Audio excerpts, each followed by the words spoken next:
So I swung by this boba place near me. Ugh. They also do like decent on the move Chinese food.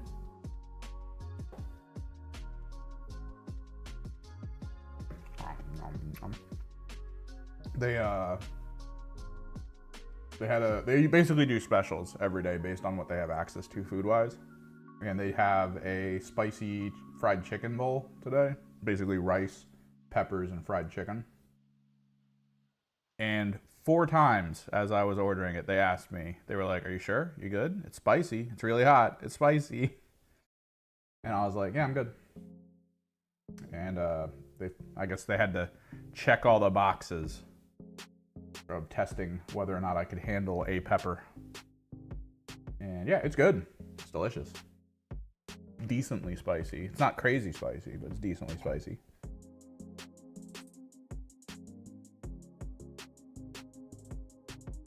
Good lunchtime food. But we gotta paint. We have so much to paint.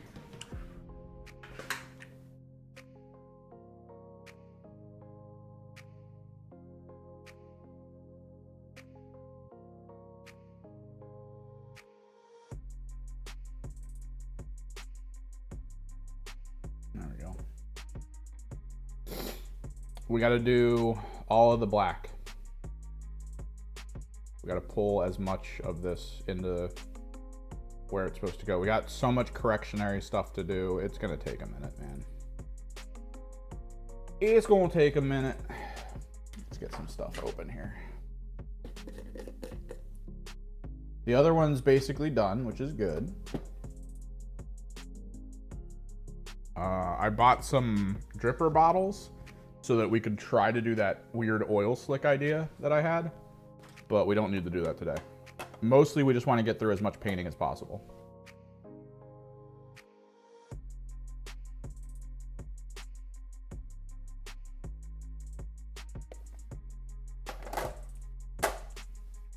And for this, we need my So Flat Black.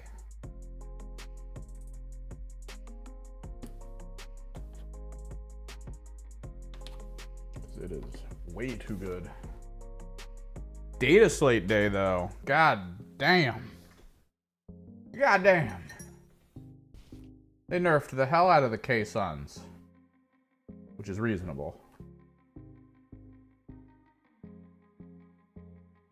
The 1,000 Suns are an odd monster to deal with.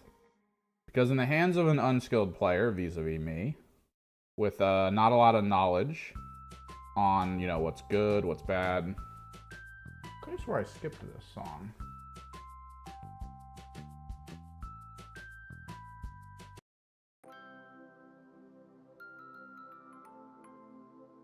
Cause like I know a little bit, I don't know a lot.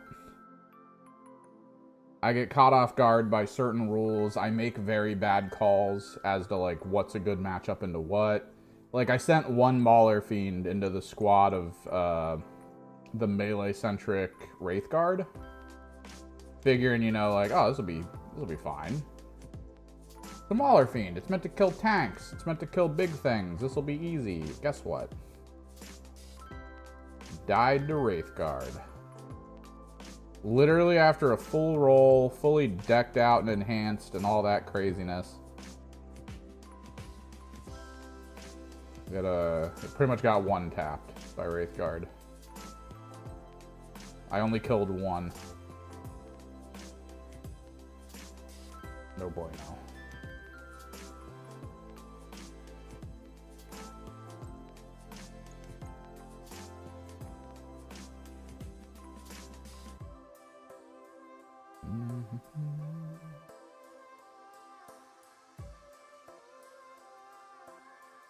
I think this one will look really good. I think we still do the green glow because that's kind of my army's universal, I guess, signature. The green glowing army.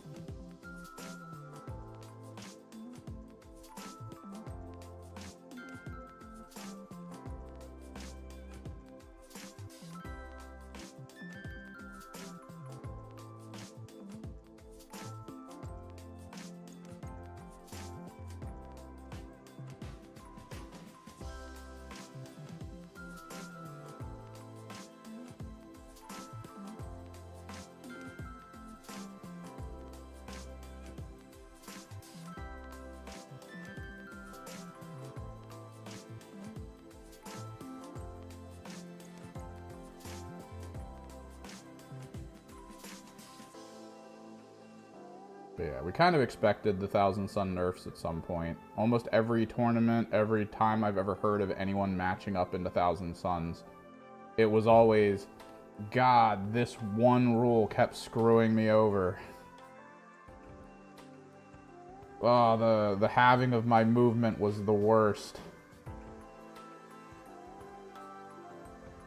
The Exalted Sorcerers are absolutely screwed over now.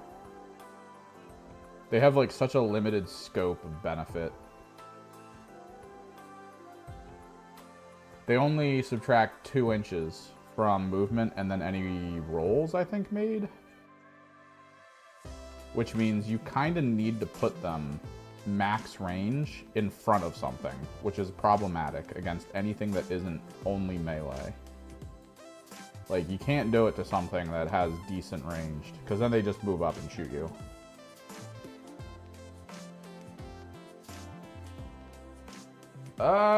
Yes, to a degree. I think they do, a little bit. You can kind of stick with your normal playstyle. It's probably fine. The thing I think that most benefits the rules change, though, is something I've been really wanting out of the T-Suns. And it's weird. Like, okay. So the nerf did something for me. I don't like playing the meta list of T-Suns. Like, the Magnus, Ahriman combo. I mean, it's still strong. But, like, I enjoy tinkering with weird units and fun builds and weird strategies. That's always my favorite thing to do in 40k. But T-Suns were so hyper-tuned in the direction of Ahriman Magnus with, you know, a couple decent units of rubrics with good leaders that there was no reason to, like, go anything else, because it wasn't just like a 10% drop in power, it was like an 80% drop in power. It was so brutal.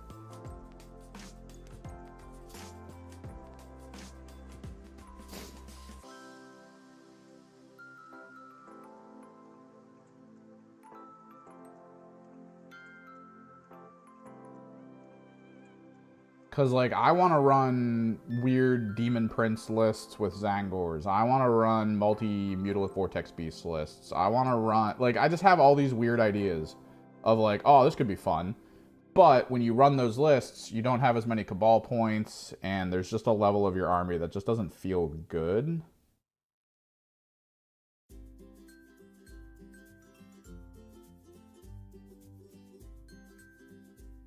So you kind of end up having to run specific Thousand Sun lists.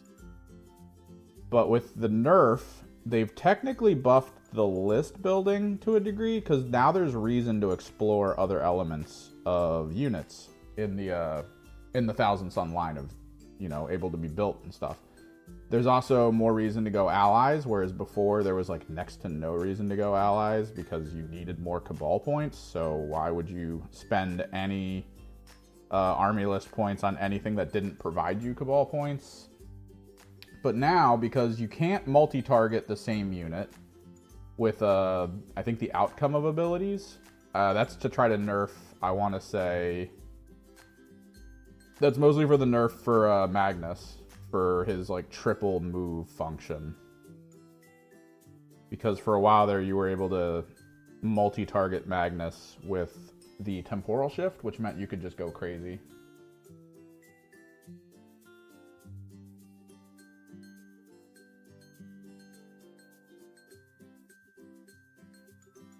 Yeah, the units are still super expensive. They dropped the Terminator points again, though.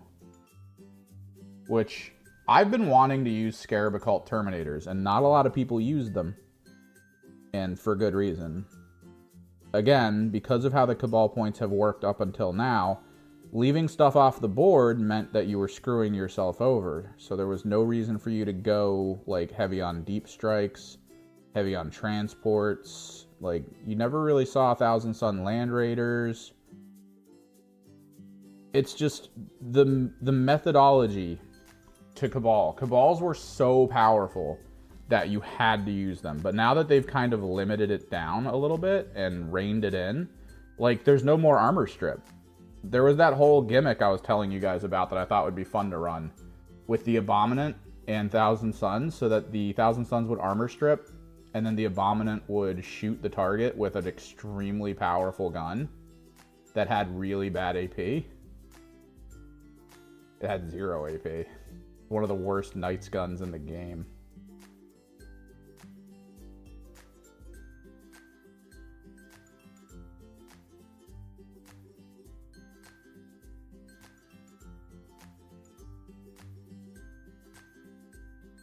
And that was cool, but now it's like, hey, you only get AP2. Like, you get an extra AP2, which is still viable. It's still useful, but it's like not as powerful against 2+ armor save units. Unless you're firing into them with like good AP already. That's like the only time it's really like amazing. And Doombolt, they got rid of the Doombolt ability to kill Lone Op. That was pretty huge. Because 36-inch Doombolts into Lone Ops was miserable. They universally changed command point based Lone Opping. Did you see that? They've done a lot. Like, they did a lot of really cool things that I think is going to take a little bit for people to realize. Like, you know the new rules for Vect. The new rules for Vect actually make some of the Imperial assassins that have it not that great anymore because you have to send them in. Like, they have to be in for Vect to work now. Technically, it makes Kairos a little more useful, but not as useful, I think. Because Kairos can be in.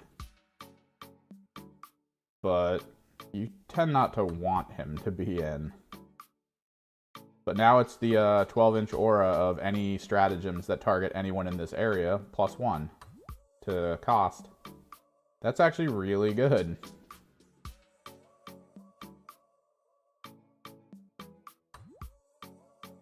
It's actually insanely good.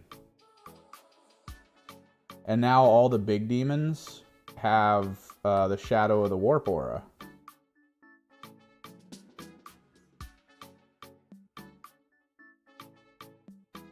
Yeah. They changed. I think Vect is actually a lot better now. For specific units.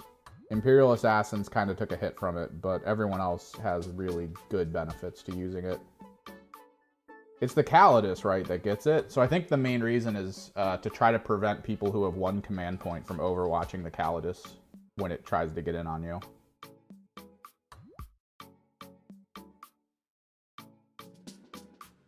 Which is still pretty good. But, like, if you have a meat tank and you just send the meat tank in with Vect, you could easily screw up someone's command point plans, which is nice. But yeah, Chaos Demons getting Shadow of the Warp aura for all the large units, that should helpfully, or hopefully strengthen them heavily. Because the Shadow of the Warp stuff for Nurgle gives like a 4+ Feel No Pain, right? So now you got Rodigus and Great Unclean Ones that are just murking people.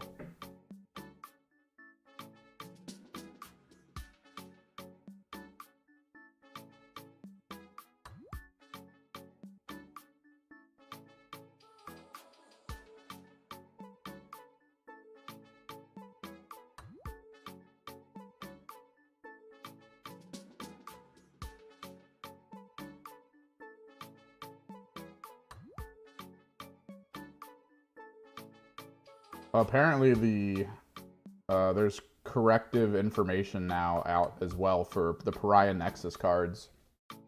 So we can already see kind of changes on the Pariah Nexus cards, which is pretty cool. I'm guessing this tournament's going to be Pariah Nexus. I also verified that I guess once you get past the points cost of a list, like once you get over 1,000, then you're in the next tier. So allies at 1,500 is the same as allies at 2,000.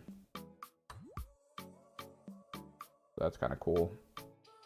I'm debating changing my list to involve blue horrors, but I think I'm okay. I'm okay with what I'm doing, because I have too many Terminators.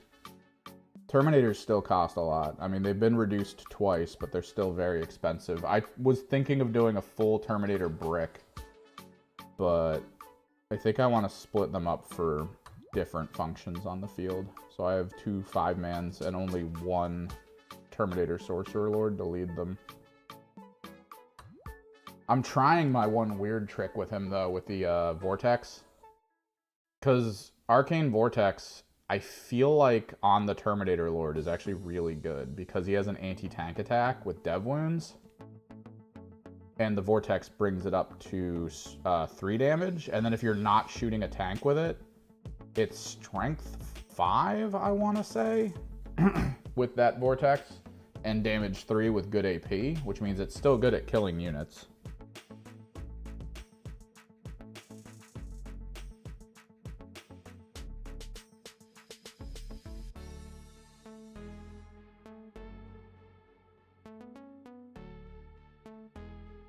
It's just not a lot of attacks is the problem.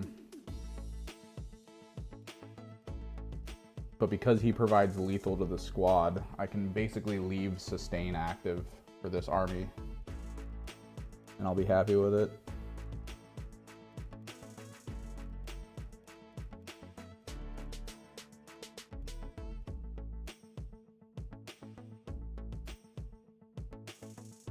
Yeah, I'm leaning into the defensive options of the on-foot Demon Prince, providing the -1 to hit aura and benefit of cover to everyone within, I think, 6 inches of it. So that'll be good.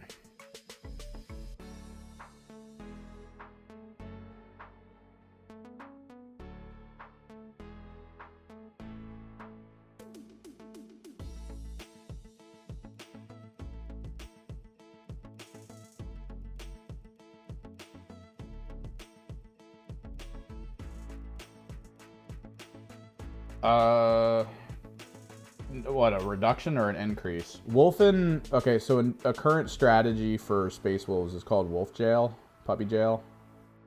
It's basically they had so many really durable units on the field that you just get stuck. They gum up the ability for you to play. And that's just, it kind of sucks. Like, it's just brutal, man. Like, not being able to play the game because there's just a squad on you that you cannot kill feels really bad. And then they gave a buff to every knight. They're really trying, man, to help knights. The Abominant took another points hit. So he's well on his way to being 300 points as a knight. Which will be hilarious if that happens.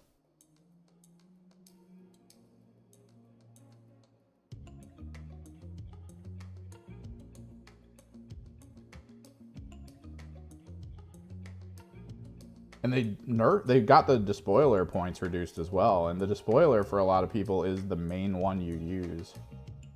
We also have a slight glimpse at the Genestealer Cult Codex. I don't know if any of you noticed. So, Acolyte hybrids with Flamers and Acolyte hybrids with Pistols are now 2 different points costs.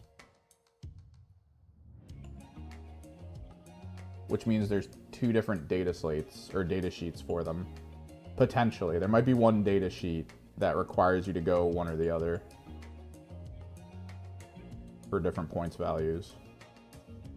But as far as I can tell, they are now 2 separate units, and those are the ones that I use. Hand Flamers are slightly more expensive than Pistols.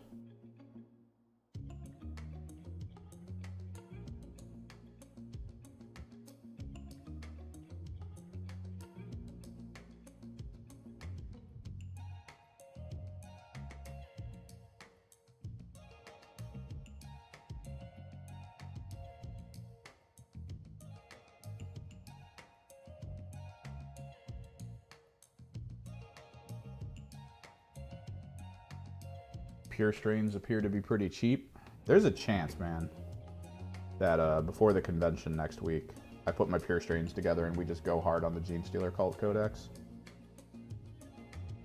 The problem is I actually have a game Saturday now with my 1000 Suns 1500 point list. Because I want to test it. And if I go that route, because I think, the Codex for Genestealer Cults comes out tomorrow?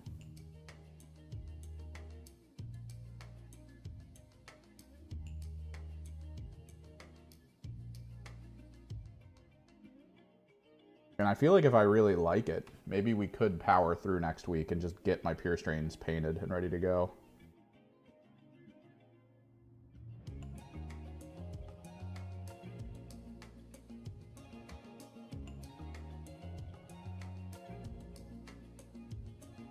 There's no way they thought that at the beginning, right? Like, there's no way they thought all weapon options are the best.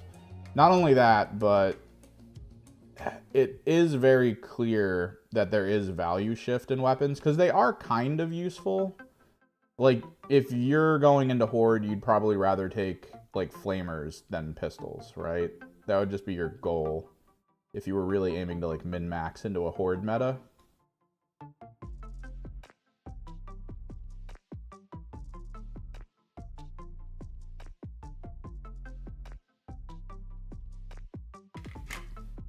But there really isn't value in making them the same cost.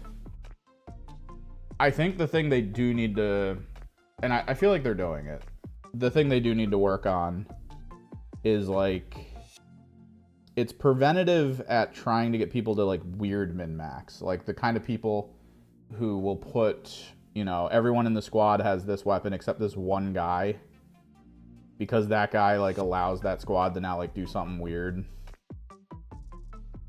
Kind of historically how they did it for min-maxing different points values and weapons. Now to be like, look, you either take flamers or you don't, I feel like it's the way to go. How did they handle that with Tau? Because I know the Crisis battle suits, the flamer suits are different. Which, is that a different data slate, or do they just claim on the data slate that you either take a full squad of flamers or a full squad of whatever the other one is that everyone likes, the cyclical or whatever, the anti-tank gun that everyone was using? Or is there now 2 data slates, which would mean you could have a metric ton of freaking Crisis battle suits?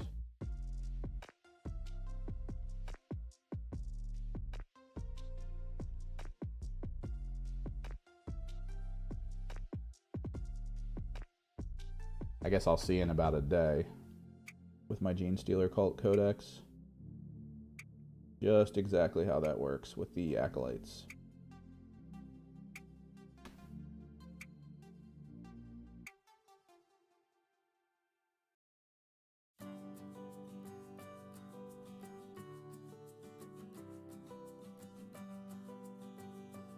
Oh, I'm worried about the Gene Stealer Cult book.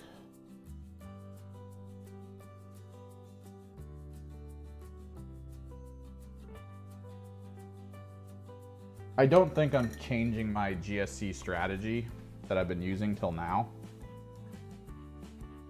But I do feel like they're going to just massively nerf a lot of my options. The hope is that the points values kind of match the nerf.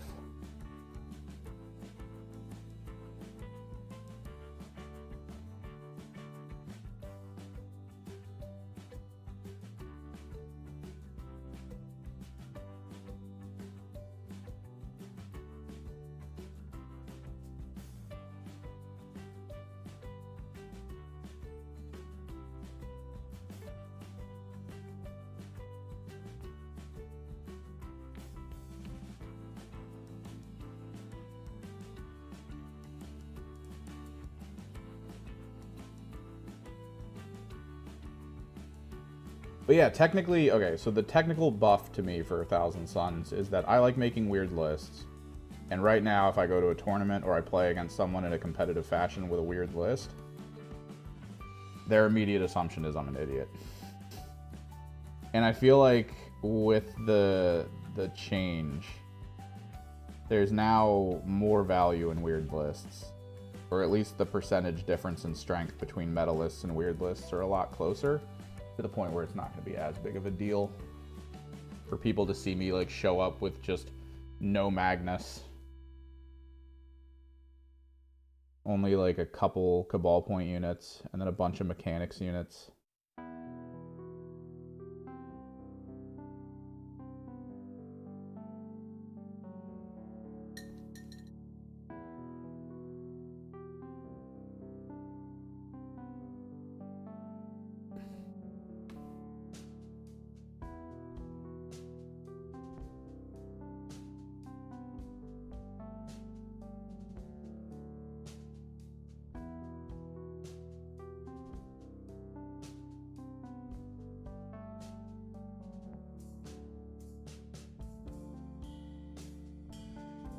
I mean, Space Marines is always way more.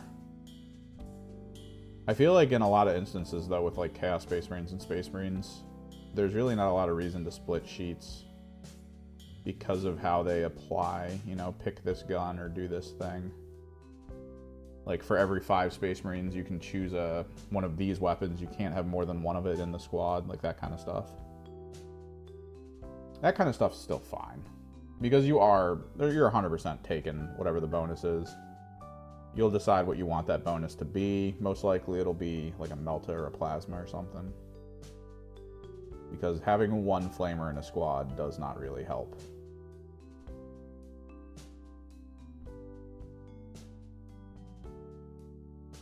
Like, at all.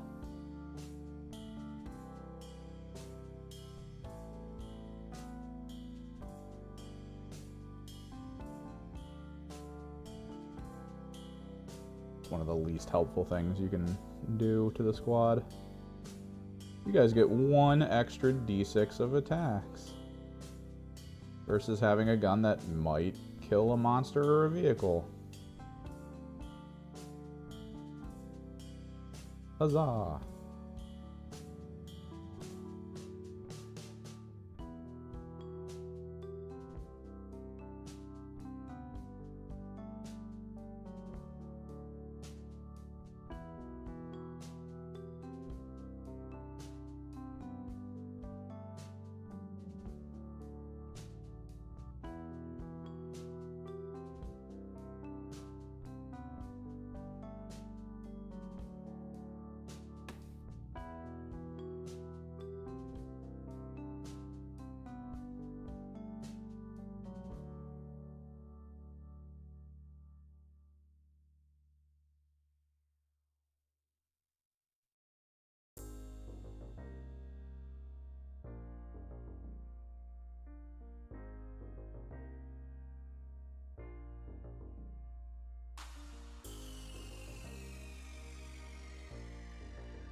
Because, yeah, I think sticking to the main goal of 10th right now, of trying to simplify list building, is still a good idea for new players.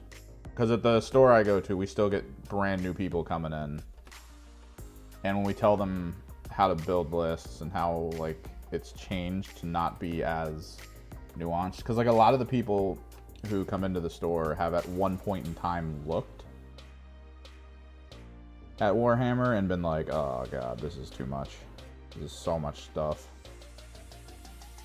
It's too much effort. I don't want to play this. And that's it's not a great way to grow your brand.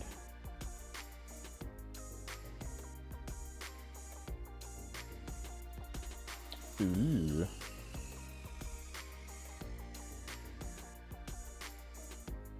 Stode, I'm pretty sure the Stodes needed a bit of a pick-me-up, right? At least that felt like how it was.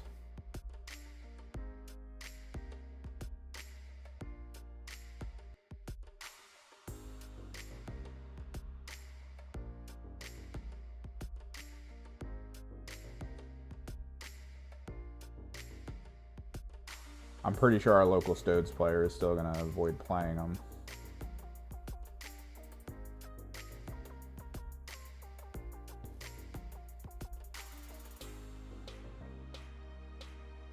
Apparently he enjoys statistical oppressive units. Like, that's his playstyle, is statistically oppressive units.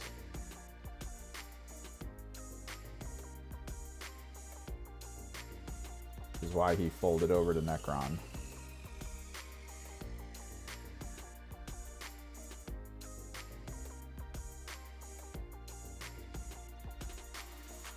Necron really are just oppressive as hell.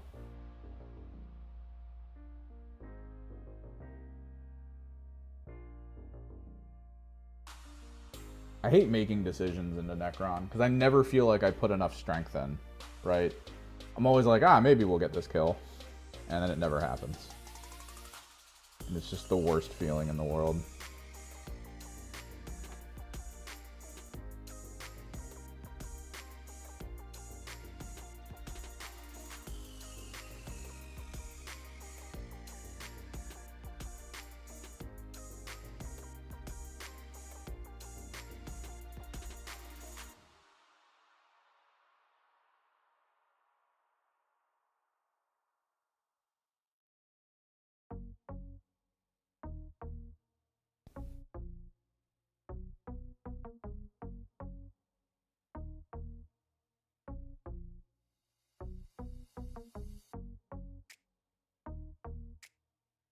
These bad boys got a price increase. I actually have to reassess my Soulforged list because almost everything that I have either didn't go up or went up. So I think I had this list at an even 2,000. Which means I need to reassess some things. My Mauler Fiend will be here today, so that'll be good.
But yeah, any fun balance things for other factions that I'm maybe not too familiar with that came up in the codex? I think Tau got like literally 0 data slate changes. It just says none under the Tau. Oh, they changed the horde mode thing too. The ploy that lets you bring a squad back. I think you can only do that once a game now. Because so many people were abusing the hell out of it with horde armies that had access to it. Like, even the guard army, that, like, the full-on frickin'...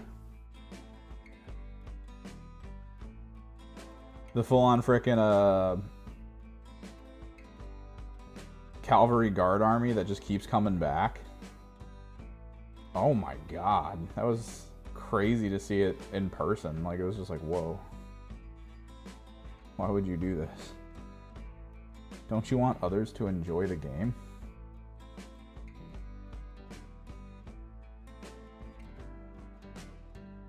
And now it's apparently just once a game you can do the bring back. Although I gotta double check it, because it might be once a game per squad that does it, but I don't think that's gonna be the case, honestly. Oh yeah, +1 strength. Dude, NIDs are like the weird brackety spot. NIDs have always been in weird brackets for their toughnesses and strengths and stuff. Dude, NIDs being toughness 11 wrecked me. Like, in all of my decision making, I decide everything based around toughness 10 and toughness 12. And for someone to be like, oh, my NIDs are toughness 11. I was like, what? I'm sitting there trying to, like, assign who's gonna shoot what and why. And, like, I don't know, man. It threw a spoke in my strategy just to see, like, that slight increase in toughness on their monster units over what's normal.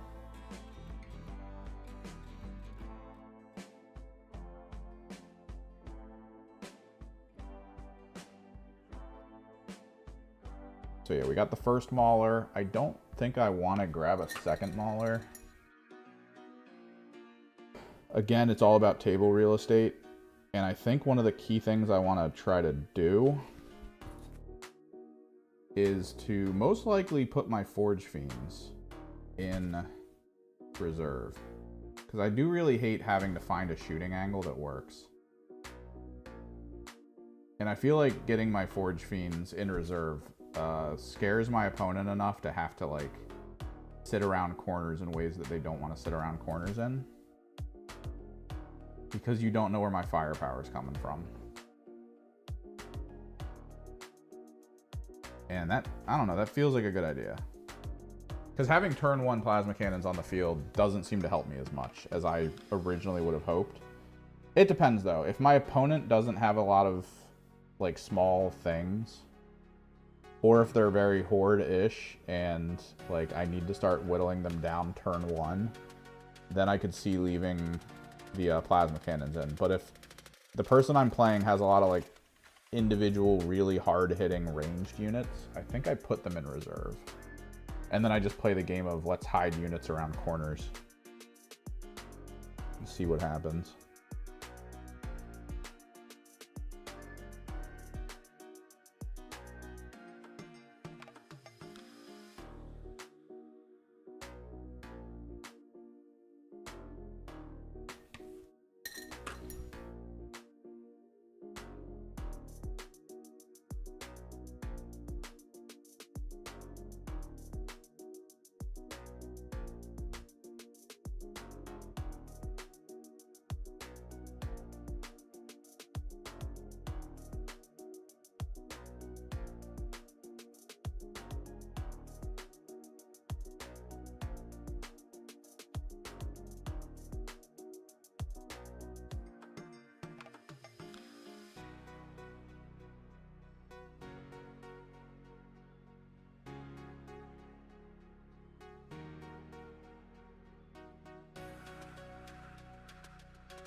Alright, I'm going to test my list on Saturday, and then I'll consider it finalized. If I don't like the list, and I have all my Genestealer Cult stuff together, then we make a Genestealer Cult 1500 point list. I become that guy. I become that asshole.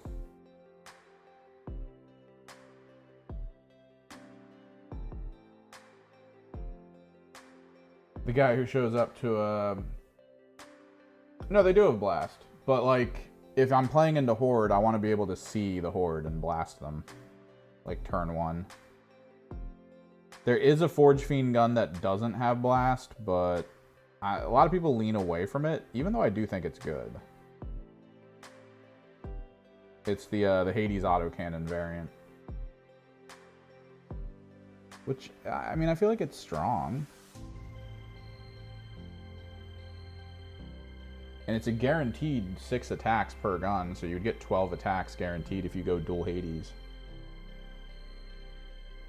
And then you can still take the plasma cannon in the mouth.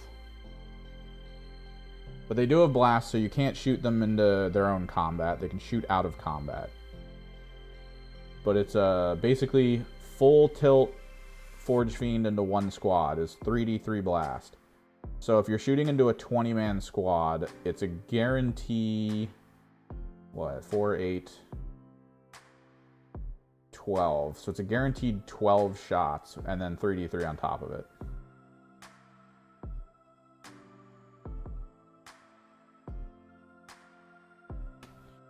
And then if you're playing my Warp list, like my Soulforged list,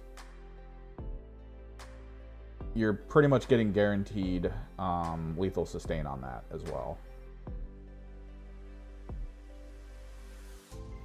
Because my Forge Fiends tend to follow around with my Hellbrutes. My Hellbrutes play Intercept for the Forge Fiends, or the one Hellbrute rather, plays Intercept for the Forge Fiend.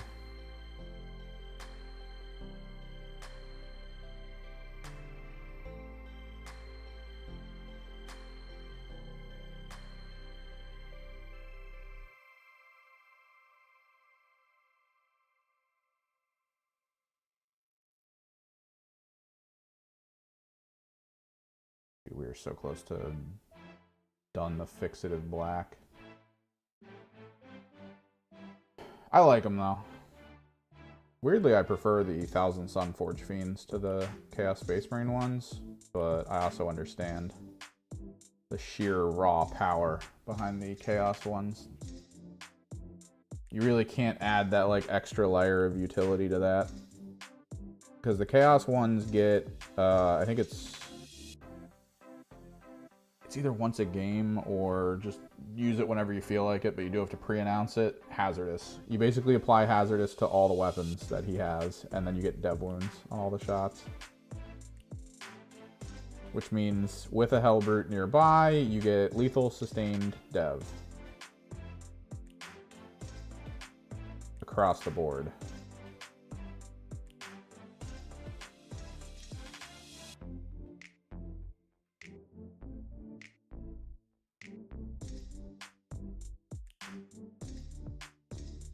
Those things are so devastating. Especially in the Soulforge list where you can give them +1 AP. 3 damage, 4 AP. Oof. Big oofda. Throw Vashdor near him, all those weapons become strength 11. Do a Vash Pact on him, +1 to wound rolls from ranged.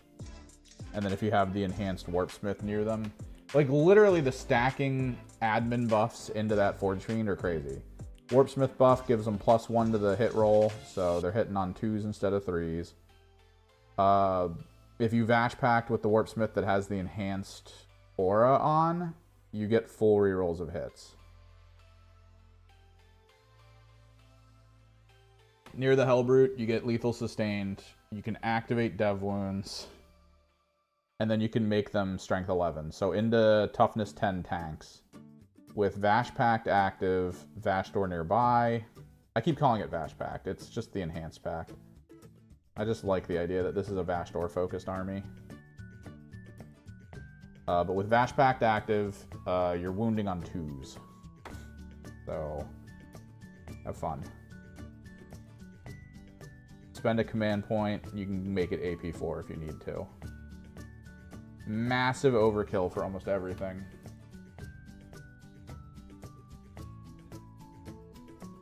But sometimes, man, you gotta take that tank out. That Norn needs to die.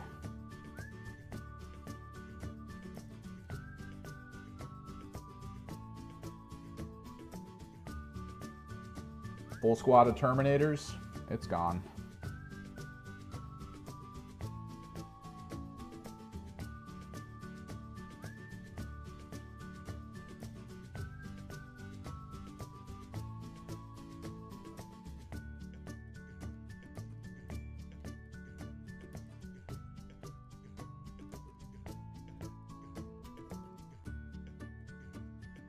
The big issue, though, I have across the board with almost every Chaos Space Marine army,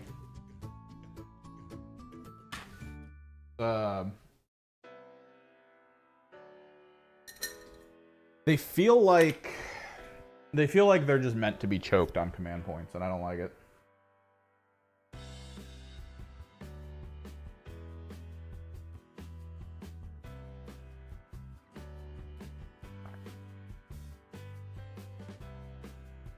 I don't like it. You gotta see the fried chicken bowl, man. Look at this nonsense. Peanuts, peppers, chicken, rice. A lot of Szechuan pepper in here. Nom, nom, nom.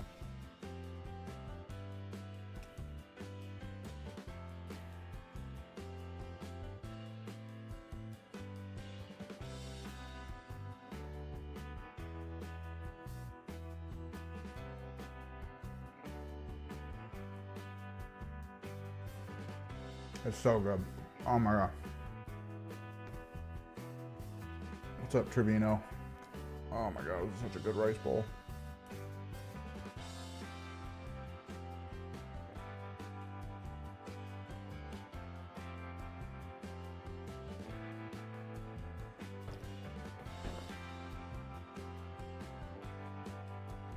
Spicy chicken, peanuts, rice, let's go!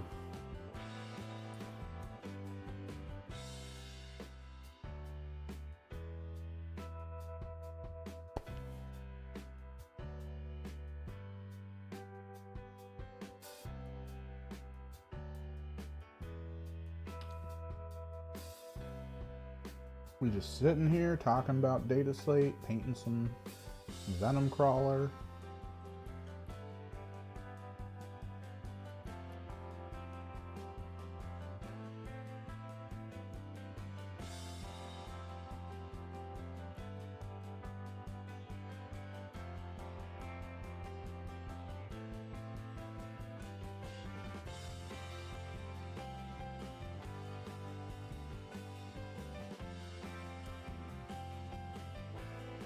Probably have to grab my list before I leave today so I can have it on me when I head out on Saturday.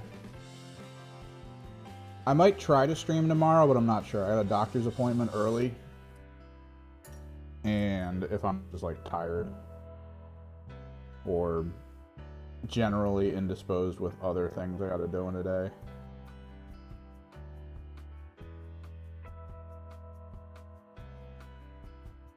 I might not, but we're gonna try. I don't know what we're gonna do.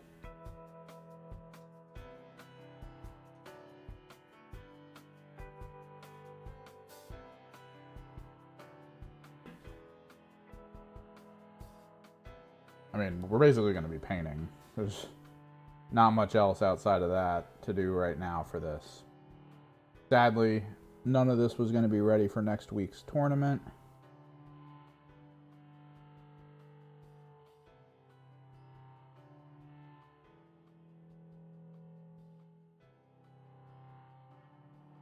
What's up, Shammy? What you doing?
No, yeah, there's a lot of cool changes, man.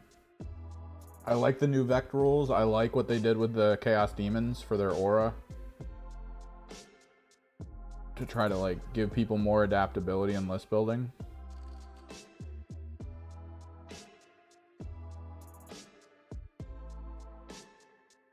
There's a lot to like about this. It's drastic too. Like there's a lot of big drastic swingy changes.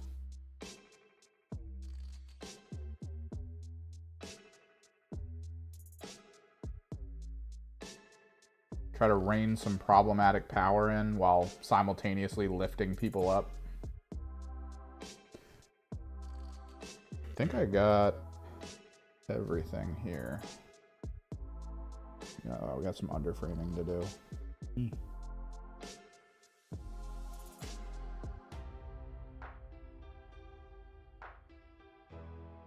then we'll double check the head spikes.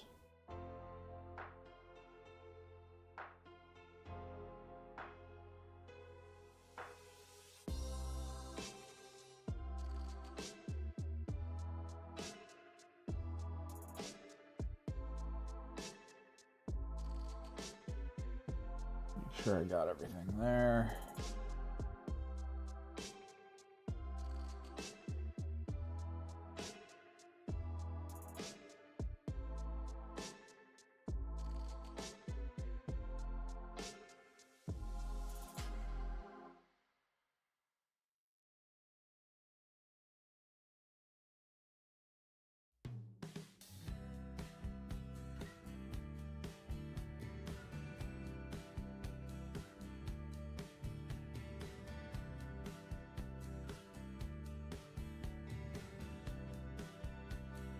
But yeah, I linked to the list. I'm gonna, I think, plan on taking to this tournament in Discord for you guys.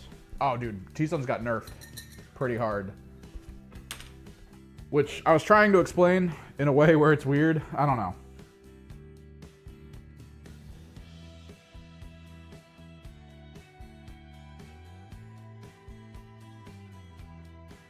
Let me pull it up so I can actually talk about it. Like straight up, we'll just talk about it.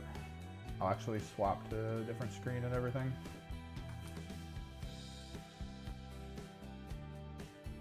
From 40K. Downloads, yep. DATASLATE, Munitorium. Oh, and also Nexus Companion, it looks like. Nexus tournament missions. Determine mission. Instead of shuffling and drawing from the deployment mission and primary rules deck, players should use their pre-generated missions from Nexus tournament mission pool. Muster armies, read missions, place objective markers. Players now set up objective markers on the battlefield. Each deployment card's deployment map will show players how many objective markers to set up and where each should be placed. In Nexus tournament missions, models can end any type of move on top of an objective marker. So you can actually stand in the middle now. Create battlefield. Players now create the battlefield and set up terrain. So you have your objectives down, then you put the terrain down. When setting up terrain features, use the guidelines detailed in the terrain layout section. Players must use the rules for terrain features detailed in core, blah, blah, blah. Fixed missions, tacticals, new orders, which apparently you can do more often now, but it still costs. Redeploy units. They have a specific phase now for redeploy. Deploy armies, redeploy, then determine first. So you'll redeploy before determining. Resolve pre-battle rules, stuff like that. Victor missions, all that. And then they have the cards that are changed here a little bit. Apparently one card is no longer fixed. Tactical. So they've already adjusted all that. And all of the terrain layouts. Ooh, they actually have measurements, dude, for the... Oh, what am I doing? Hang on. Hold the phone. We're doing this wrong.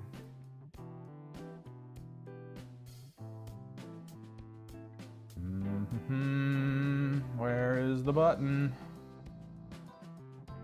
Speed. There you go. They actually have measurements now. It's not just about eyeballing. You measure out to corners and stuff. It still looks like the same amount of things, and now they have coding for that. What's the blue? Suggested terrain, 2 inches or less. So 2 inches or less here, which means people can just go over these areas while simultaneously having terrain. More than 4, that's pretty cool. And then of course the ruins terrain placement. Show you that type of stuff. Use of ruins. Following layouts primarily use ruins. So yeah, it's just ruins.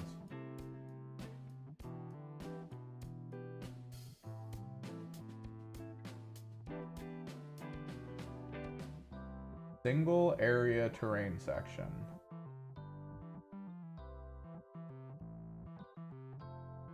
What does that mean?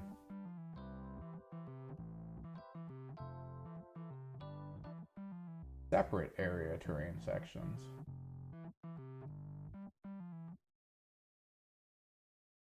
What does this mean?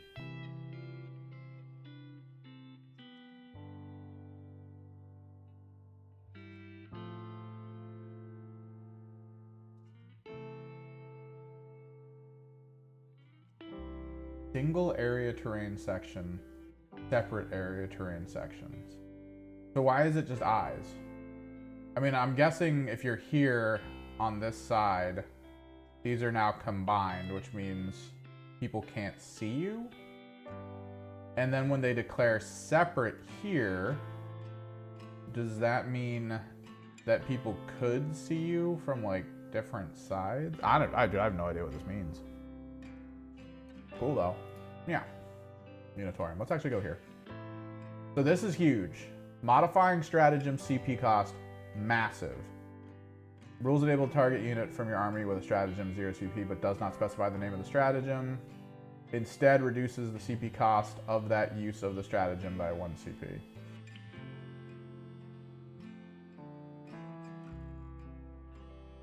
If a model has a rule that would, once per battle, increase the CP cost of an opponent's strat, they very explicitly tell you that this is the new thing here, right here. Lords of Deceit. So basically,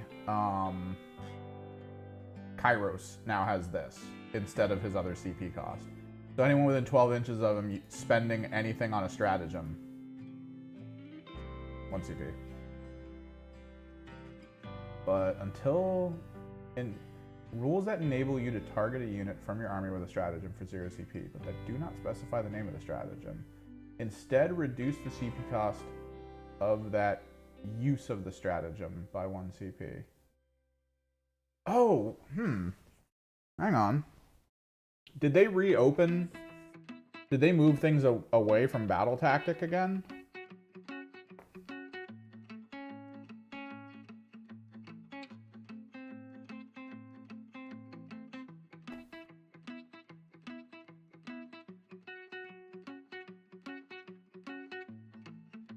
If a stratagem is limited to 1 use per player per turn, per battle round, or per battle, such parts of that rule can only be used if the name of the stratagem is specified in that card. I think they did away with the battle tactic limit.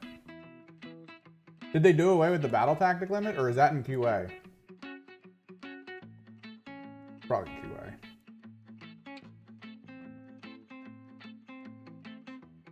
Oh, I never actually looked at this yet. Oh, no.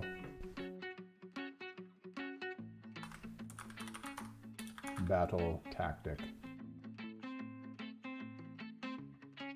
Stratagem. Stratagem labels are written, can include battle tactics, blah, blah, blah, blah, blah.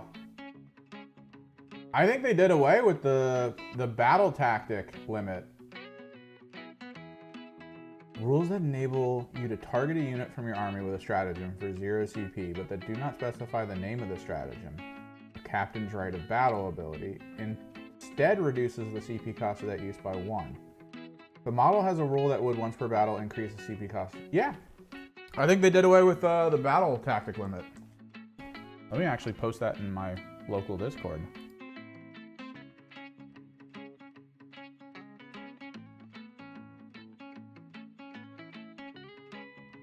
Adjustments. Anyone took booklet. Change the dev wounds back to mortal wounds is important, not only because mortal wounds resistance applies again. Wait, did they also change the dev wound thing? Actual specific more so now because there's a lot of new stuff. Even if you queue the prime access mission cards, hence the use of usually doesn't affect much. Each time a destroyed model is returned, the unit, any one shot weapon equipped by that model that were shot before they were destroyed have still been shot. Oh, they even did the one-shot thing. Cannot shoot one shot out of firing deck. Yeah.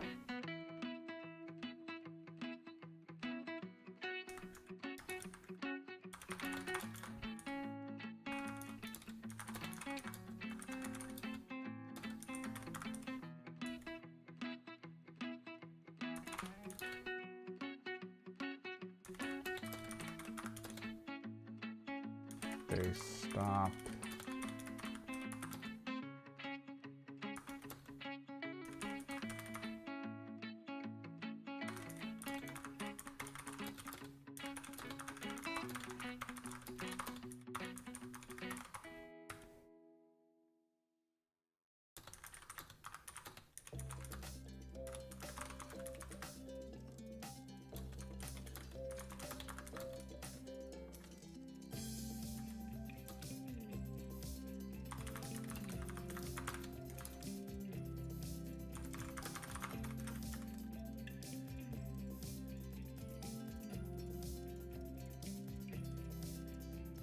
So they consider them dev for the custodi's sake, which, yeah, sure.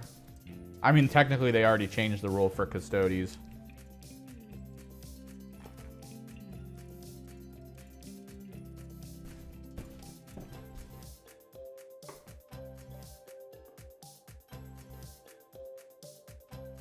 That is actually a huge buff for Thousand Suns, because Thousand Suns have a use a stratagem for free, which means I'll have a use a stratagem for 1 less CP that I can just spend to go around anywhere. I think anyone could use reinforcements once. So like any Horde army that has that potential, which I think Kroot have too, right? Or is it just Imperial? Stratagems that can be used more than once per turn per phase. Apparently, if it's not specified, it doesn't work anymore. Part of the new rule allowed a player to use a stratagem, even if it has already been targeted on another unit with a stratagem in the same phase, can only be used the same name of the stratagem specified that rule. Similarly, if a stratagem is limited to 1 use per player per turn, per battle round, or per battle, such part of the rule can only be used if the name of the stratagem. So did they just get rid of it, where if somebody's like, you can use a stratagem even if someone else used it, that part no longer matters? Which I think that's also related to the Thousand Suns, because the Thousand Suns get free stratagem even if someone's already used it. So they lose the even if someone's already used it, but they still maintain the 1 point reduction in cost now that I can just spend and throw on someone. If a stratagem has an effect that says the target unit can, yeah, and this is the one where they've increased the range of lone-opping a squad to 18 instead of 12. Stratagems that add new units to the army restrictions can only use the stratagem once per battle. Yep. A lot of Adeptus Mechanicus changes, which some AdMech players have said is pretty good for them, because apparently the only way to play AdMech prior was to go Horde mode, which is weird. Not a lot of AdMech players enjoy that. Chaos Knights rule and General Knights rule change is interesting. I like it because it's explicit that you can only do... Where is it? You can only go through walls with normal, advance, or fall back. You cannot charge through walls. So Chaos Knights are still very powerful with Knights of Shade, allowing them to charge through walls. As well, if you want to go through a wall without taking the Battle Shock test. This is for super heavy walkers, right? So super heavy walkers are everything? Yes, no? I'm trying to remember offhand. I'm not going to play Chaos Knights at this tournament, but I can never remember if the dogs are considered super heavy walkers. They're not. So it's mostly the big guys, which is fine. Chaos Space Marines, they made it so Warp Talons can only uppy downy if they kill something, which is pretty good. Pretty fun nerf. Chaos Demons, this is huge, man. Shadow, the way the Shadow stuff works, Warp Rift detachment rules, and then the data sheets. Basically all the large demons from every faction now have a 6-inch Shadow of Chaos, which is really cool.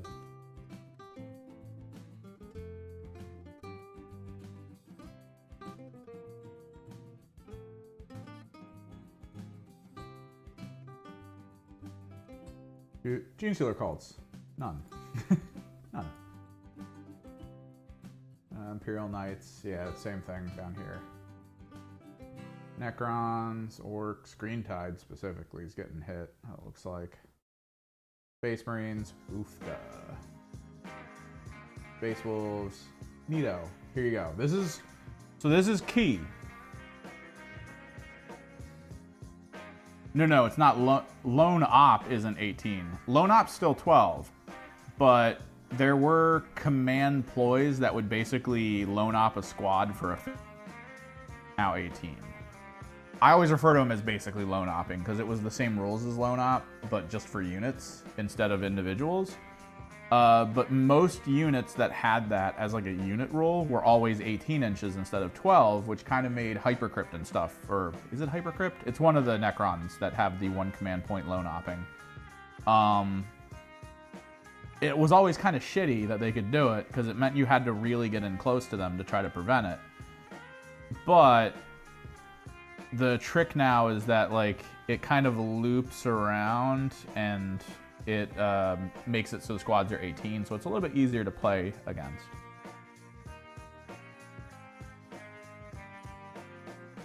But here you go. Let me actually zoom in for you guys. Oh God. Okay, here we are. So these are key. These are actually really big changes. Yeah, and you now resist dev wounds, which is, yeah, it's all right. 1,000 Suns, that's like kind of another 1,000 Sun nerf, but that one I actually get, because there's a lot of weird stuff involved with that. And it's weird that they say it's mortal wounds that don't roll over, but I get it. Change the last sentence of the first paragraph to each time you use a ritual, select 1,000 Sun Psyker model from your army, excluding models that have already been selected for this rule this turn. Then apply that ritual's effect using that Psyker. So this is interesting, but like it didn't stop the temporal surge concept that I had, but then the temporal surge change did. So, but this is to prevent. Normally what people would do, the dev wound fix is what it should have been, I think, is the wording. Like it, because they changed it so that it's just like you can't make saves and invulns against this, which that's what they want, but the thing they didn't want is for a D cannon with an army that knows it can dev wound if it wants to, from hitting a horde squad, dev wounding, and then ensuring that the damage is like 6 dead guys instead of 1 dead guy, which that's insane. Inadvertently, that nerfed some units in the game that actually relied on that, like the Abominant. The Abominant's Volkite Cannon is garbage, but it hits a lot and it basically wants to dev wound you, because if it fires into a horde squad and then gets like 3 dev wounds, that's 9 dead dudes. Like, it's great. It's such a good weapon. But then they kind of screwed it over. And it's still kind of screwed, but it is what it is. But yeah, so basically you have to track per turn which Psyker has been targeted for a Cabal, because it's turn now. So, and it's not battle round. What was the terminology? Is turn an individual player? It's turns and rounds, right? No, because it's turn 1. Or round 1 or player turn? I think it's player turn, right? It's player turn and battle round 1. So basically, the old method was you would want to target. You could have one guy who every phase would get hit with a new thing. Or could just be targeted multiple times at that moment. Because what I could do, right, you would uppy downy the Terminator squad. Terminator squad would land round 1, and then you would target it with them. Like you would target them with the ability to temporal shift to get into a better position, and then you would target them with Doom Bolt to hit something. You can still kind of do it. It depends on positioning, because technically the Terminator squad with a Terminator Lord to allow it to uppy downy technically has 2 Psykers, but that would basically burn out both Psykers for the whole phase. Like you wouldn't, if you had a metric ton of Cabal points, you wouldn't be able to uppy downy the squad into a really weird position. You wouldn't be able to then temporal shift, Doom Bolt, and Twist of Fate. If only this squad could see, because you can only do 2 of those at that point.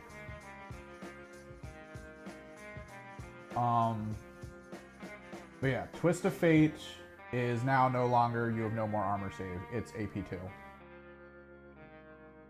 And it's for the phase, and it can only be done in shooting. It is no longer a melee possible thing.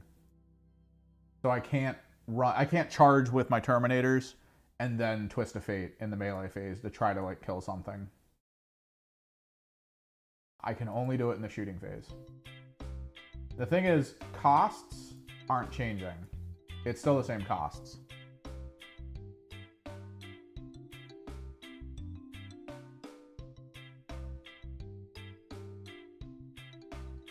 Yeah, so basically, you can do the armor hold. Like all your Psykers in your opponent's turn are open, which means your armor reroll you could just have.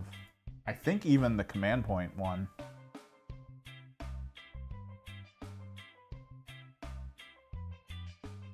But yeah, Twist of Fate is no longer just armor strip, it's AP2. Which is good. Most of my army has AP. So depending on your rolls, you're getting probably AP3 total. Or potentially even AP4.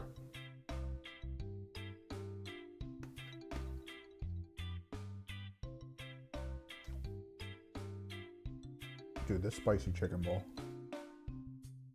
So good.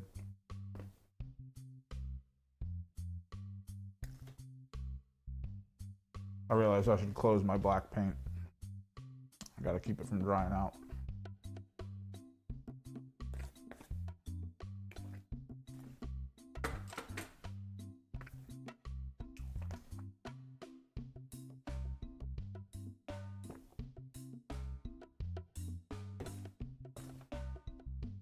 Doombolt.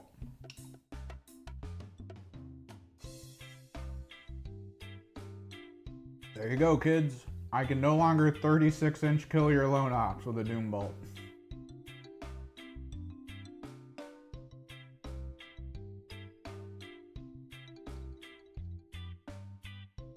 This is weird. I guess this is just terminology that someone must have tried to have argued.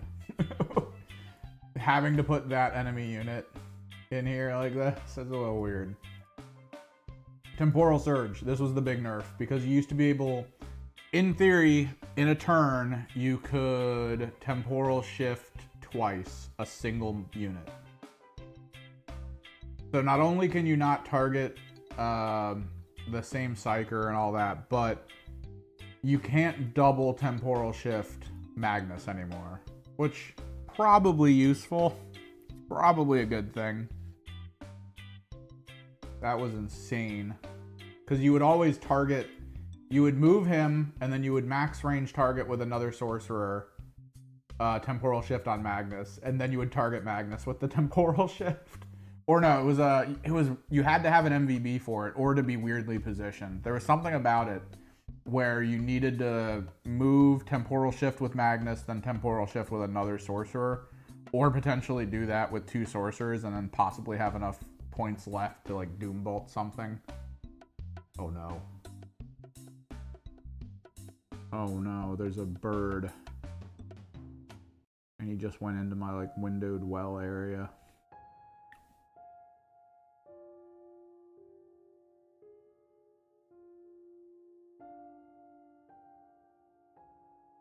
That's gonna be weird.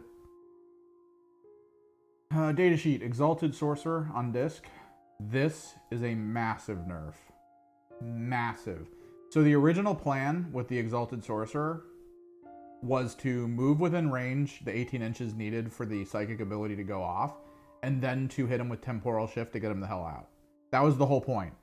There were games where everyone was like constantly complaining about how they had units that just became not useful for 3 whole turns. Because this guy would just show up, have their move speed. I might have to go outside and lift the plastic cover. Why would he go down behind it?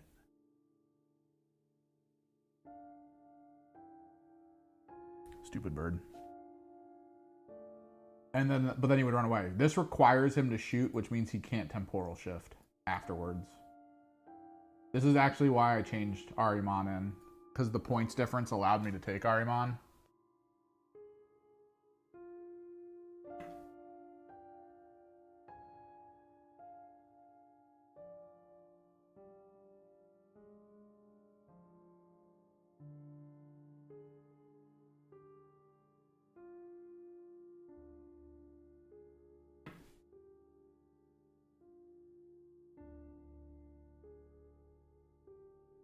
Oh, good, he got out. Jesus Christ, bird. Oh my god, that was freaky. But okay, so you said 1 strength. Nice. Wait, where's the dev wound stuff? No, yeah, and this is what I'm saying. So this is a nerf to everyone who preferred having like 50 Cabal points and doing like multi Doombolt, multi Twist of Fate, multi frick. Like, This is for all those people who are like, take nothing but Rubrics, Sorks, Magnus. This is for them. Right? For me, my list I am taking... Let me pull my phone. Where'd my phone go? Let me read this to you. Wait, what's Amazon sending me? Oh, they think I'm an influencer. Lol. Oh, lol. So, okay, here's my 1,500 point list, mind you. 1,500s. Ahriman. He's on the disc. Having a free Cabal point use, still useful. Genuinely still useful. He's going to be on his own, of course. And I might even put him in reserve, depending on what I'm up against. Thousand Sons Demon Prince. Fantastic. Let's go. As well as benefit of cover, I think. Stealth does both. I have to double check that. Actually, can I check that in this app? I should be able to, right? Stealth.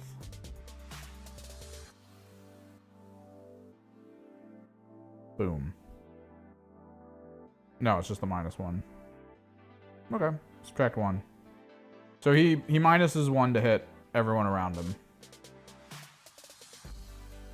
Thousand Sun Sorcerer, on foot, of course. He's going to be in a squad that's MSU of 5 Rubric Marines with Flamers. Of course, he gives the 18-inch lone op. He has Athean Scrolls, extra Cabal point. Always useful. My Warlord is a Thousand Sun Sorcerer in Terminator armor who has the Arcane Vortex enhancement. The reason I did that is because I don't really have a lot of anti-tank in this list. And that makes his Corsicating Warp Flame 3 attacks, hitting on 3s. Not the best. Strength 5 instead of 4, which is better against units. AP 3, which is really good already. Damage 3, which is pretty crazy. It's also anti-tank, anti-monster with Dev Wounds. So I hit this with maybe Sustained, right?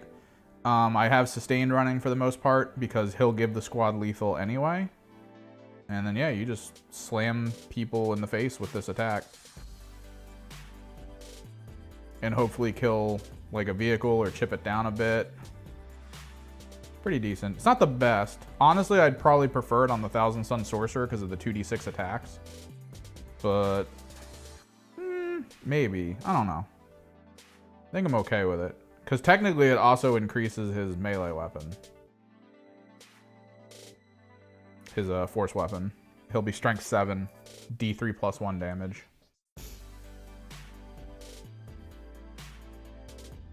And then I have a Zangor Shaman with the Umbralific Crystal. I brought up this fun concept with the Zangor Shaman like forever ago with a squad where you can uppy downy it in a position where it could then spread out and block an area of enemy movement and then fire arrows in if they can see a leader. So the whole point is to uppy downy the squad and then temporal shift it the 10 inches, I believe, to get it into like a line and be like, haha, you can't come past me with your tanks. And then open fire with all the arrows into one squad that has a leader and try to kill the leader. It's not super cheap, but I think it's cheap enough that it's funny. Because then it's not the easiest squad to kill. 6+ invulnerable, not great. But then a 5+ feel no pain on top of it with multi-wound units. It's not the worst. Not the worst. With lethal hits as well, +1 to hit. And then he gets like the weirdest attack of all time. D6 attacks. Friggin' strength 9, AP 0. Damage 1. It's the weirdest of all attacks.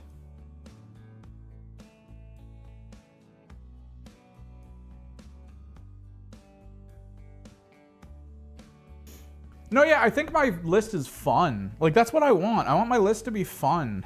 I don't want it to be so, like a business formal, I guess, would be a way to put it. Of just like, you're gonna do this, aren't you? Like, I hate that. I hate that feeling. But yeah, the Zangor Shaman and Zangor Enlightened are just meant to get picked up, move somewhere. Worst case scenario, I get something like deploy teleport homers, and I just go, well, I guess I'm not shooting you. I'll just deploy the teleport homers and then block you. And that's fine. Although I think we might be using the new cards for the upcoming stuff. Rubric Marines, 1 squad. Like we already said, the Sorcerer is going to be in them. It's going to sit back. 2 squad Zangors used for pushing up and screening behind terrain pieces. Well, screening and move blocking and all that stuff behind terrain pieces. Mutalith Vortex Beast, because I want to use one and make it work. It's the weirdest thing ever. Every time I've used more than one Mutalith Vortex Beast in a list, I have always lost, and my Mutalith always dies turn 1. Like, all of them. No, I do want to make a maximum Zangor list. And I'm not even kidding, I think it could work. Because it's 120 Zangors. They're all battle line, which is important in the next version of the game. It gives you enough points left over to take 2 on-foot Demon Princes and a couple Mutalith Vortex Beasts. The 2 on-foot Demon Princes have to be positioned with the Zangors so that almost your entire Zangor frontline gets -1 to hit against anything shooting at them. Which, that's ridiculous. And on top of that, Zangors, even though their stats suck, fully agree with you there. I'll never deny that. The trick becomes you take a Terminator Sorcerer Lord, a full squad of Terminators, and I think a couple squads of Enlightened with Shaman. I want to say that was my plan. I'd have to double check the 2,000 point list idea. So you do that. Once the Terminators come in, Zangors actually aren't that bad. They're not the worst. They still suck. But dude, like, mathematically, 20 Zangors, okay? 20 Zangors. In melee with you, maybe they get like 15 in base to base, right?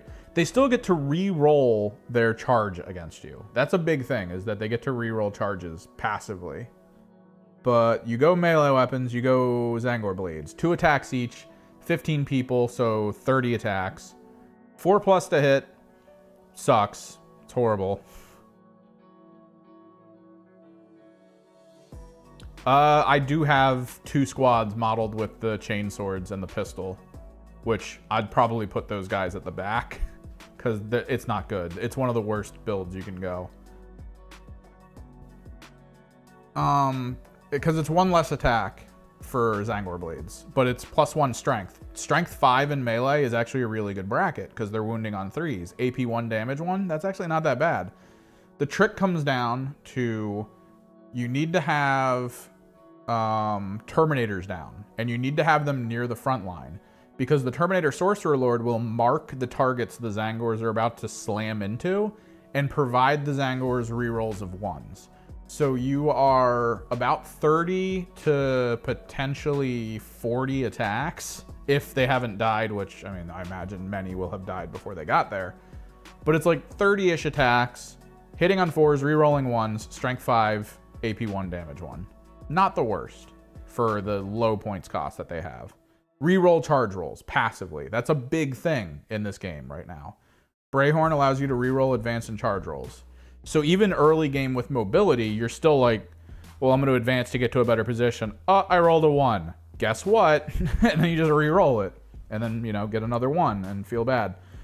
But they're not the worst. And 120 is 120 wounds you need to get through. Alongside -1 to hit from ranged.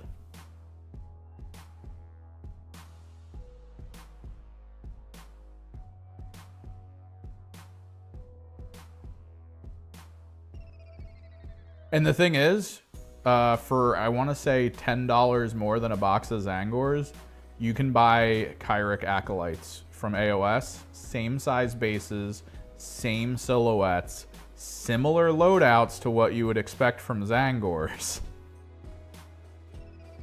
They get like a scroll in the squad, right?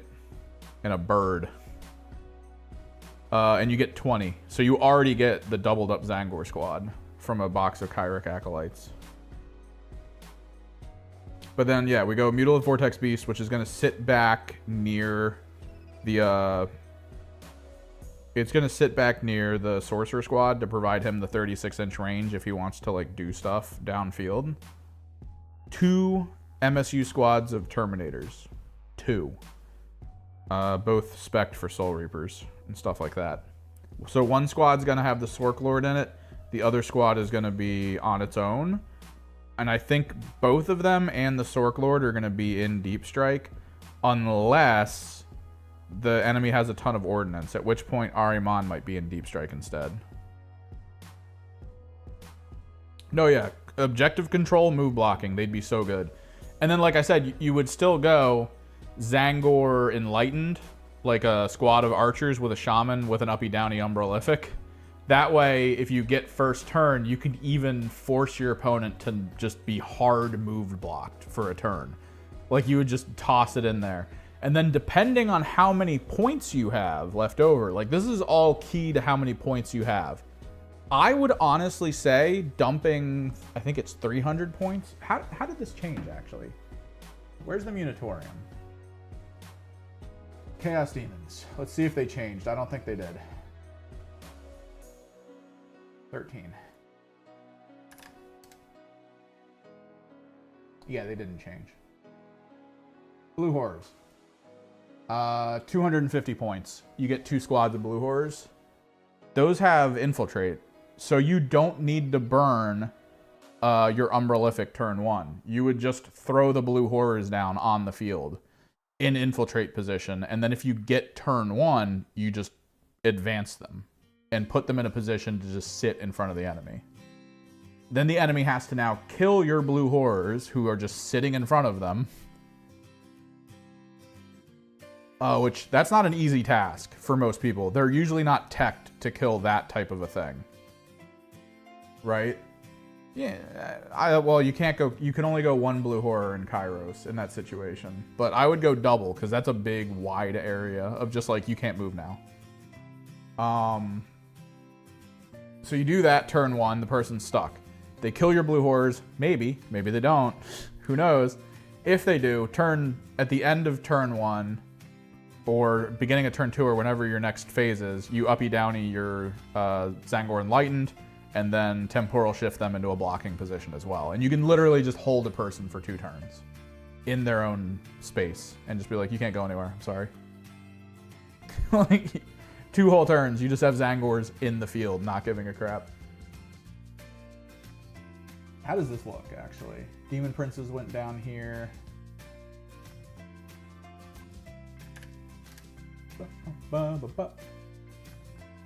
Chaos Knights we saw, so it's 14, 15. The Chaos Knights, Abominant, slowly moving his way to 300 points. Sadly, the only Cerastus I purchased didn't get a reduction in points. I don't think the Castigator is worth this much. The Lancer is more useful than the Castigator, but there you go. I do not understand it. Do not understand why he is the most expensive of all the Cerastus Knights.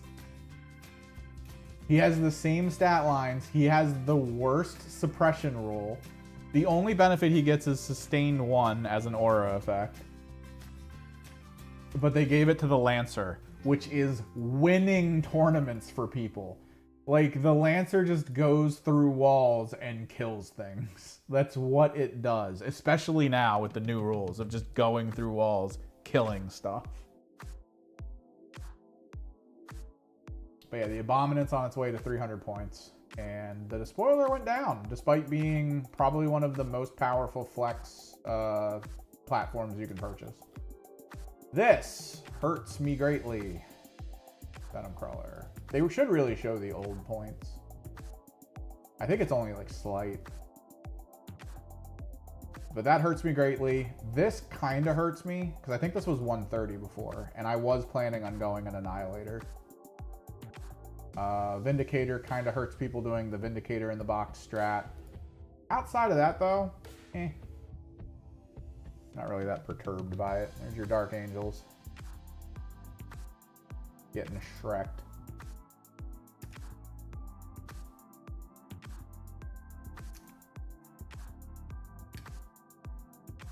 But then, yeah, Thousand Suns, 31. We going down, baby. Another 10 points. Another 10 points. And then Exalted Source on disc. The much needed points nerf. He's 5 points more for move speed. That's all he is now. 5 points more for move speed. Because he used to be, I think, like 15 or 20 points more because of that spell. That spell was so good. And then MVBs went down. Because they're good, but almost everything in the game is teched to kill them quite easily, which sucks. And again, like I said, every time I've run more than one Mutilith Vortex Beast, they both die turn 1 or turn 2. Ever since, like all the games I've run a single Mutilith Vortex Beast, he's lived for 4 turns and he's killed half the stuff the enemy has. I do not understand it. No, yeah. New updates, new points drops, everything. And then, like I was saying, Gene Stealer cults, they kind of showed their hand with the Codex, which should be out tomorrow, I think.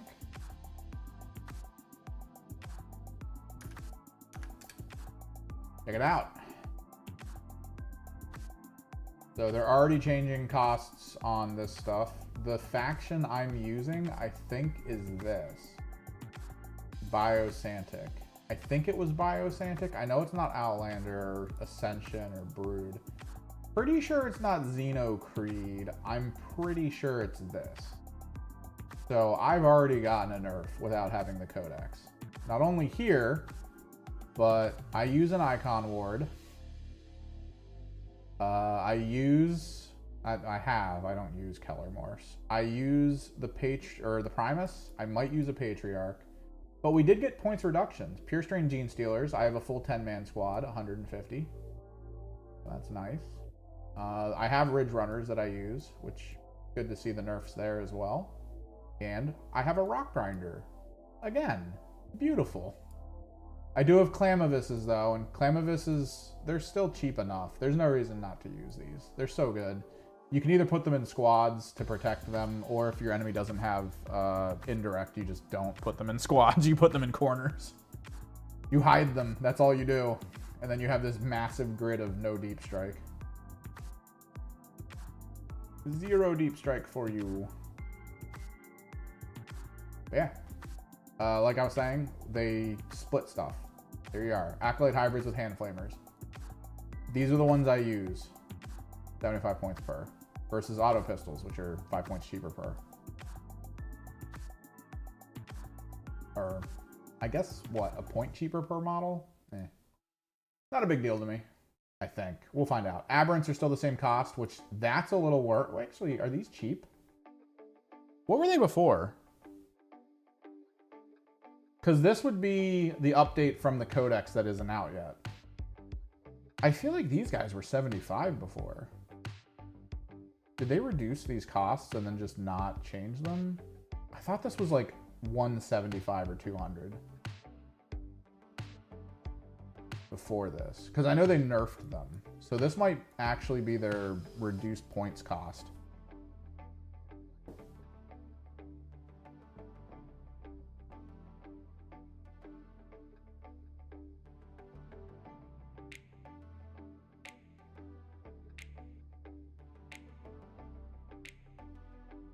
But yeah. So they also released, like I said, this is the mission pack for the upcoming tournament missions. I should probably message the people for the tournament and go, are we doing Pariah or are we doing Leviathan? Because if they're doing Pariah, I want to move my cards over to the new book or to the new thing.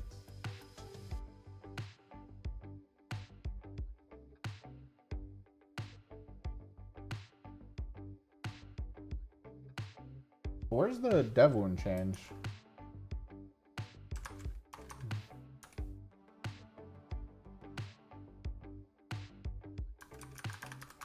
Devastating.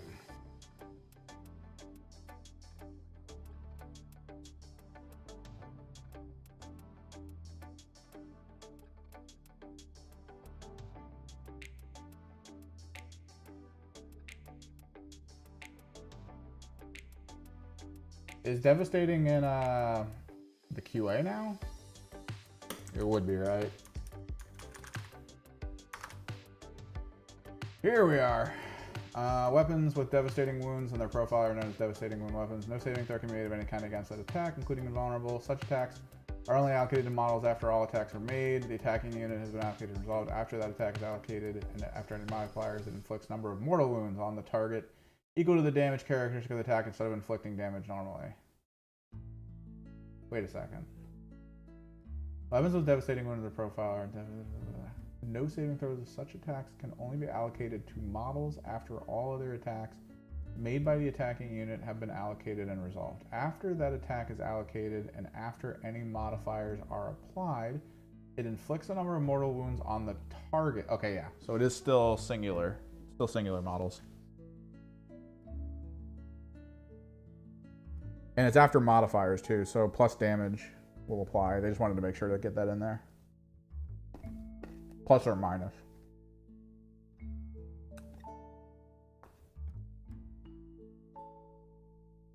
Okay.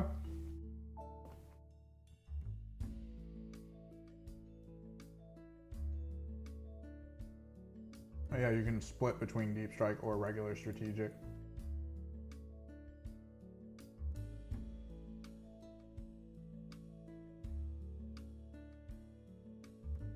Oh yeah, they limited this.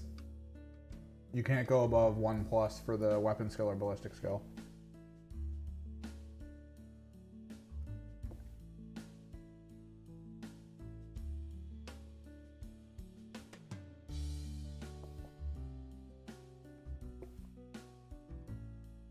Modifying distances can't go below 1 inch.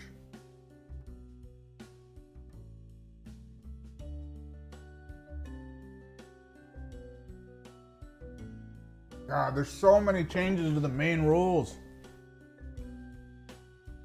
Hazardous? Did hazardous get a massive change?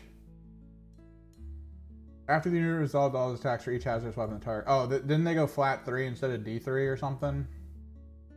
The unit must take 1 hazardous test. Roll 1d6 on a 1. It is failed. For each failed test, you must resolve the following. If possible, select 1 model in that unit that has lost 1 or more wounds, equipped with 1 or more hazardous. Otherwise, if possible, select a model in that unit excluding character, equipped with 1. Otherwise, select 1 character. If a model was selected, that unit suffers 3 mortal wounds. Oh, so you allocate them to the selected model, not the squad. If a unit from your player's army is selected as the target.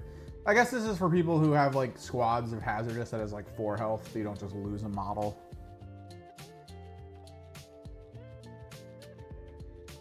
That's not the worst.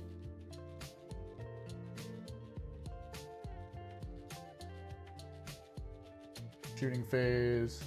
Unless at least 1 model in the unit is eligible to target 1 or more of its ranged weapons, the model's unit cannot be selected to shoot. Indirect.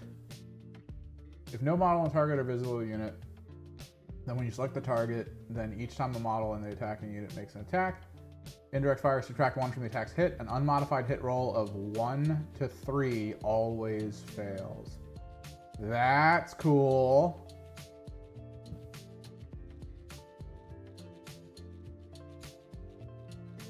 This preempts it. That actually preempts it.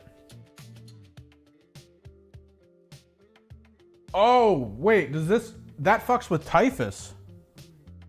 Doesn't it? Because typhus's whole thing is to prevent modifications.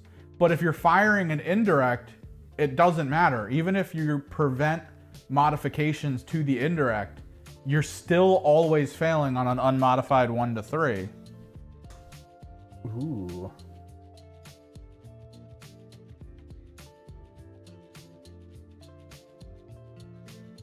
Where's Death Guard?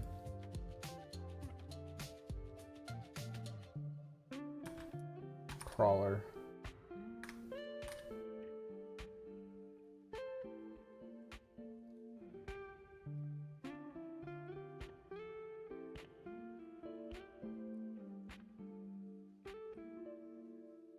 Yeah, Plague Burst Crawler nerf.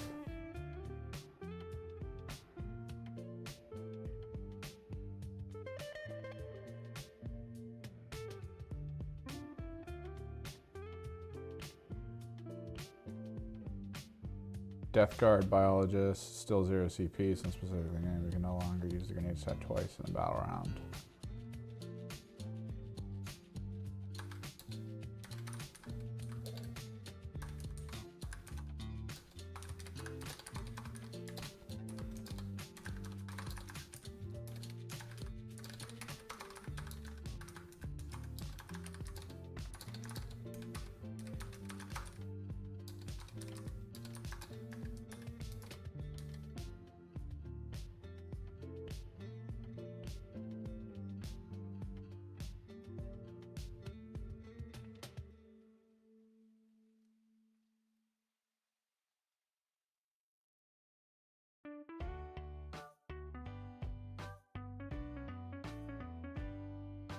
nifty.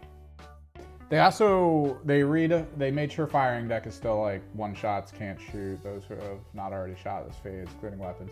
They've also clarified with one-shot weapons now that if a unit dies after using its one shot, it does not come back with the weapon anymore. They made absolutely clear those rules. Straight lines, each time a model is straight line measured. Oh, they changed pivots. Each time you pivot a model, rotate it any amount around its central axis. The first time you do this during each model's move, subtract that model's pivot value, see below, from the remaining distance it can move during that move. If there is not enough distance left to do this, it cannot pivot. Note the distance it cannot move is only reduced once for that move regardless. Okay, so what's...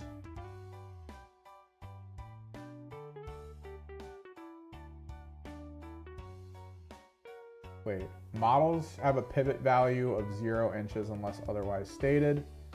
Monster and vehicle models, excluding models on round bases and aircraft models, have a pivot value of 2 unless otherwise stated. Wait, what does that mean? No. Does that mean, wait, moving with a pivot value of 2?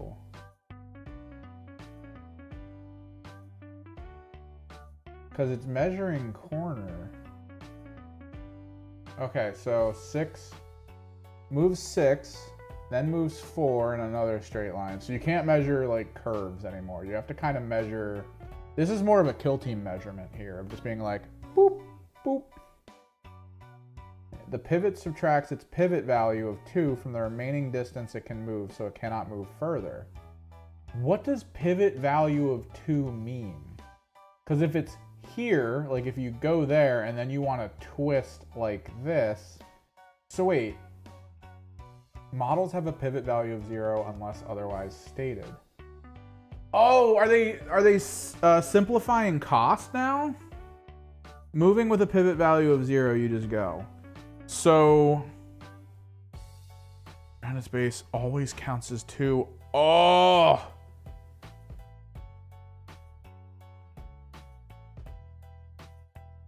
Well, if it has a round base.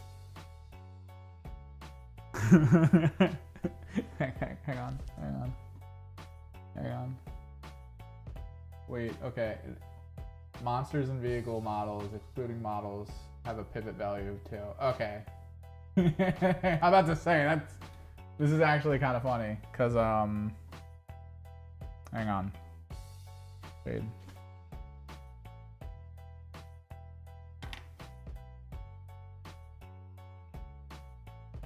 Should this not have a pivot value?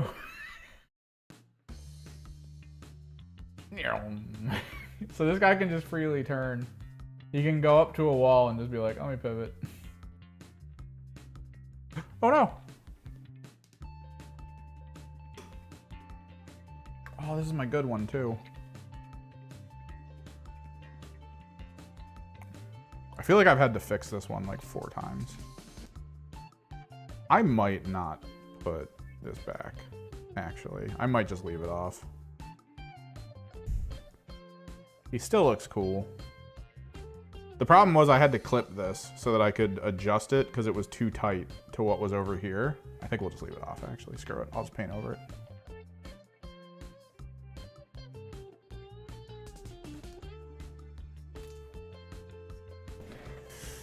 Back to looking at things. So that's cool. That actually helps me with my aircraft because the aircraft information was always hard. But now that I know it's measured like Kill Team, it's actually a little bit easier too. They're moving the movement system over to a very Kill Team-ish system because of the whole straight line thing. They don't want you to do arced turns because the way that would work for this, technically this is 3 inches and 2 inches. If you arc the turn, it would probably be closer to like 2 inches and 2.5 inches. So you actually gain distance by arcing your turn. So they want you to do what we were doing for Kill Team, which is to measure to a distance, put a dice down, and then measure from that dice like the back of the dice to the next spot.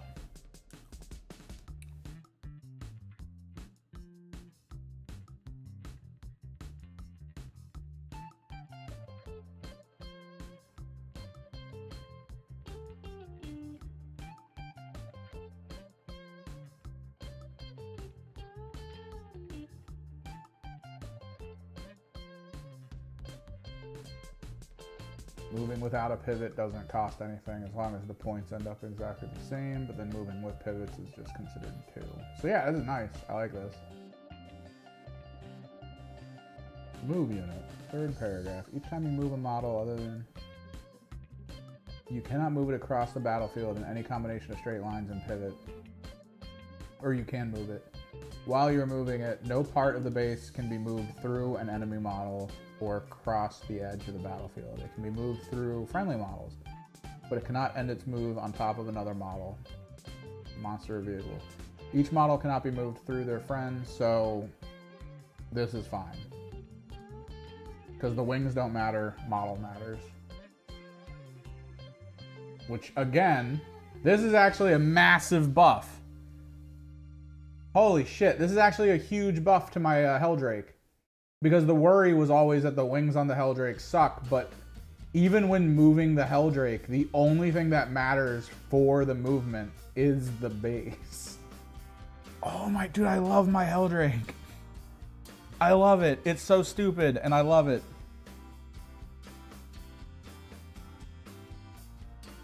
Unit coherency, yeah, dude, there's so many changes. Persisting effects, some rules apply effect until a certain duration. Gaining command points. Outside 1 CP players gain at the start of the command phase. Each player can only gain a total of 1 CP. This includes another CP gained from the start of the command phase. That just fills in the blanks. For any reason, a unit is forced to take a battle shock test for being below its starting strength, unless otherwise stated. That unit does not also have to take a battle shock, so that just limits the battle shock use.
Yeah, this also affects the Brigand Missile Hat, the indirect stuff, because Brigand Missile Hats, I actually kind of abused this in a game. Brigand Missile Hats hit on 2, so indirect is on 3. And you can't plus or minus a hit rating any more than 1 So if you've already minused yourself from indirect, even if you're firing at something that also provides another -1 from stealth, it doesn't work. So they're still hitting on 3s with indirect, which is insane. Now brigands only hit on 4s from indirect with that. That's pretty cool. I'm liking a lot of this. This I need to naturalize into me. I don't think this is gonna matter for the game I'm playing, since the only thing I will be pivoting is my Mutalith. But yeah, maybe. Maybe I'll have to keep that in mind then. But yeah, firing deck, shooting phase, mortal wounds, indirect is nice. Dev wound change, neat. God, why? Dude, they've changed everything. This is probably mostly because people keep asking questions. Like, that's probably why they did all this.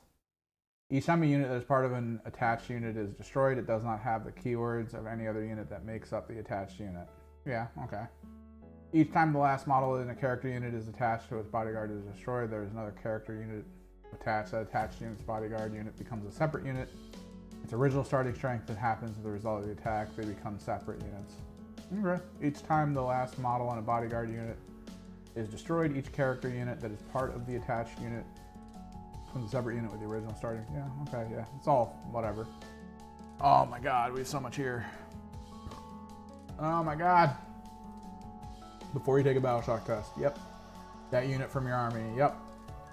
Your unit automatically passes that battle shock test. Yep. Cannot use a stratagem more than once. Why does this claim it's new? Maybe did they just slightly adjust the wording a little more? Because this is how I thought it worked. Command reroll, any phase just after you made an advance roll, charge roll, desperate escape, test, hazardous check for a unit or army, or a hit roll, wound roll, damage roll, or saving throw for the model, or a roll to determine number of attacks.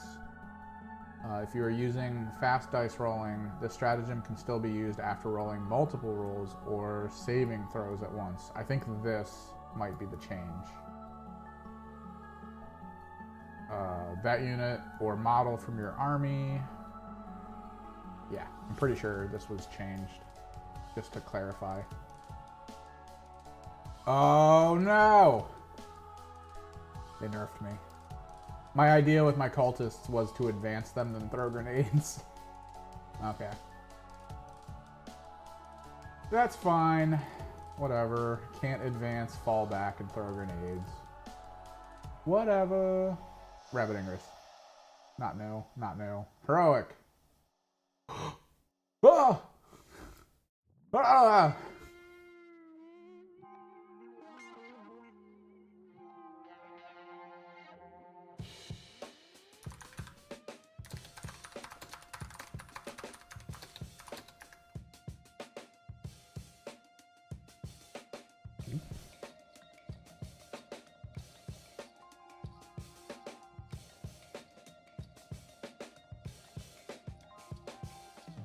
Change to runes movement selection. Imperial and beast models. Oh, Imperial Prime. Infantry, this one motherfucker and beasts can move through.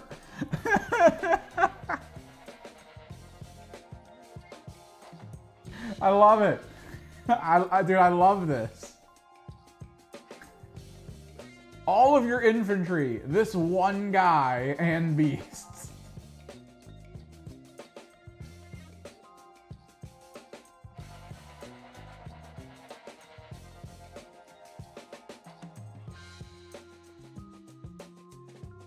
Let me see if anyone posted this. I want to post this picture in this Discord.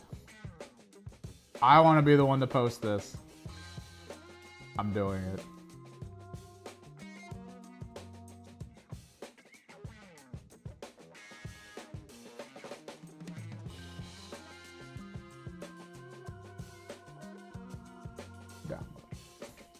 Yeah.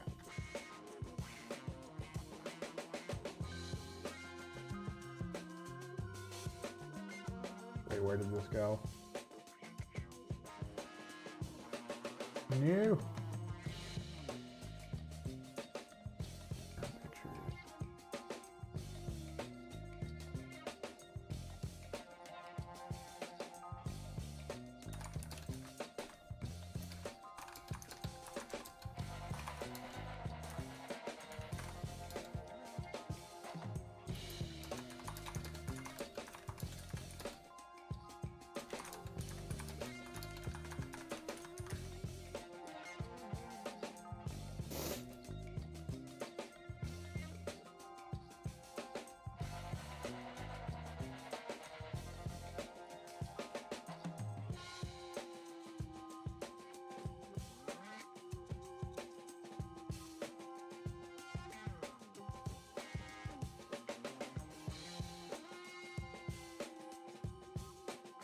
That's way too funny. Ruins visibility. Aircraft models only. Exception. Models that are within this terrain feature can be seen normally, and towering models that are within this terrain feature can also see out normally. Okay. Select units. The army must include at least one character model that is eligible to be your warlord. Some rules grant battle line keyword in addition units. Typically, if you select a particular detachment or if your warlord is specified muster in your army, treat such units as battle line units for the purpose of this step, even though the select warlord step comes after.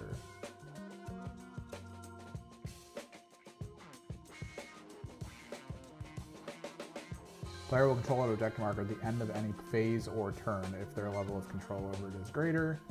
That's for control, but sticky is usually specific in command phases. General, look at all this general FAQ nonsense. Holy crap. After.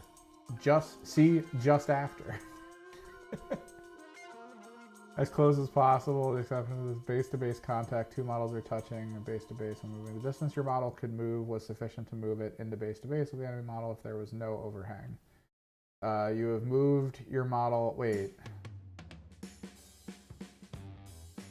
When two models' bases are touching, they are considered in base-to-base and are as close as possible. When moving a model from your army into base-to-base contact with enemy models during the pile-in or consolidation move, if that enemy model overhangs its base such that it is not possible to move your model into base-to-base contact with that model until the end of the turn, those models are considered to be in base-to-base contact with each other and within engagement range of each other. Okay, so this is trying to further clarify things like aircraft that aren't actually aircraft. You have moved your model as close, so it's just forcing you to have to move as close and as within 1 inch. Yeah, okay. Fine. Big guns never tire. Out of phase shooting. Big guns never tire rule specifies takes effect in the controlling player's shooting phase. Units affected by this rule, they are locked in combat. They cannot make use of any other rules that let them shoot in other phases. Example, fire Overwatch. Yep. When moving a model from your army within engagement range of an enemy model, if that enemy model overhangs its base, yeah, this is more overhangy stuff. Just trying to further clarify aircraft, which they are constantly trying to nerf to no longer have them.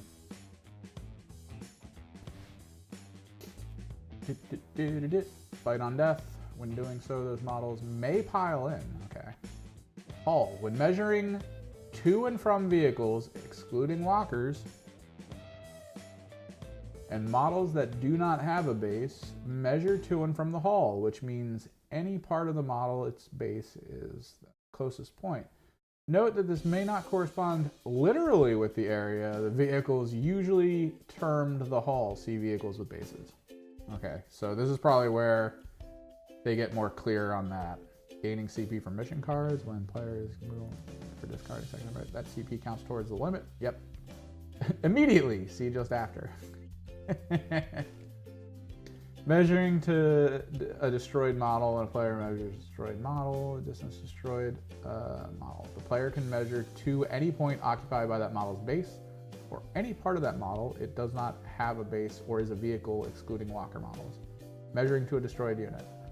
Models without bases. A hull. Mortal wounds. I love it. It's like mortal wounds. It changed. You sure? One shot. Yep, this is it. Each time a destroyed model is returned to a unit, each time a destroyed model is returned to a unit, any one shot equipped by that model that were shot before, that were destroyed, have still been shot. Each time a new unit is added, any one-shot weapons these models are equipped with have not been shot. Okay. Because, yeah, acolytes can resurrect. So bringing an acolyte back from a model that hasn't been from a squad that hasn't been destroyed yet will not give you back the dynamite. Instead, you have to lose that squad entirely. Each time a new unit is added to your army, any one-shot weapons those models are equipped with have not been shot. Okay. Beautiful. Beautiful. Reposition units. Units that use such rules, reposition, and points below apply. Reposition unit, advance, fallback, blah, blah, blah. When a repositioned unit is set up on the battlefield, if there are areas the battlefield model cannot be set up within. Rerolls. A reroll is still considered to be a roll. and as such, rules can be triggered. Round bases. Some rules for round bases: one's footprint is circular. Rules, multiple conditions effect. Example, hardwired, shot. I mean, these are all very basic gray area things. Only measure the horizontal distance, yep. Vehicles with bases, here we are.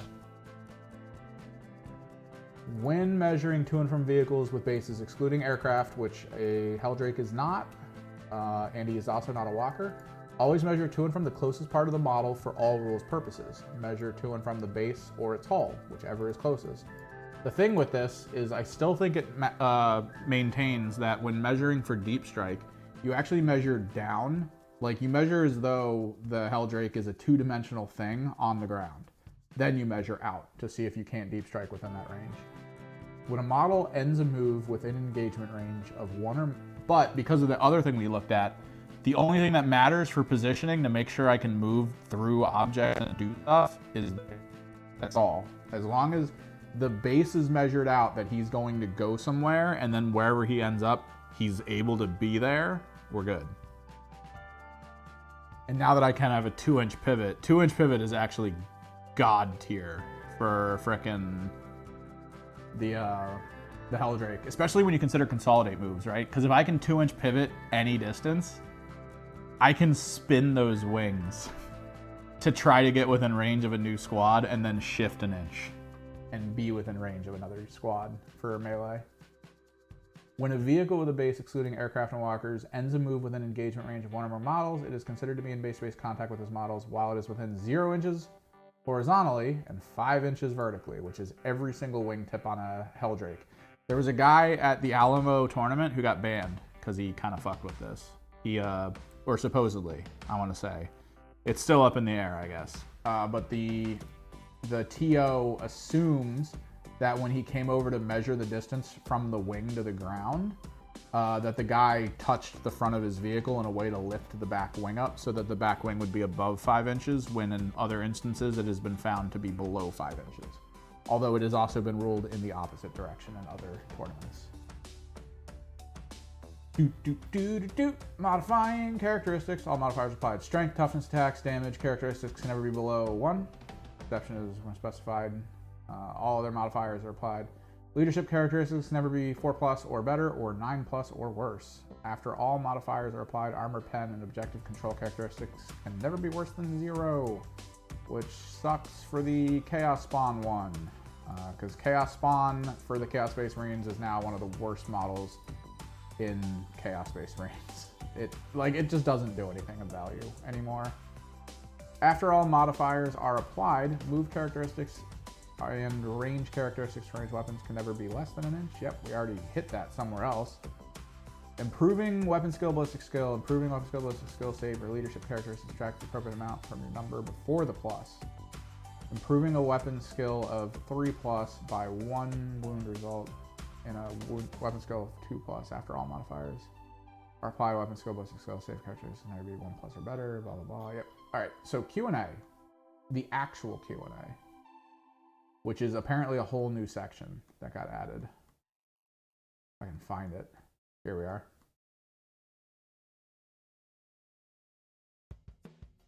Model rule allows to shoot and fight after a certain...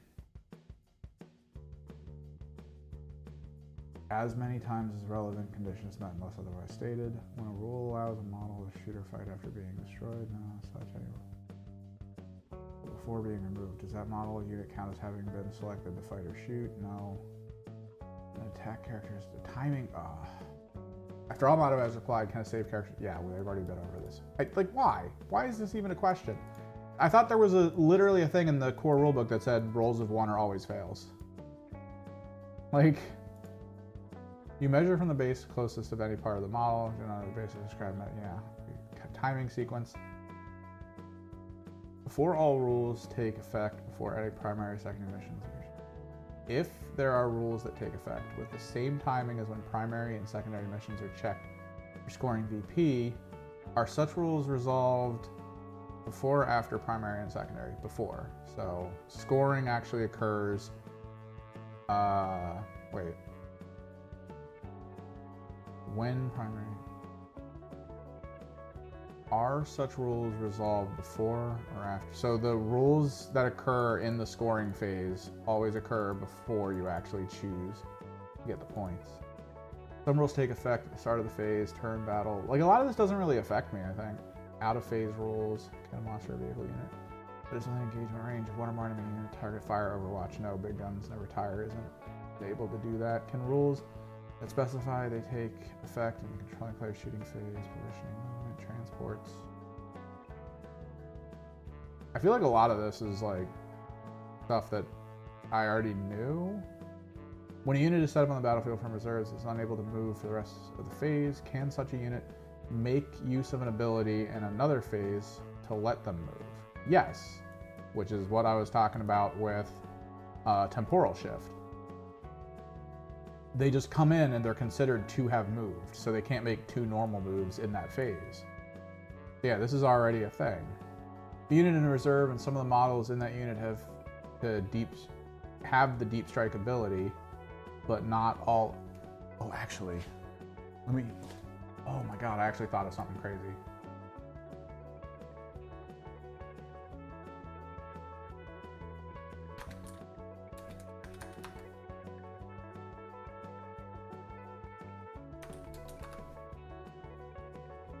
Once per turn, when an enemy ends a normal. So he has to end the move.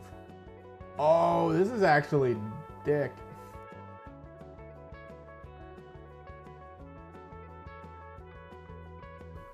Like, if the person tries to readjust to go around you, you can reactive move to potentially block them harder. Like, if they go, all right, well, I'm gonna go over here then. You can be like, cool, roll a d6 and just adjust all your guys slightly to continue to be like the dick. I guess it depends on what they move. Like, if they move things in a bad way, where you can kind of take advantage of what they've moved, I could almost be like, all right, is that your last thing moving? And it could be someone that adjusts to be in front of the Zangor Enlightened, who's a really good meleeer. And I could be like, that's cool. And then if I have things positioned where if I back my Enlightened up and then they charge the Enlightened, they'll be in the open. Or it could be one of those weird situations where they're trying to get within range to melee me on like a point, and then it's like max range and I could just friggin' back out. I do love the movement shenanigans of the Enlightened. They're so fun, man. They're so stupidly fun. Fight phase, actions, missions. Oh, this is actually, if an action states the unit section that one unit can perform it, possible for multiple units. No, only one unit from an army can perform that action at any one time. Possible for multiple units to each be performing one instant. Wait, if an action states in its unit section that one unit can perform it, is it possible for multiple units to each be performing one instance of that action? No, only one unit from an army can perform that action at any one time? Wait, what? What's the reference to the action? For primary and secondary missions that award VP for destroying character models or units, if that model or unit are returned to the battlefield and subsequently destroyed again, will such primary and secondary missions award VP for them being destroyed again? Yes. I think they clarify this in most of the units that can come back. Psychic abilities are all mortal wounds inflicted by psychic ability, including any caused by the unit with that ability inflicted by a psychic attack. Yes. They were very clear on that in the Doombolt section. Do Doombolt... When your list goes so hard that the FAQ has very specific things about you in it, do Doombolt and similar abilities count as psychic attacks for the purpose of feel no pains? Yeah, they were very clear on that in other situations. When hazardous weapons inflict one or more mortal wounds as a result of a failed hazardous test, if that weapon is also a psychic weapon and those mortal wounds inflicted by a psychic attack, that's actually kind of cool. I don't know how often that'll be used. Maybe Grey Knights, because Grey Knights get usually anti-psyker stuff. So if they ever hazardous and then take it, they can possibly feel no pain off of anti-psychic feel no pain rolls. That's cool. Dude, there's a lot of changes, man. And I'm going to have to adapt all of it. like a key thing is literally, I'm probably gonna have to like cut this. I'm gonna have to cut this out and print it on its own so that I have access to things. I already kind of get it. I can't multi-target Temporal Surge. Doombolt is no longer against Lone Ops. Lone Ops now negate it. So this is just for Lone Op though. You can't do the 18-inch no target against it. It's just specifically Lone Ops. Twist of Fate is now just AP2. Cabal is, I can only target a per turn, which is 2 turns around. I can only target 1 sorcerer once, which is actually really good because I bought all those buttons. So now when I'm like, all right, I'm going to use this guy for this, I can put the button next to him to remember that I did it. That's kind of good.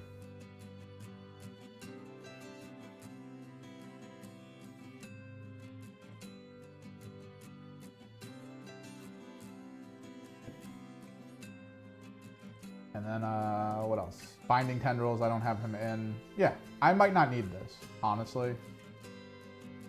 Because this is all very basic. This is pretty simple. We need to get back to painting. Because it's only 1 o'clock. We're kind of making good time here. Whoop. A lot of good stuff. Looking forward to the tournament. I am leaning into just playing Thousand Suns. Just busting out my Thousand Suns for it.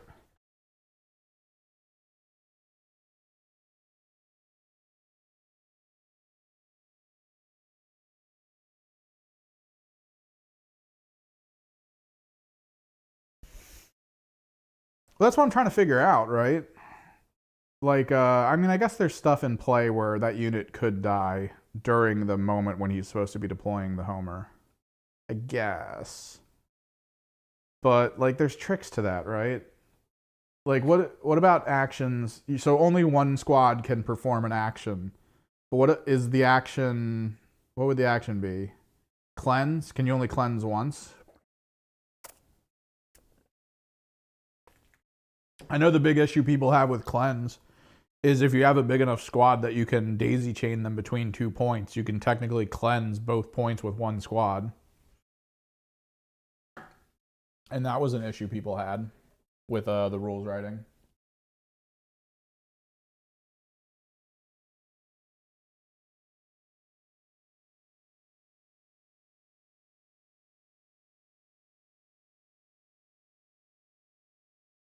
Or maybe this is mostly written for Pariah Nexus, which will probably be a little different.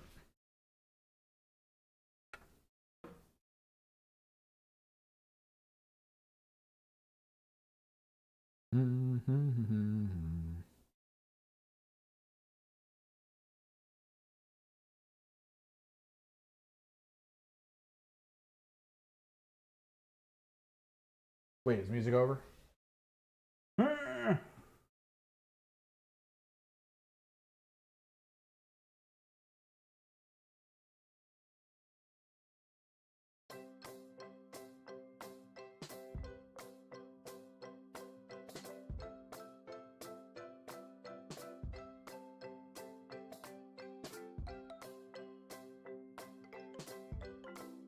Corrective gold.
Oh, you're wondering if the Grey Knights will do well.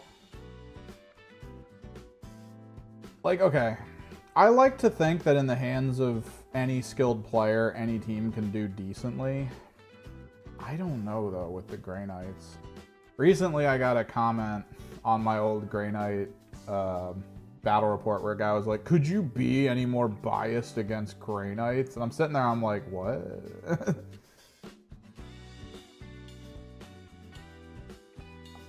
I'm glad they're your favorite faction, but the reality here is that I'm literally telling you what the biggest problem with the faction and kill team is, and you're angry that I'm telling you this?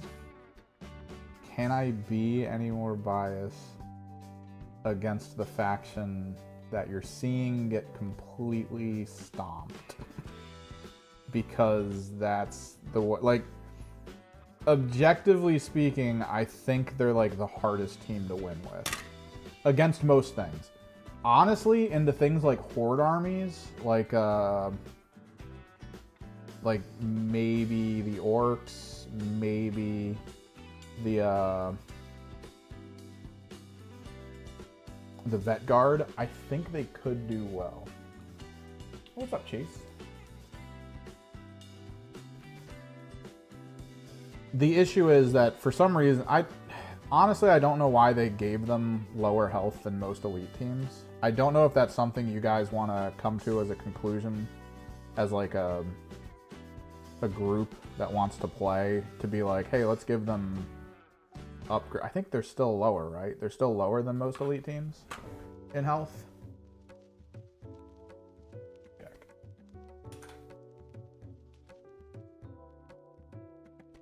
Kill team, because they get the same amount of units, that's the weird part. They get the same amount of units.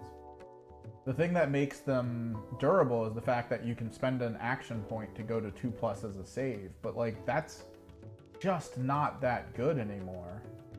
Yeah, wounds 11 across the board, except for their leader, whereas almost every other elite team is wounds 12 with a 13 lead. And your kill team can take 1 additional warrior. Let's see, 4. A Grey Knight kill team includes 1 Grey Knight Justicar. Done. It also includes 4 Grey Knight operatives. So technically, you used to only be able to run 5. This was such a weak team for no reason. Like, there's no reason this should have been this weak. Because almost every other elite team is 6, like flat out. Legionary, 6. Like,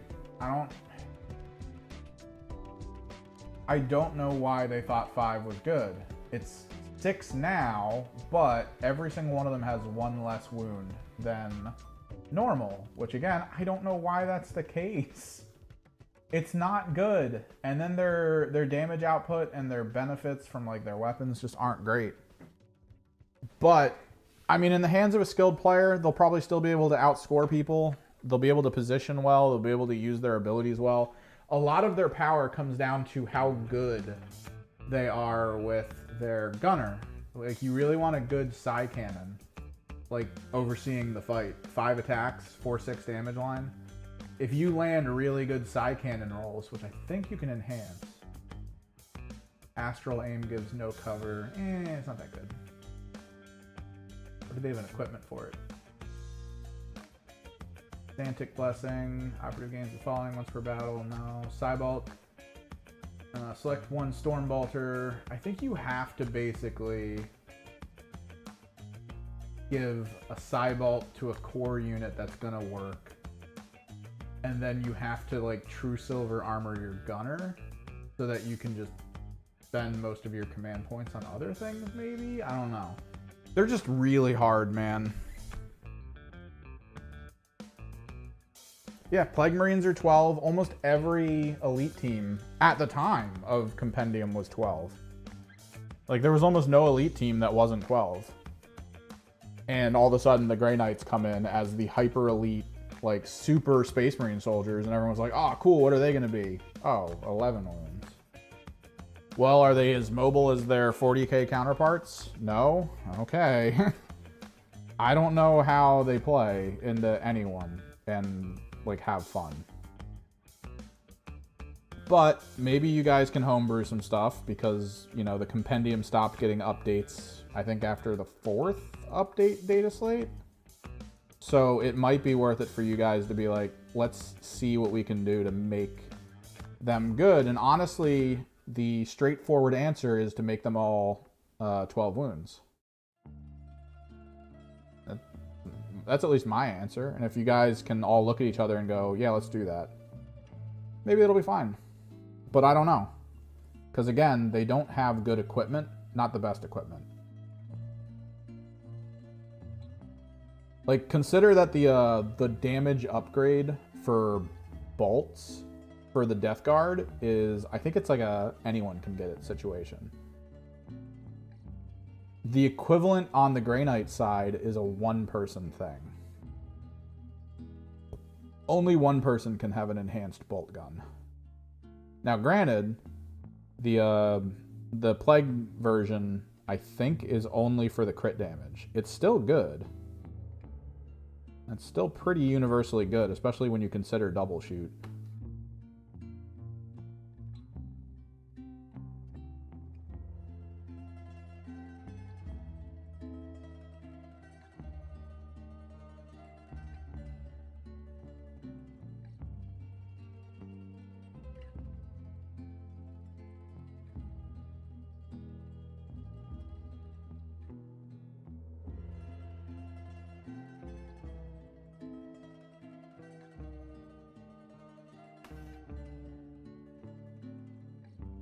No, yeah. The bespoke teams we need at this point are Talons. We need like a decent Talons. Even if it is Sisters focused, I still think it would work.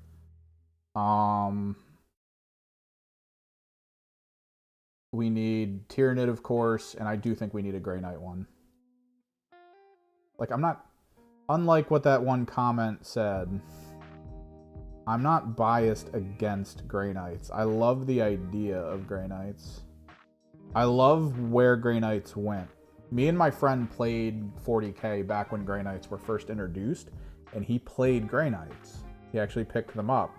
And they were very bland when they first came out. They were literally just like massive stat sticks. They were sort of like the Chaos and Imperial Knights of the time. Of just like, we shoot tons of bullets per squad, we have ridiculous melee, and we're very hard to kill. That's all they were.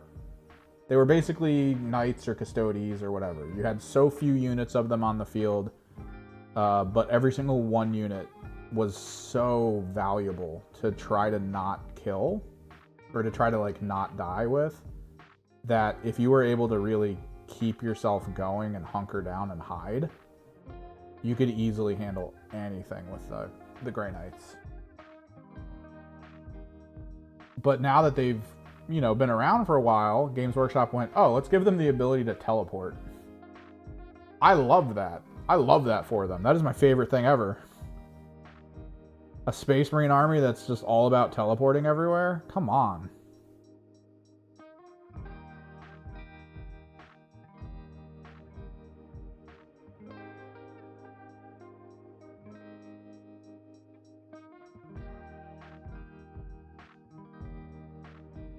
Yeah, so Grey Knights, Hive Fleet,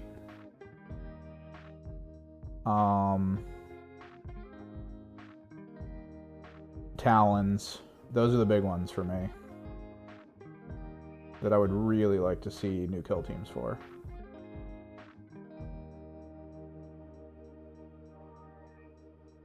I mean, come on, we have technically 3 kill teams for Genestealer Cult. We've got the Compendium still, because that one wasn't negated by the Wormblade. Then we have Wormblade, and now we have the Brood Brothers. Are they the fan favorite? What's happening? Like, I wasn't thinking, like, after we got a Wormblade one, I figured that we'd be good for a while, because Wormblade was cool. I like Wormblade.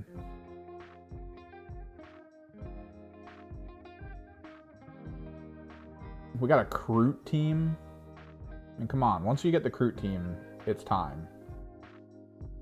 Give me the Hive Fleet. Give me the Grey Knights. We were actually... Me and my friend's biggest hope, oh, I gotta put glue down on this. Me and my friend's biggest hope was Grey Knights into Tyranid as the final box for the close quarters missions, because that would basically be called like Space Hulk or something.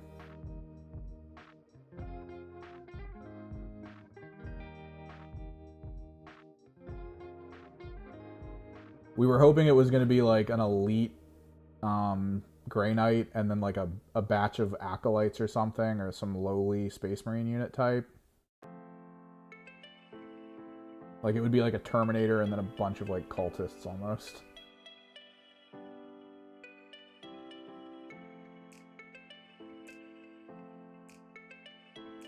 We thought that'd be fun as hell. Honestly, what you should probably do if he likes to play Grey Knights, I don't know. You may want to figure out if you guys can organize his units to just be considered the intercessors. I get them using Kill Team for new models. Honestly, I understand it. It is a good platform to release models and be like, hey guys, you want to buy this?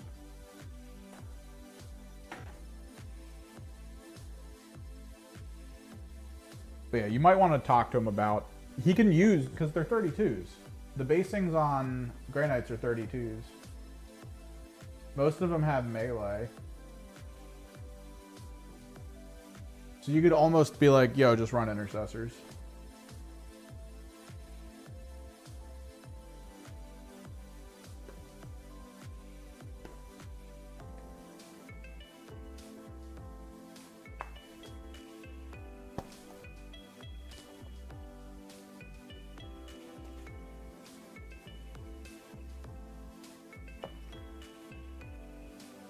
He could technically run them all as assault. If he has models that look slightly different, he can declare them to be like the grenade launcher user.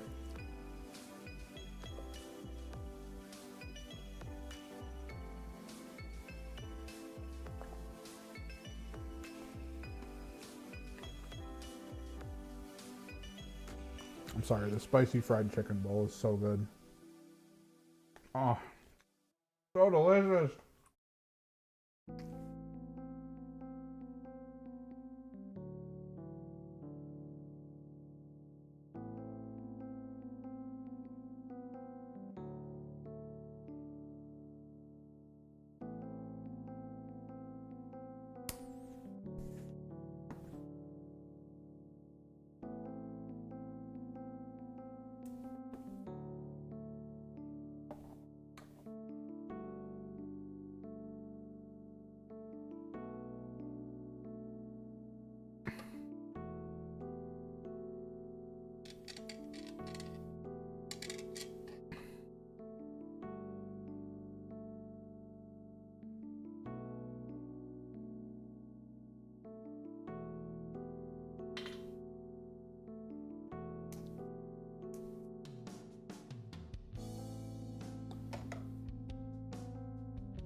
Yeah, just intercessors. Just show them the rules. Send them the rules now and be like, hey, if you can stand models in 32 millimeter bases from your Grey Knights to be these, just do it.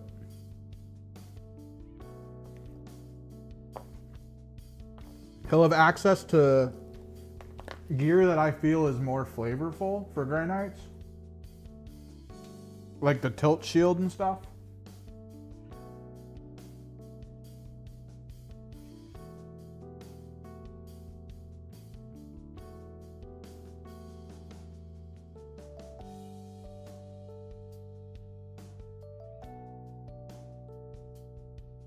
He gets all the good basic things that you would want.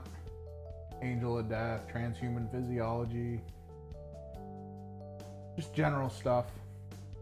Because the other problem is that it's already been determined that like the command ploys for the Grey Knights are also like really just not good. They get the basics, of course, Bolter Discipline, stuff like that. Tide of Celerity, Tide of Shadow are really important.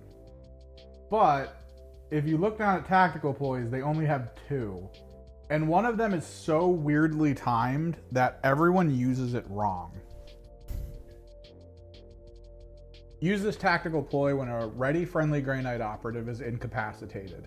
That means the unit that dies has to be ready to activate. The operative is not removed from the kill zone until the end of your next activation or the end of the battle, whichever comes first. So here's the thing.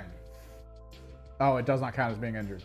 So if you charge a guy with your operative and it dies, you can't use it. If you charged a guy, lived, and then it's the next activation and it gets killed somehow, you can't use this. You can only activate this for 1 command point after charging someone, or after, like, let's say I come around a corner and I melt a gun you're facing. You can then use this.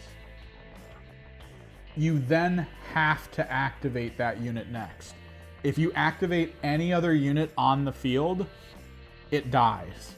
This is now your unit you're using next, which locks you into something that will give me time to make an adjustment somewhere else. Like, it's such a garbage ploy.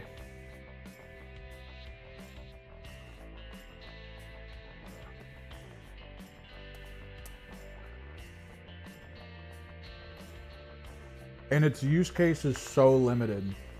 I think it was determined that the best use case for it was in a situation where your opponent rolls to get initiative, right? And you're in melee with one of his units. And he's like a 2 APL guy. So he fights you. Maybe you have 1 wound left. So he fights you and kills you. And you don't want him to move to an objective. Then you spend. That's literally the only moment when that matters. Is because now there's a guy with 1 action point left who is sitting in front of you who cannot leave. And that is it. That is the best use case for only in death does duty end. Because then you just activate your guy in your own turn and kill him.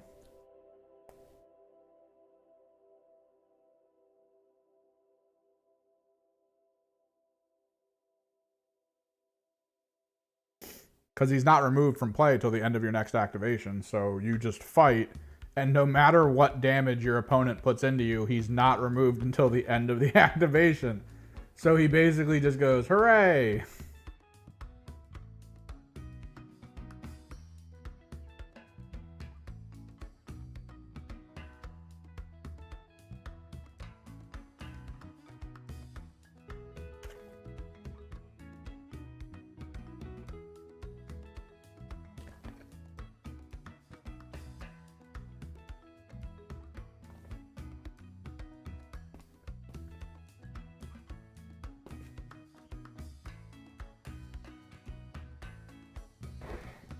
Yeah, talk to him about using intercessor rules. He can still play Grey Knights. Honestly, he'll probably feel better.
But God, they need a proper Grey Knight kill team.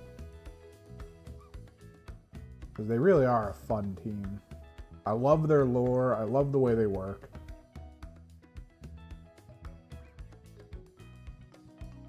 It is an absolute shame and a travesty that they are so, like, mediocre for Kill Team. Especially now. Like, we got Mandrakes. Give me the elite version of the Mandrakes. Do it. Do it. Imagine the Grey Knights being a hyper elite kill team. Like the Custodes, right? Imagine them to be statted ridiculously well. Only 4 units on the field, but with Mandrake level teleportation.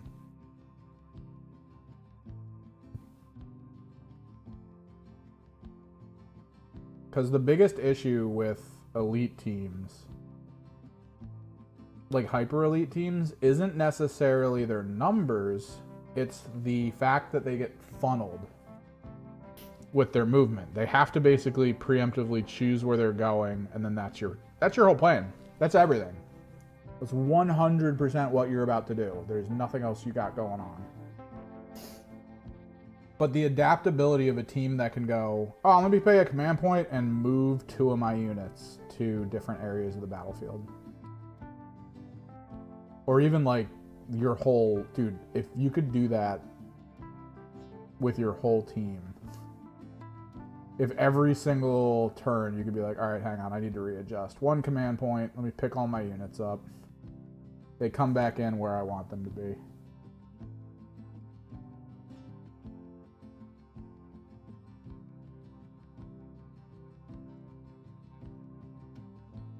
Because that's usually after you find out who has initiative.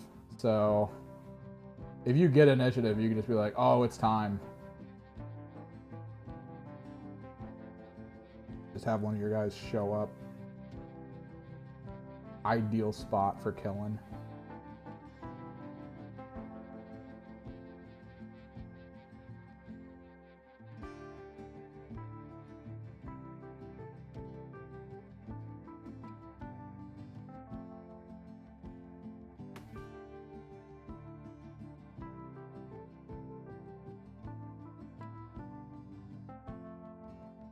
If he wants to play, like, at the very least, if he's like, no, I want to use Grey Knight rules, because they do have psychic abilities in their rules, right? If he's like, I really want to use them as Grey Knights. Maybe, as long as he fully understands that he is going to be fighting on the back foot until maybe, like, some level ups occur that give him benefits that really help out.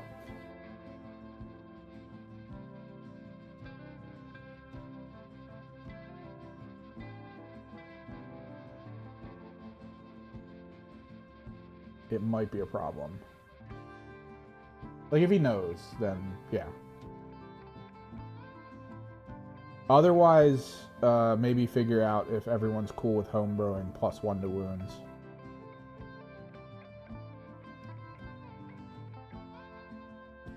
Because honestly, I'd be fine with +1 to wounds on Grey Knights. Because their damage output with their guns just isn't great. They don't really get benefits of AP. They don't really get high damage output benefits. It makes them very hard when they get put into, like, meat tank lists, like the Gellerpox and stuff like that.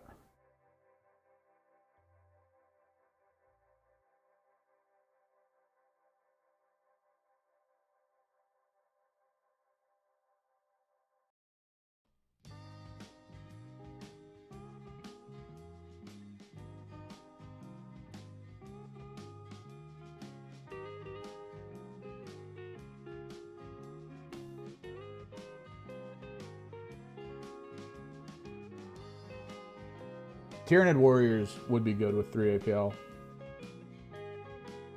Just make it so that the ploy that gives an extra APL is unable to target the warriors. It's mostly just for the little units. That's why everyone uses Gene Stealers, because Gene Stealers are the same concept as the Corsairs. They're pseudo 3 APL units since they get the free dash.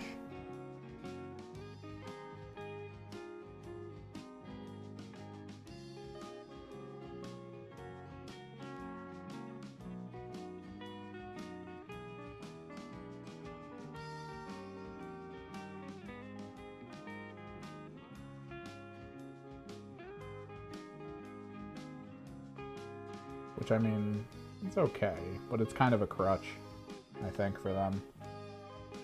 Because personally, yeah, I would lean into Warriors if I were to go Hive Fleet, and you kind of are going to lose most of the time if you go straight up Warriors, because you're going to be out APL'd the whole game. That's 6 units with 2 APL. That's probably, I think, the lowest APL the game has to offer.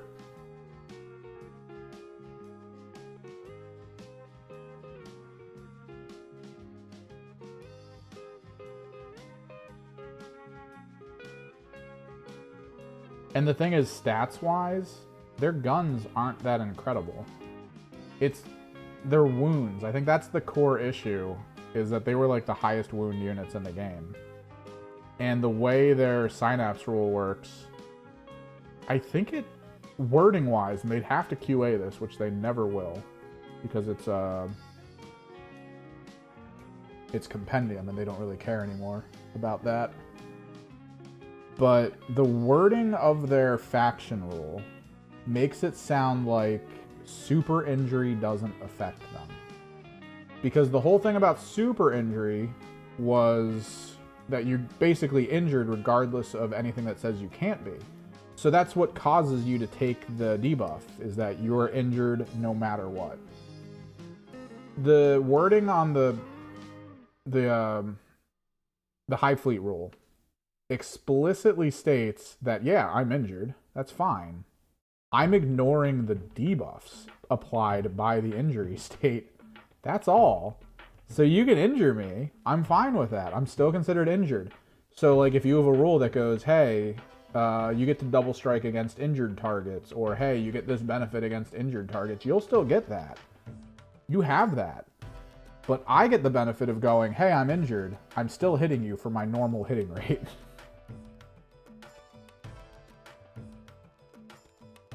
What's up, Steph?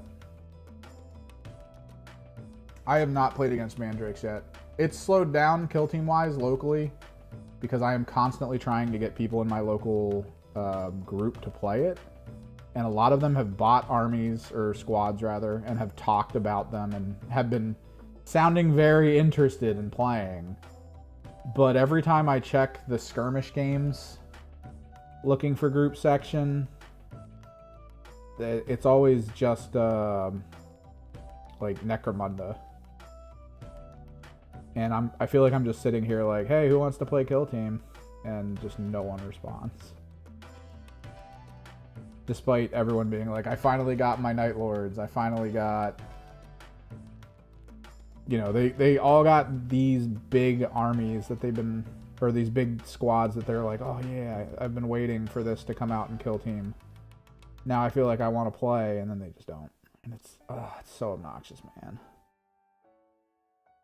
I have to wait for like a local tournament to start playing again. But everyone is pretty much in on 40k because of the 10th edition update. Everyone's burning the candle at both ends for tournament scenes and all that for 40k.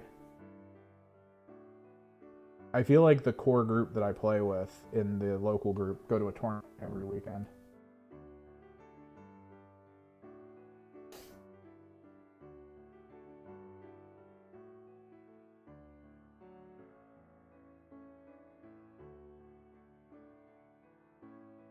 And when you're doing that, you kind of have to hyper-focus, right? I feel like every time I try to play 40k, my brain goes too far into the kill team direction. And it's like, the tactics I use are sound for kill team, not for 40k. And I gotta fix that. What kind of sisters? Were you the one going armor sisters, or were you doing the jump pack sisters like everyone else? Because jump pack sisters are pog.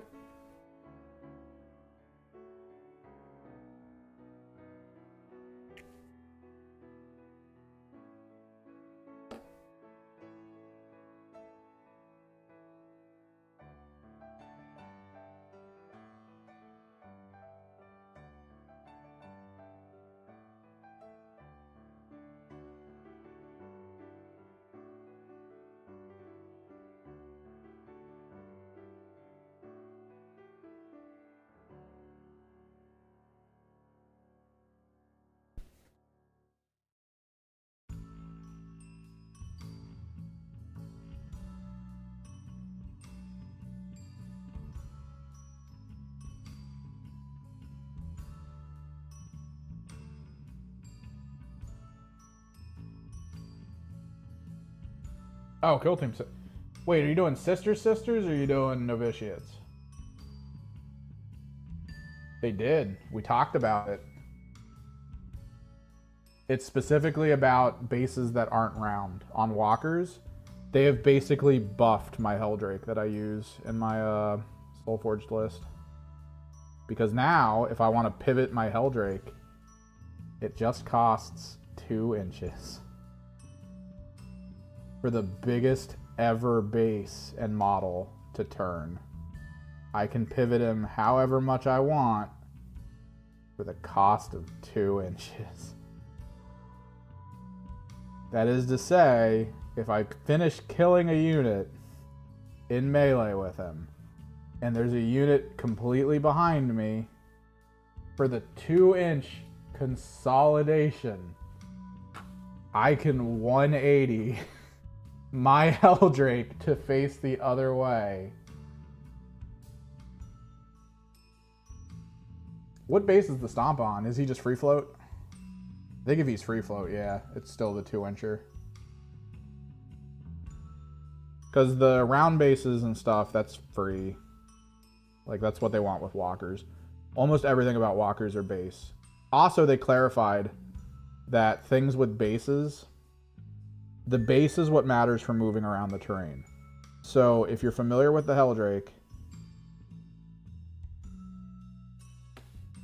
Helldrake, model, base.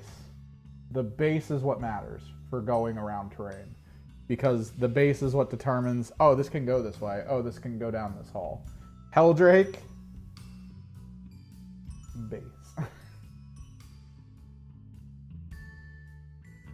Yeah, they buffed my Helldrake a little bit.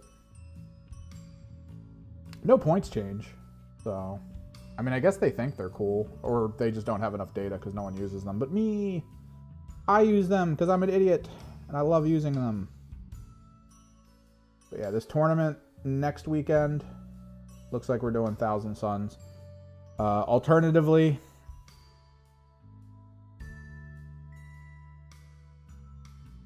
if I play my 1,000 Suns, because I got a game Saturday to test them out. If I play them and I go, I don't know, I don't really feel like, you know, kicking these guys around like that. And then I look at my Genestealer Cult Codex, which should be out tomorrow, if I'm not mistaken. We might have an emergency Pure Strain Genestealer paint sesh. And we will make a list for 1,500 points of Genestealer Cult.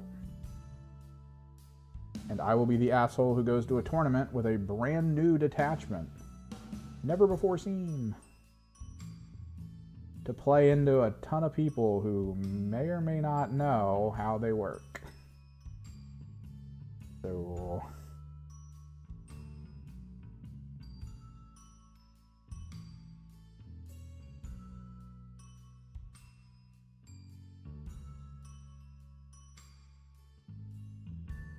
because I've got my Pure Strains.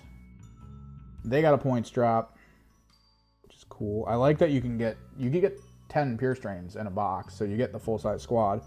So I can either do the full-size squad, which is probably what you want to do anyway, or I can do 2 squads of 5 for super cheap infiltrators.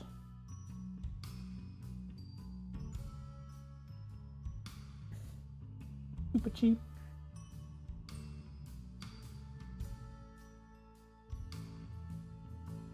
I think we got all the corrective gold down.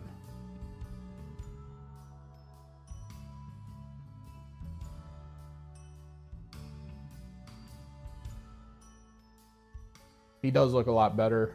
The glow on him looks a lot better than the green purple.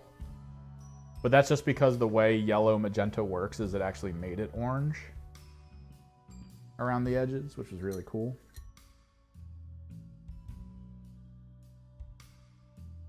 I think we're still going to do green to chartreuse glow on the blades, as well as like the exhausts and stuff. The guns, though, I might do magenta to chartreuse. I feel like that might be still a good idea. Is white still moist? All right, corrective white areas.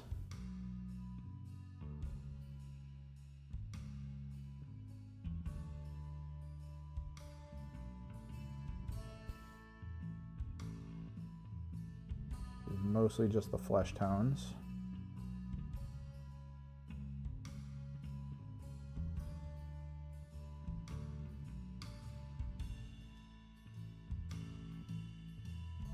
I think it's also a pretty big dub for the, what is it? The Defiler. I kind of want to get a Defiler, man. It has been quite some time since I've owned a Defiler. And they seem to be really good for this army that I'm explicitly playing for the Chaos Space Marine Codex. The idea is whether or not I get a Defiler or I purchase a box of Hounds, friggin' War Dogs, and I make them into one Defiler. Basically doing the quadruped thing with the legs.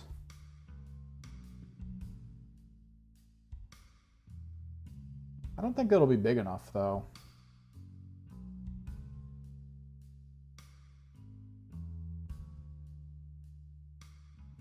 Next time I'm at the local store, I'll see if they have a Defiler.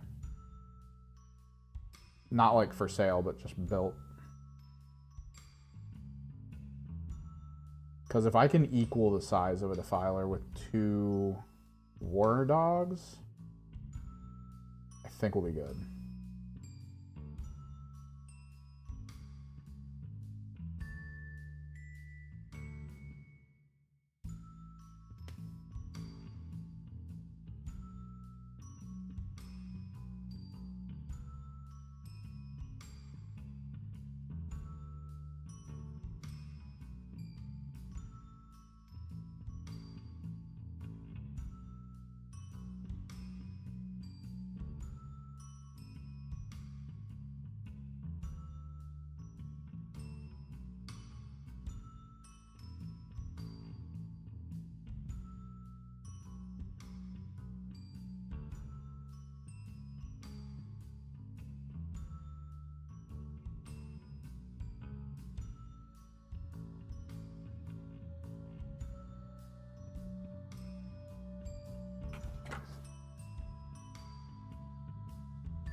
Get some more white down.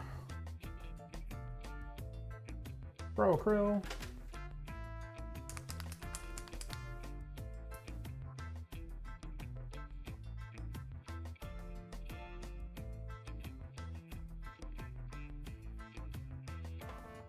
noticing that the glow effect that ended up happening on this guy's mouth kind of made the mouth, like, as a whole, the color. So I don't think I need to do the flesh tone in the mouth necessarily. Core flesh toning we might, or the core glow effect and flesh tony stuff we might want to do is like these things here. These were good.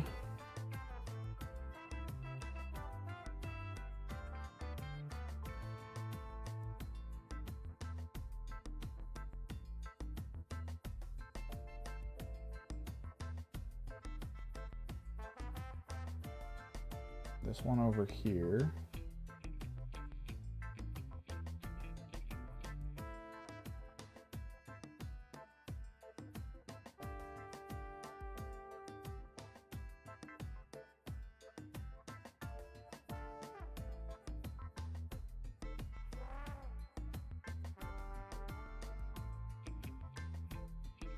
Perfect.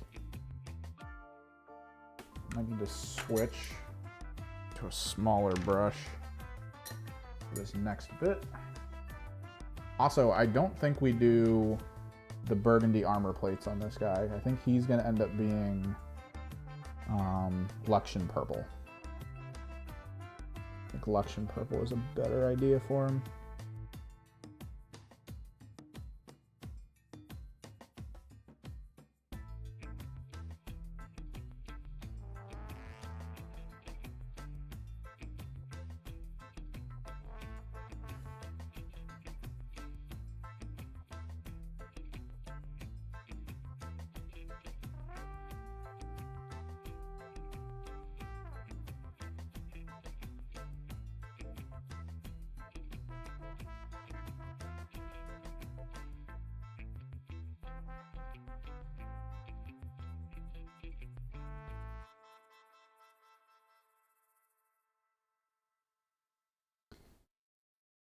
Ooh, beautiful.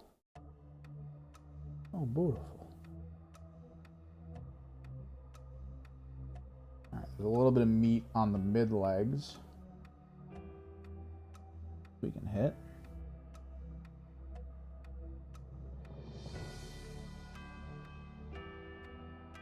I think this is the Christmas song, right?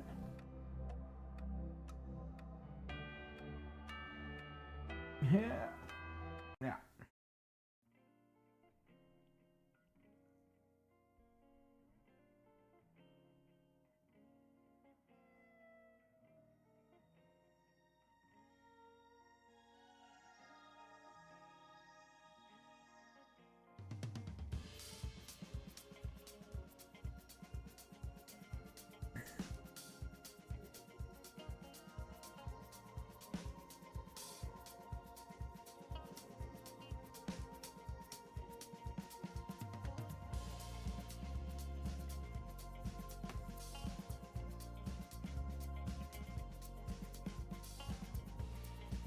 It's a little bit harder to paint for, but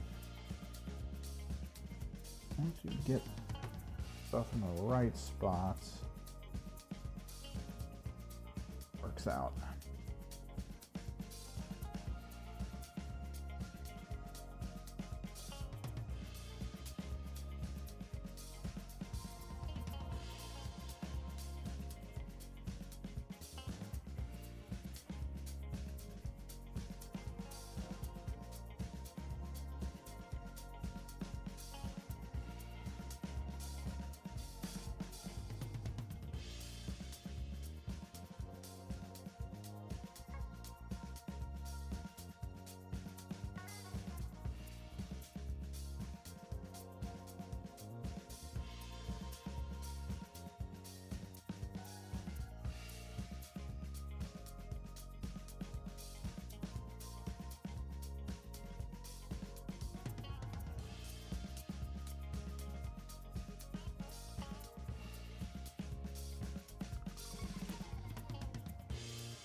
once we do the corrective white. We'll do pin wash white for the glow.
Beautiful. Get in here.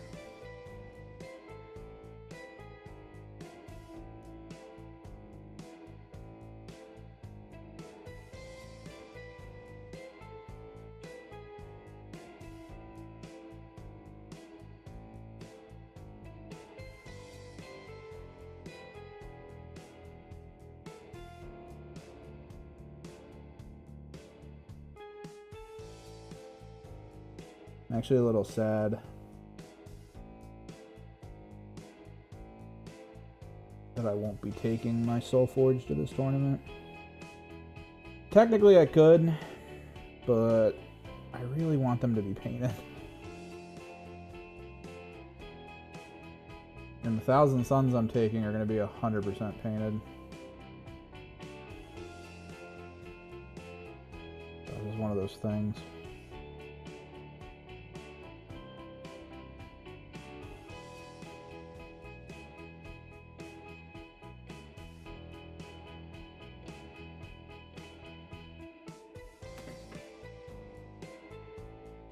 Iconic Bandit song. I just... What are my settings right now? My settings are chill, rock, pop, no vocals. 3-minute minimum. And we're just going through it.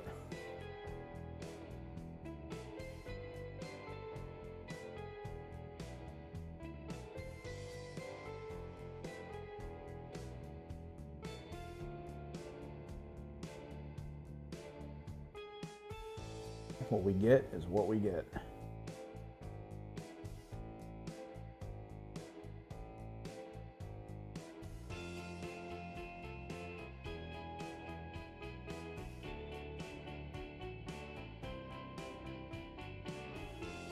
It's a little different than our usual playlist, but I wanted to mix it up today.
Novitiate should be good.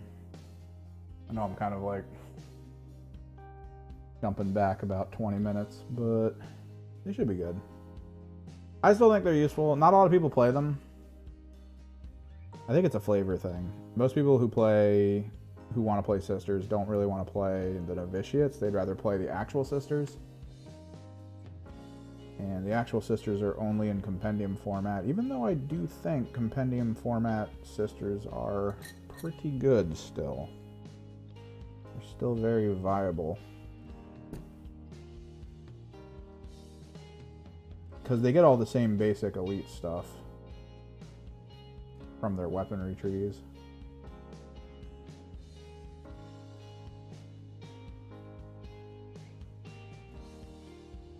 But the novitiate, I think a lot of people who have figured it out, they actually modified what the novitiates look like to be like sisters. Like, they just make sisters with the weapons from the novitiates box.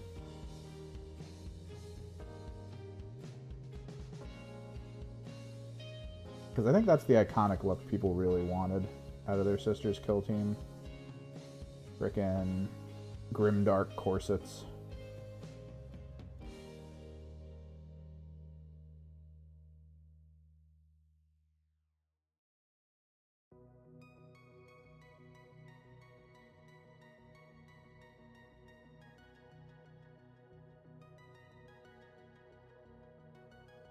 Guess we can try to generate a fun talk topic.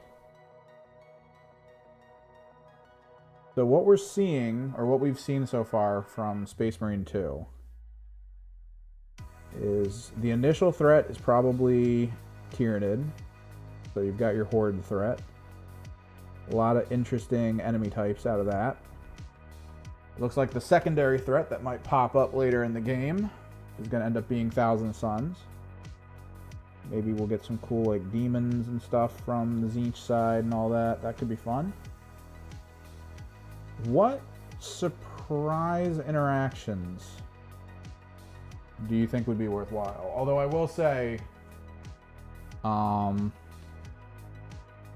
feel like if you over inundate a game, because you're already seeing Space Marines, Guard, and then Tyranid, and then you're going to see Chaos. I feel like if you over inundate a game with enemies and stuff, it starts to like feel less almost. Like just constantly throwing threats and stuff at you. Just, I don't know, it's not that fun. It's not as fun as something that's a little more focused.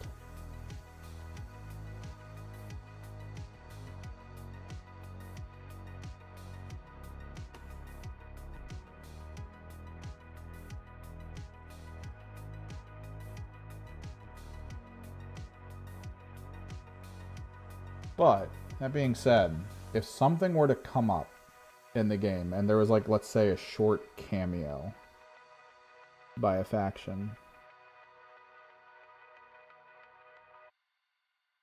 what faction would you want it to be? He plays Ultramarines, and Ultramarines do have a positive history, to a degree, with the Aldari. You think it'd be cool if like an Aldari kind of showed up to assist for something for a little bit? Because something that greatly benefited games like Rogue Trader was having the interactions between the multiple factions. So you kind of got the gist of like, oh, this faction is just arrogant, like that kind of stuff. And then to hear like what happened in their history to cause their arrogance to be justified, stuff like that. Kind of cool.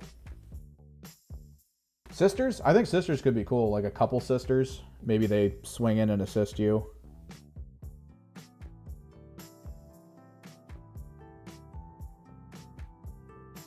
Do you think we'll get any like large heroes? I think they'll probably be told by Games Workshop to try to avoid like the big heroes.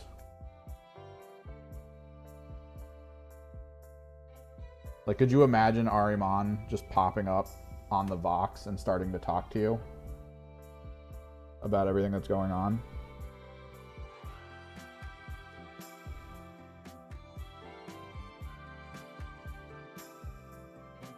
where like the sisters help and then Celestine kind of just arrives or something. Like just something weird. Where you're like, I don't know about this. Why would this be the case?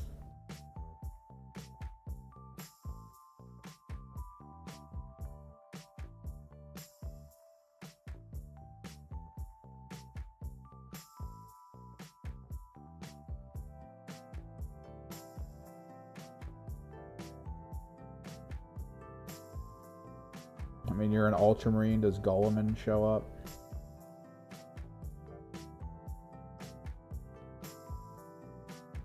I feel like it could be cool, because I'm trying to remember. The Grey Knight Tactics game, doesn't Drago show up? The Grey Knight leader? Doesn't he show up for like a little bit? Dude, all Ultramarines want are a goth girlfriend. That's it. They just want a goth girlfriend.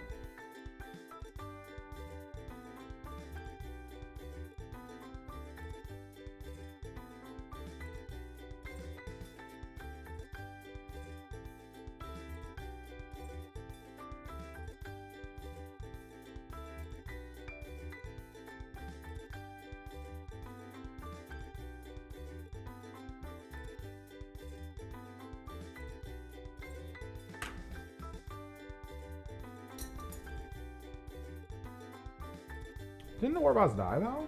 Oh, yeah. Comes back to life. It could just be another orc who knew the fight. Right? Although I feel like the orcs are more angry, probably, at World Eaters than anyone else right now. Gazgul lost his lover.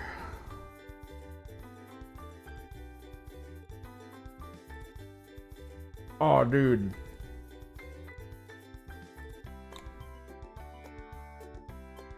I don't know how the Votann could show up, though. That's the thing. Like, in my head, I'm trying to think how the Votann would... how they would reconcile the Votann being like, let's help the Space Marines here. Right? I mean, they're mostly intergalactic traders or something, right? Like, you're not supposed to know enough... You're not supposed to know a lot about them, I think. And one of the key elements to them is that they like to just get stuff and trade, but they're kind of ruthless.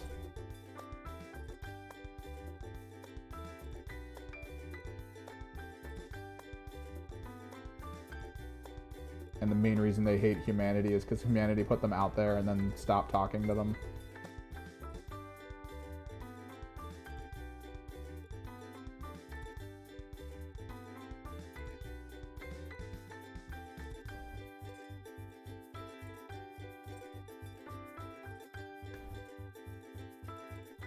I do think there needs to be a game that drops that has Votann in it. Imagine the next Dawn of War coming out and the Votann are part of it. I think that'd be cool as hell.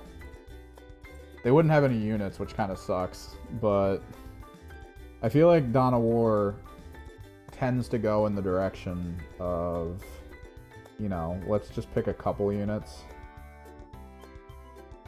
for each faction to be able to build and just go with it. And I think Votann will have enough to really make that work.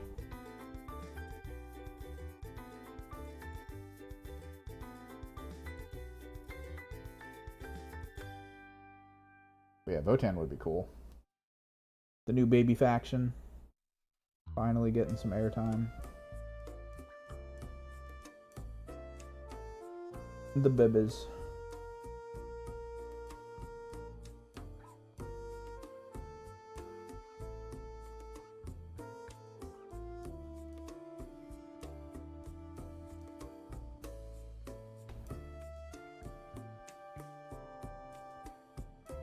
Total War and Dawn of War are two different things. I know a lot of people like Total War. I actually don't like Total War's format.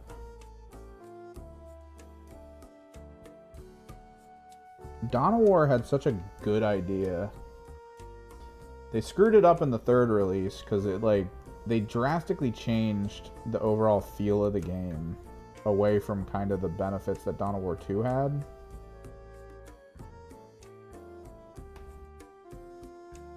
Dawn of War 2 just felt so good, though.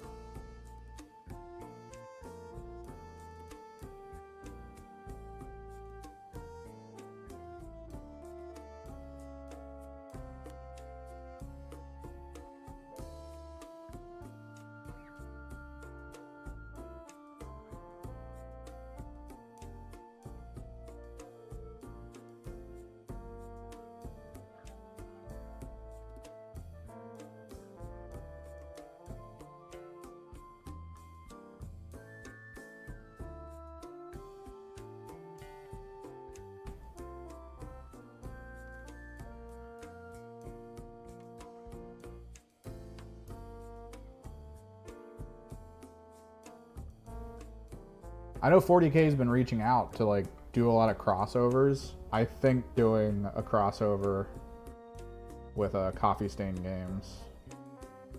I think Coffee Stain is the one that published it, and Deep Rock Galactic with Votan would be freaking amazing. That would be peak.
They wouldn't buy the rights. Their Games Workshop is so much more interested in just working with people than anything else. I am kind of interested to see what's been happening though recently, because there's a lot of games that have a lot of the models from Warhammer in it.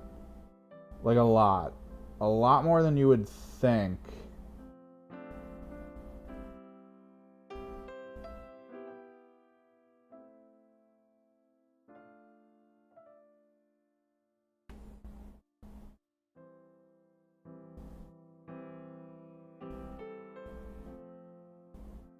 And I'm starting to think that maybe there was a project in the background at Games Workshop to try to make 3D, like high resolution, high render 3D models of everything in their game to then be able to give to companies making video games in 3D with their stuff. Because I feel like the Hellbrute model looks very close to how the Hellbrute model was in Rogue Trader. Like, it's really decent resolution. But like even the Rogue Trader Hellbrute seemed really good, like up close. So part of me wants to think that they have like a library now of pre-existing 3D models that can be rigged and animated to try to speed up the process of making games. Which, if that Total War game becomes a thing, would be super helpful. Well, there's the Space Marine Scout skin, I think, is the skin that you can have. Oh, in Fortnite. I thought you said Call of Duty. I could see that. There's almost probably, I don't know. Okay, so Fortnite views itself as like a cultural thing, right? It's a pretty big cultural game. I don't know how Epic Games treats it. Part of me thinks there might be a pretty sizable upfront fee to get your IP in that game. For the most part. They probably get a little picky-choosy with some stuff, because there's probably things where they're like, oh, if we can grab this, it'll revitalize this side of our game or something. Like, there's probably that. But Games Workshop and Space Marine stuff, I don't know, man. I feel like Epic would be like, yo, you gotta pay us this much money to be in Fortnite. At which point Games Workshop's probably just like, nah, I think we're good.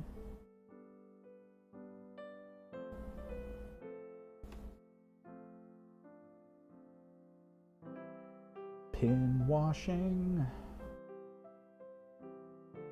I know I'm doing this with white, but this is how you try to like shade edges too. You can do this with shader.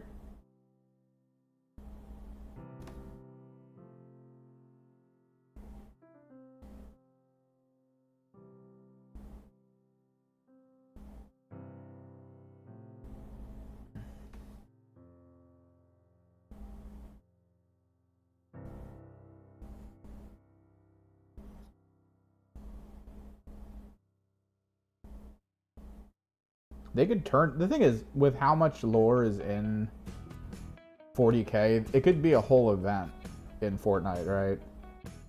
Like, you could be playing a game, all of a sudden the sky starts changing colors, and then a bunch of meteors start falling from the sky, and it's just a bunch of Tyranids.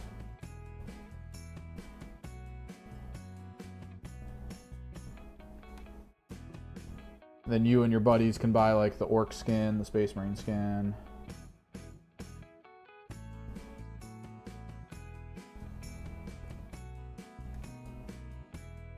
The Aldari skin.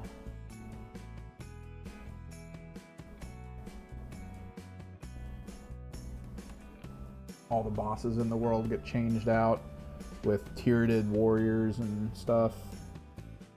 Friggin' Carnifexes.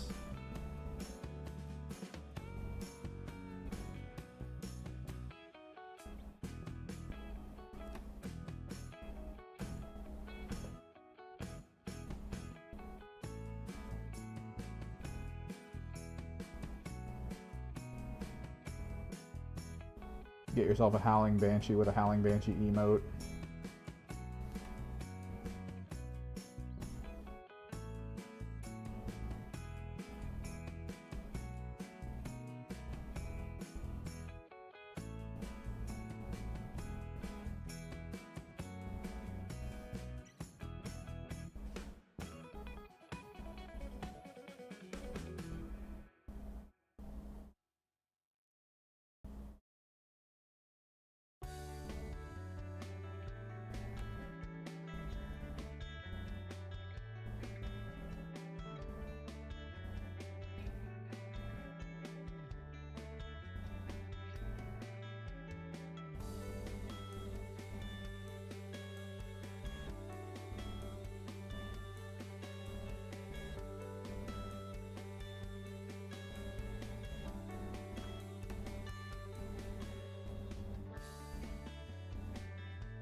The Tyranid are here to consume your chug jugs.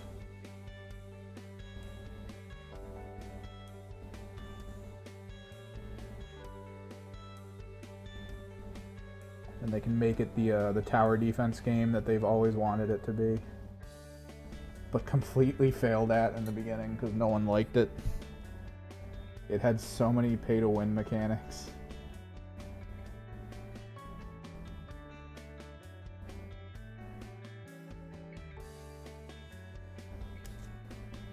It was quite literally like the most predatory frickin' co-op game I've ever seen. It was so bad. My friends and I all picked it up because we were like, it can't be that bad. It was. It was. It was very bad.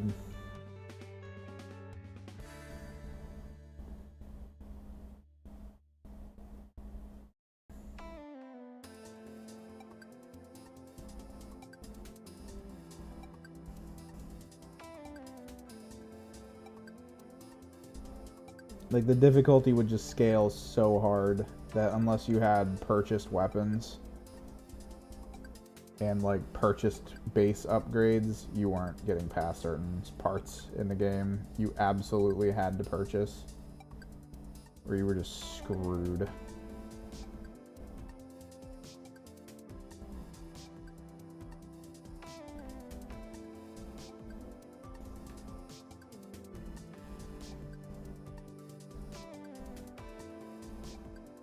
Do you think if you buy the Votann skin, you'll have a freaking pay-to-win advantage? Just being a tiny character.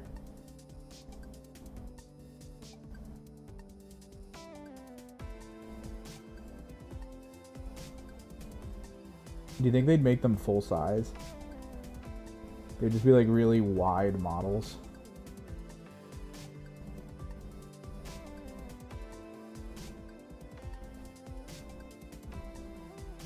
Be like the Jaegers or something.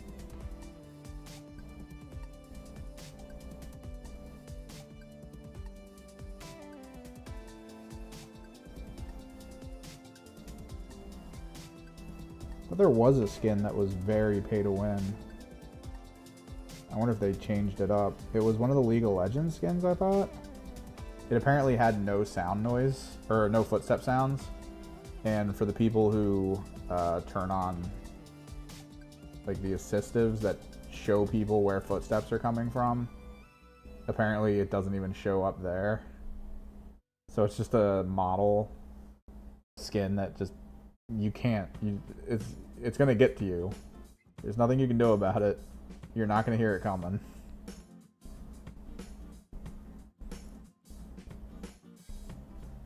Should do the inverse with the Howling Banshees. Anytime a Howling Banshee moves, it just starts screaming.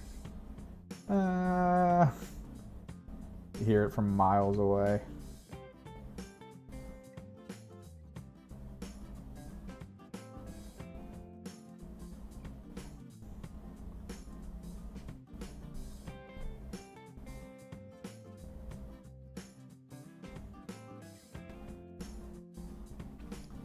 Fortnite. I was watching a video that randomly popped up in my feed where a guy was like, there's a pay-to-win skin in Fortnite. And I was like, what? I haven't played this game in forever because I'm basically a boomer, but not quite. But the Zoomers all think I'm a boomer.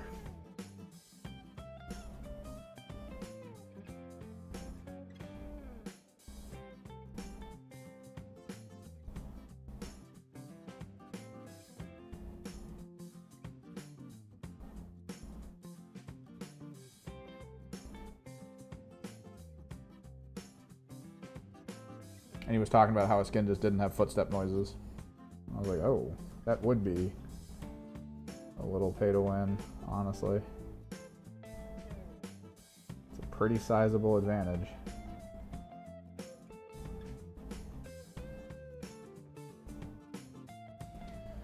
Oh, the worst part about pin washing like this is that I have to pin wash again.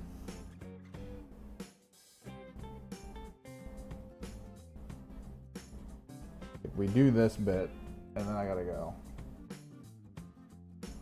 back through and just re-pin wash with the colors.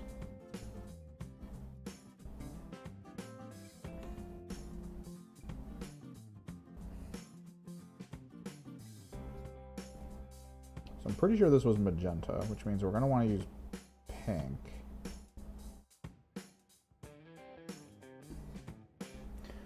What do you mean no? Oh yeah, just two Votans strapped together. Be like you're playing Ice Climbers.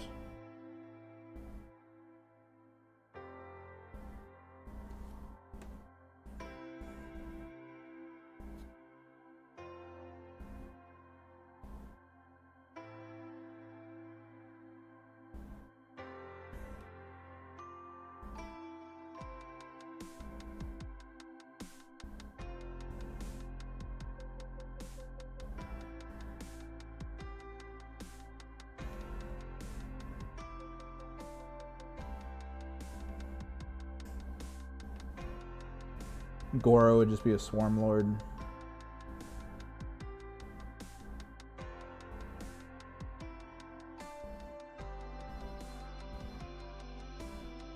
I do think, like, honestly, it's so problematic. Anytime in my brain I go, oh, that would make a really cool fighting game, I have to take a step back and realize that 90% of fighting games fail because they're not mainline fighting games.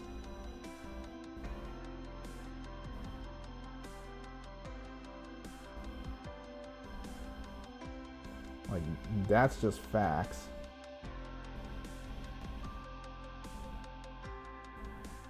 But I do think a 40k fighting game would be pretty baller. Specifically, it would be like all the champions and stuff. Scaled down Primarchs from Chaos. Imagine playing with like a scaled down Angron. Or maybe Angron... Maybe the Primarchs are like assistive for the other on-field models. Like you could play Lucius, and then whenever Lucius does like a super move, frickin' Fulgrim just like pops in from the side of the field and helps him out. Ahriman gets to use Magnus. That'd be cool. It'd be like their super move.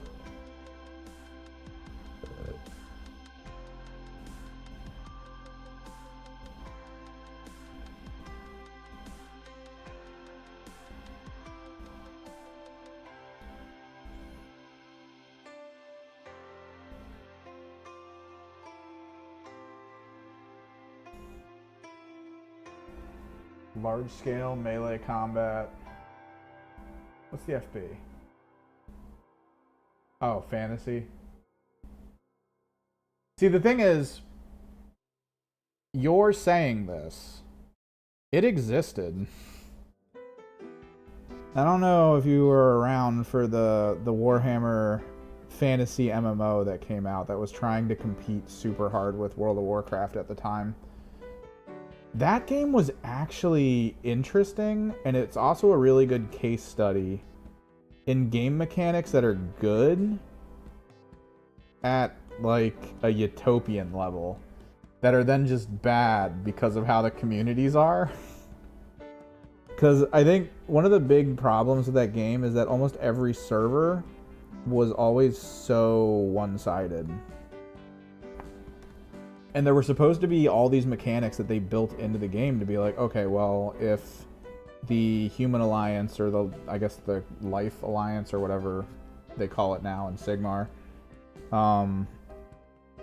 if that alliance is getting completely stomped on a server, they'll have access to things that not everyone has access to that should help them out. The ability to like summon giant monsters to assist them in war fronts that make it way more difficult for the enemy to deal with them. And they were like, oh, this will work perfectly fine. It didn't. It didn't. Like, the factions that had all the bonus functions and enhanced features and supportive things would be like, alright, let's summon this giant tree lord or whatever. And the tree lord will help us, and it should give us enough of an edge to, nope, the enemy team would go like, hey, there's a tree lord here. And they would all come over and focus fire it down in like a split second and then go away back to their war fronts. It was always so fun. But like mechanically, that game had really cool classes and really just fun functions. And I loved the idea that it was this constant, you know, redrawing the front line situation. The reality is there should have been two areas. There should have been the area where they were actually fighting for control, and then the main areas where fighting can occur in skirmish format, but it didn't actually negatively impact anything. But the way a lot of servers ended up is one faction would be stuck in their starting city, and the other faction would just be like, you can't do anything. Lol.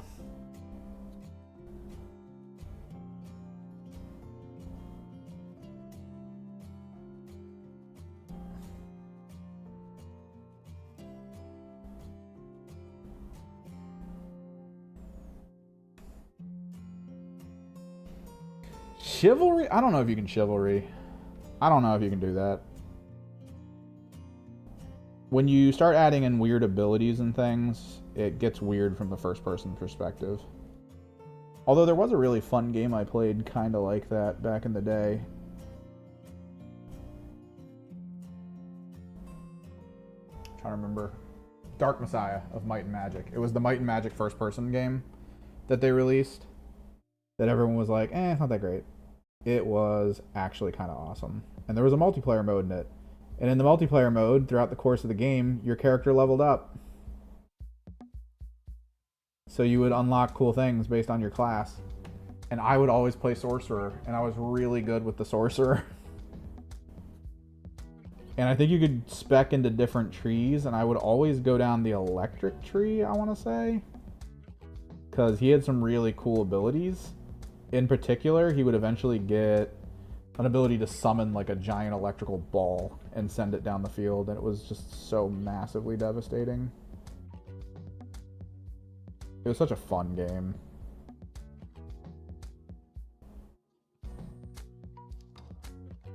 The thing that made people hate it was because it was first-person perspective, which there were moments in the game where you had to parkour. Parkour!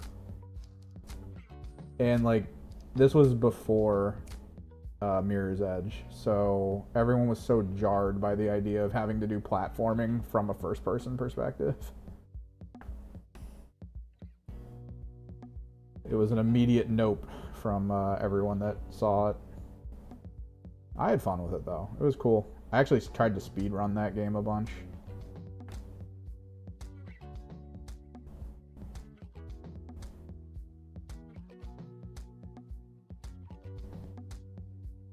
mean, there's a lot of magic in that game.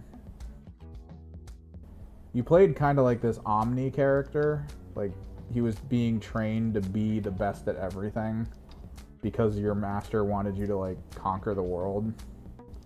And he merged you with a succubus. I don't know, man. That game was just weirdly cool.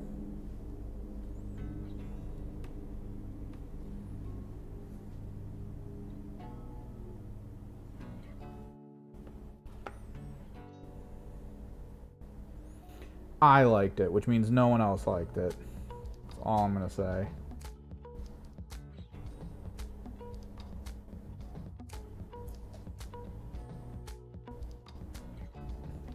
That's pretty much the wrap up of my taste in video games. I liked it, so no one else did.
Yeah, I know.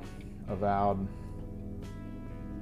I don't think it. I mean, if you like Obsidian games, I guess this will be good for you.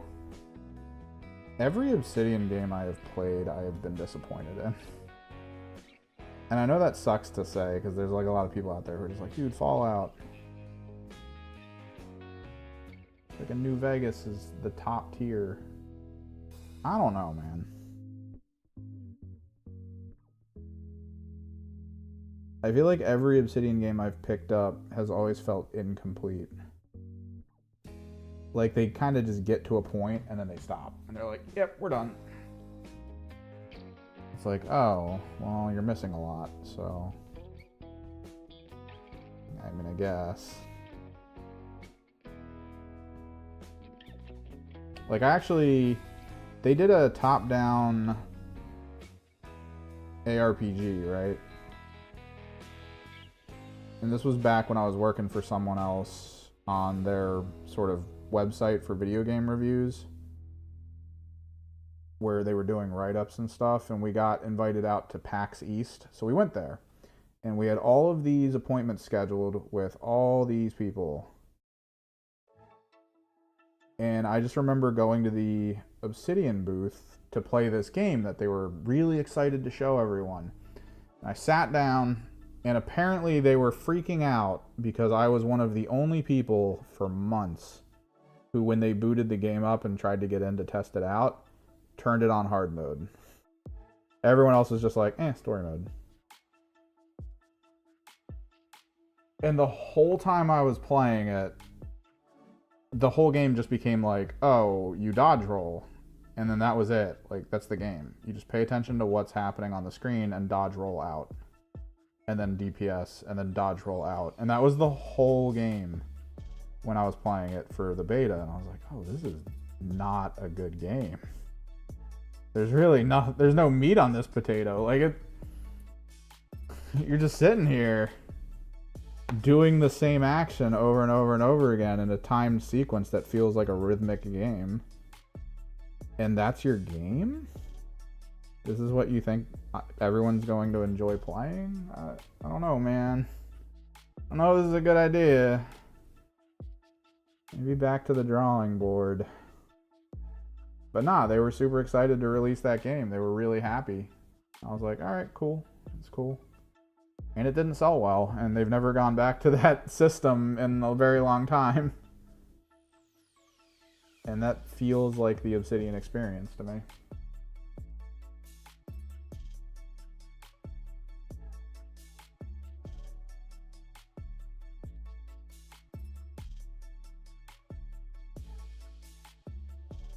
What time is it? We might be able to finish the pin wash glow, but that might be it for today.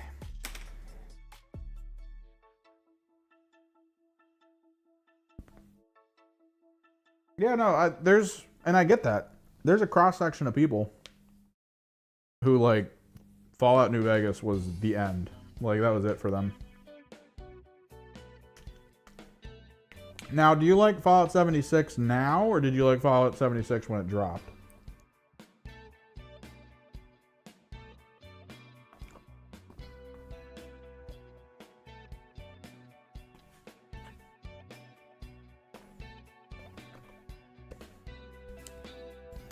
Because this is one of those situations where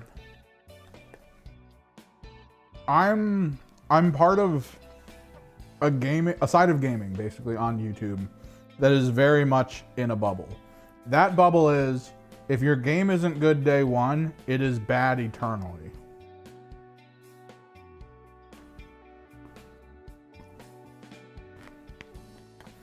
Like, we played Sea of Thieves back when it first started. There wasn't a lot going on. It was kind of cool. I saw parts of it where I was like, all right, yeah, this could be fun. And then they kept adding stuff, and I was like, oh, cool, more stuff. And eventually it got to a place where I was like, this game's actually really good. But whenever it gets brought up, when we're doing like our podcast or something, I feel like the people on the podcast who talk about it are talking about it from the perspective of day one release. And that's it.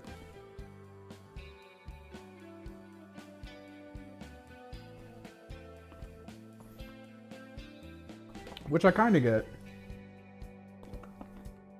No one on the show has made a career out of playing a singular game, right?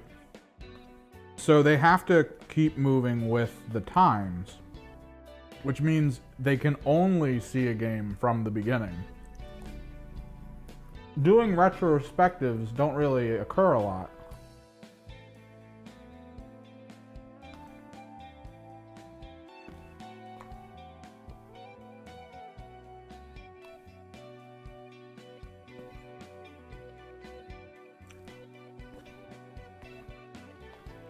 What, just basic Bethesda practices?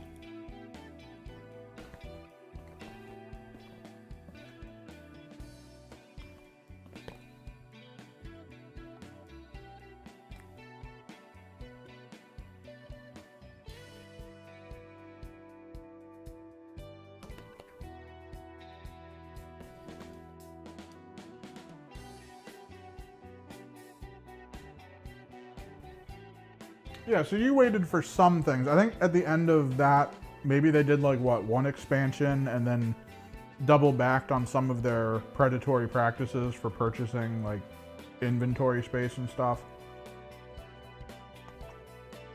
So you probably got in at a good time.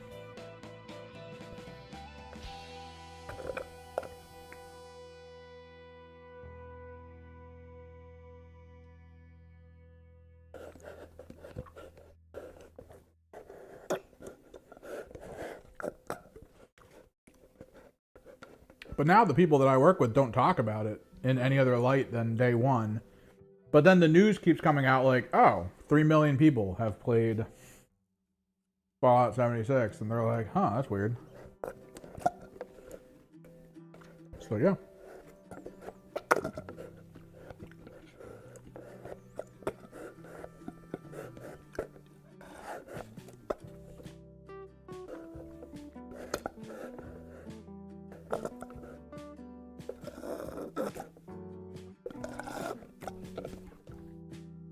Every boba ball.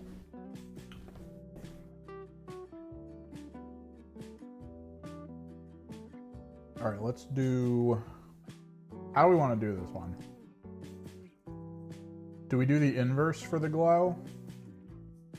No. I think we actually... We do the lighter. Boop, boop. Put some pink down. For the yellow, though, I think we're gonna do... Where's my fluorescent orange? Oh. There we go.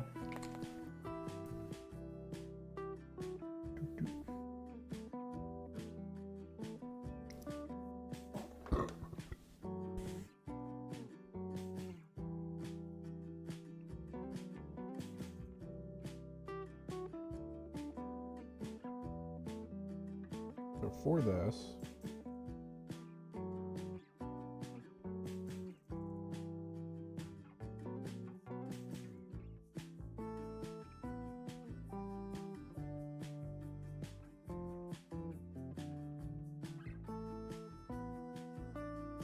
we just do orange yellow.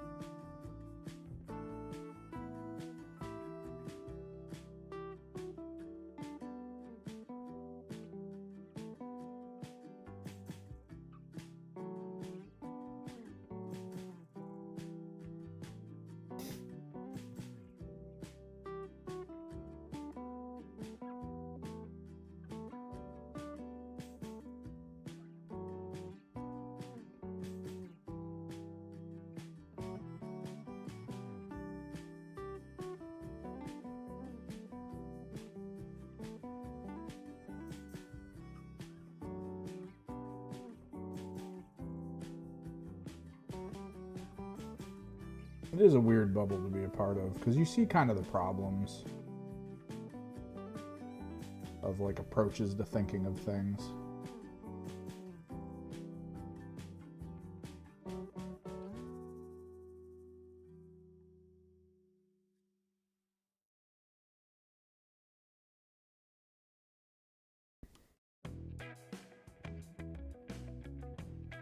I mean, I just don't like Bethesda games because Bethesda.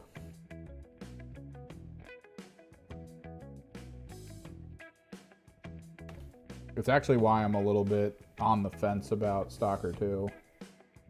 Because Stalker 2, GSC does the same thing Bethesda does. We'll put the game out. Hopefully our community fixes the problems. Which I know a lot of communities, there's a specific kind of community that loves the hell out of that. That loves the, hey, we got it to this point. We're handing you the baton. Go. Like, there's communities that just enjoy the hell out of that.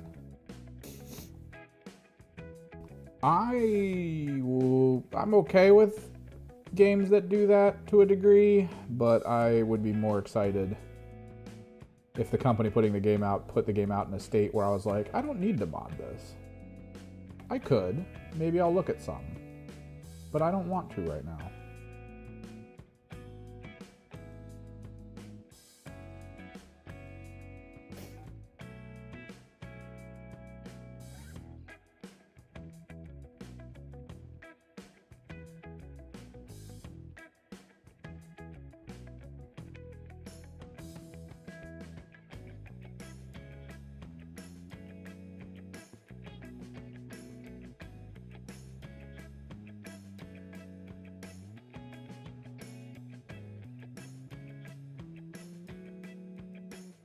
Whereas Bethesda games are every single time. It's like, hey, here's this world we give you. And then within like 5 minutes of playing it, you're like, Jesus Christ, why did they miss putting all this stuff in?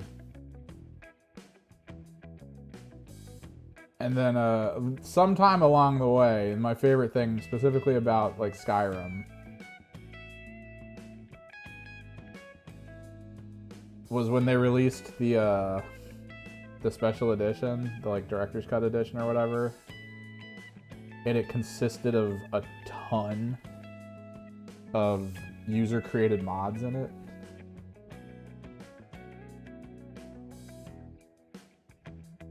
You're like, yeah, all the things the users fixed. We're packaging it and selling it to you.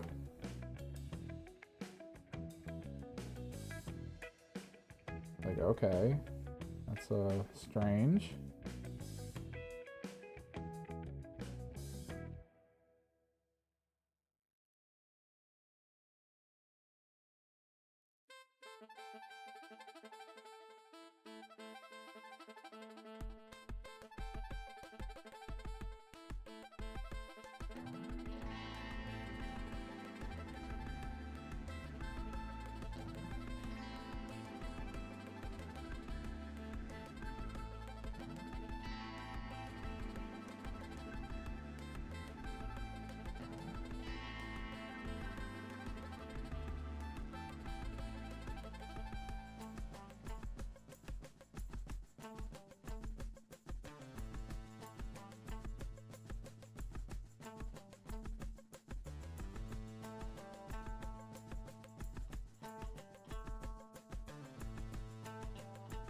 What? Okay, did it show more stuff, or is it just another, like, we're trying to keep you hyped situation? We'll check it out in a second. I don't mind checking it out.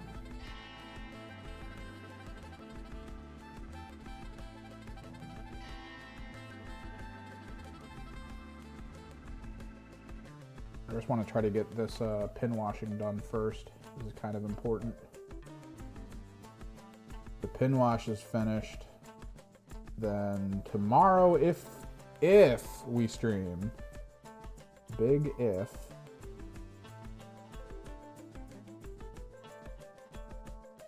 then we'll just be down to painting like core components and then eventually doing the airbrush glow effect on the outer claws, as well as the mouth, which I do think I'm going to go with green for that type of stuff.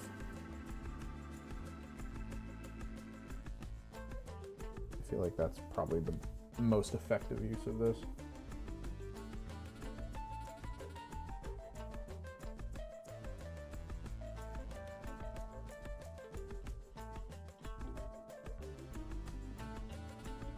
Currently nothing straight up in the works for Kill Team. I do have a few things I have in mind that I should probably start working on. The issue is I've been in basically the process of a move for like the past couple months. The bulk of the stuff I need to record is here, a place that I am not at all week. I'm only really here a little bit, and I have a lot of stuff going on with 40K that requires me to like paint things and be ready for tournaments.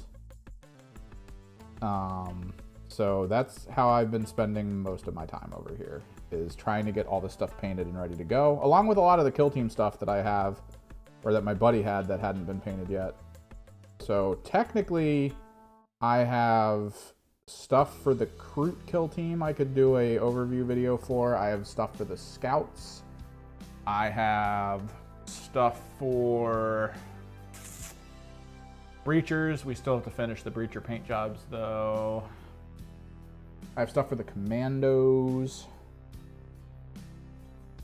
So I've got things. I just need to be able to have the time to use them, which, considering over here that I have a little bit better control over the lighting and the way to record stuff, it would go by a lot faster. I just need to be here.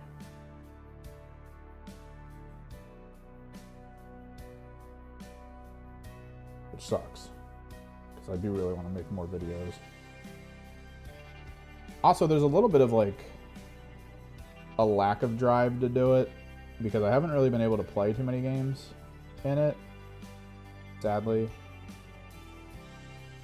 But also, I mean, the constant string of Kill Team 3.0 rumors that are just swirling around makes it very difficult to want to put out more videos out of fear that those videos will become pointless. The assumption is that 3.0 is just an overall adjustment to the rules, and that a lot of the stuff that's already been pre-established will remain. But that also could not be the case, for all we know. And if I put a ton of time and effort into being like, check out these scouts, check out these crew, check out these breachers, and then 3.0 drops and is like, hey, bespoke teams are gone. Oof.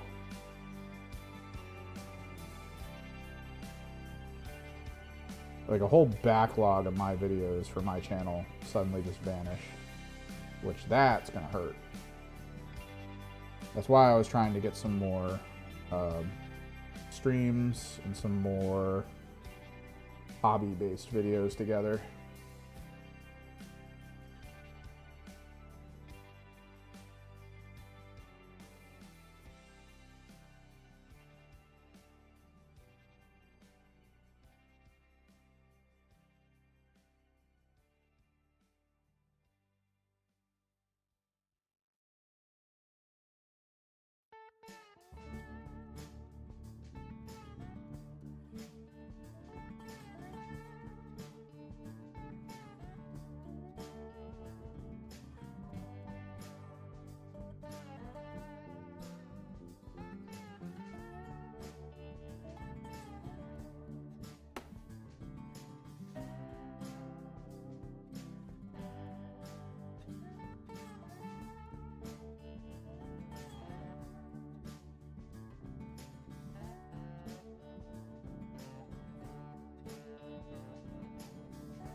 Ooh.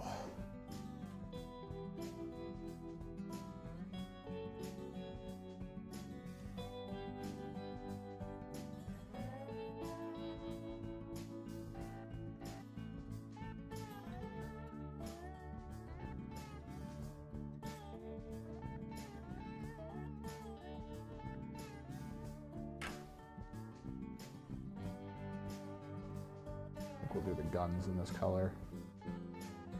Means we gotta do orange yellow at the outside.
I don't think they should. If they do vehicles and monsters, it should probably be for an expanded narrative situation. I think a lot of people are hoping they take the time to clarify how rules work.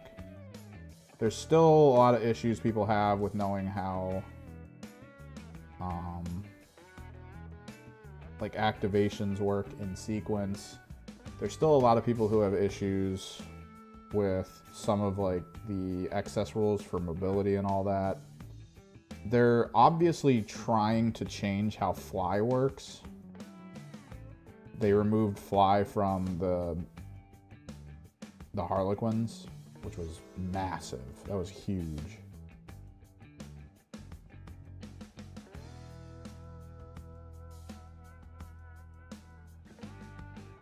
And I feel like it's an attempt to reassess how fly is, which would be better for like the full release. So if they basically just update the information in 3.0 to be like, hey, fly just means if you're going to go up a building, it's always 2 inches regardless, and then you can go over enemy bases.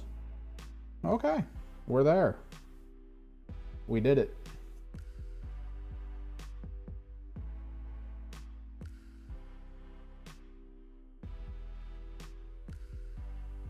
And I think it's important because with how, I mean, Kill Team 2.0 was only out for a few years. And if this year they just completely scrap it and try again, I think that's so soon.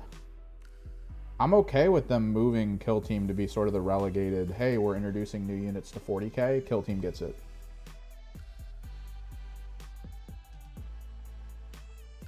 I think that's fine.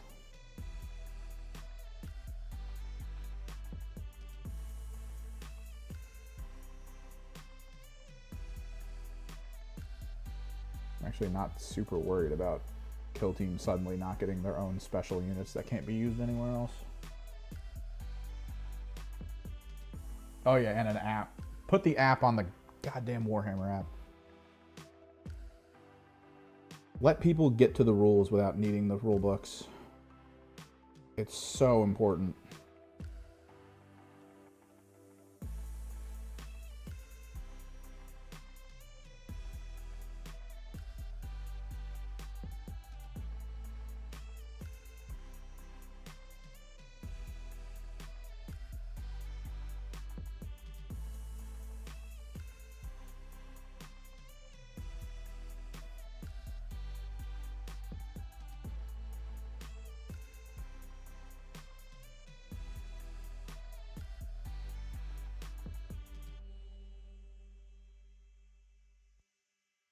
One of the better skirmish games that they have out.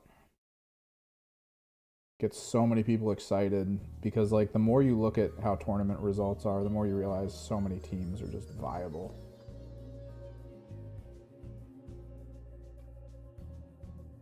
Not a perfect balance, but the way the game works makes it more balanced than you would expect.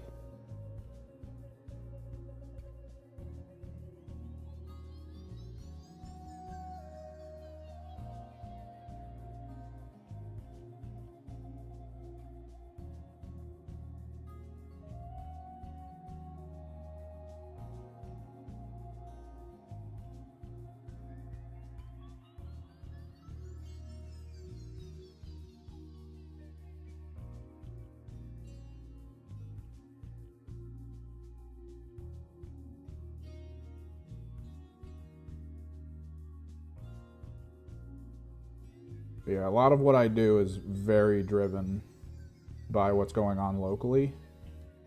There's not a lot of Kill Team tournaments going on locally, and a lot of my friends who I was originally recording battle reports with are a bit more focused on 40k than Kill Team.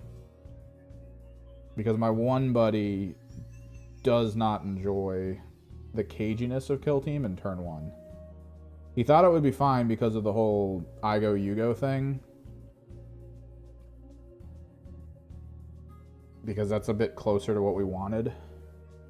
But turn 1 is usually pretty consistently, hey, everyone's hiding, so you can't do anything but move around. He absolutely hates that.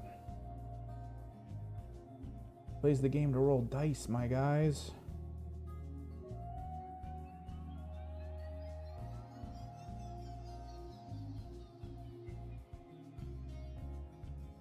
Well, both should be free to a degree. And honestly, it would be better for printing.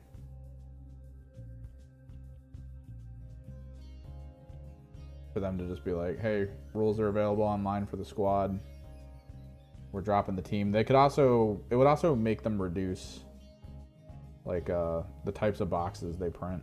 Because most of the squads are just used in 40K anyway, eventually. Why do you got to keep putting them in kill team branded boxes for a bit before swapping them over?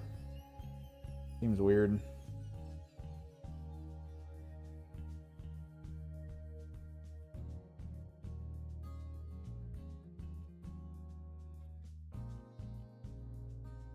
I mean, Jaegers are just gonna be Votan.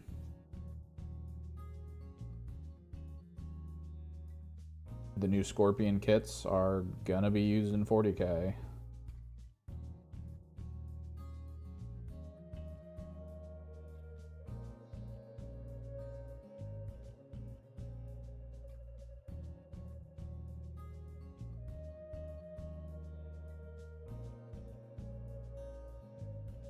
I'd almost be okay with the release function of it to be similar to like Warcry, where you'll get special units maybe occasionally, but it's more about getting like terrain pieces that just co-work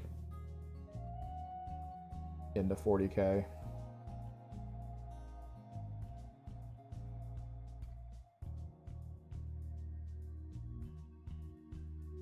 Because at this point, the boxes are mostly bought for the narrative side. You don't need the terrain pieces. And even this season, if you want to play Beta Decimo, you're not getting Beta Decimo with the initial box. You have to buy it separately.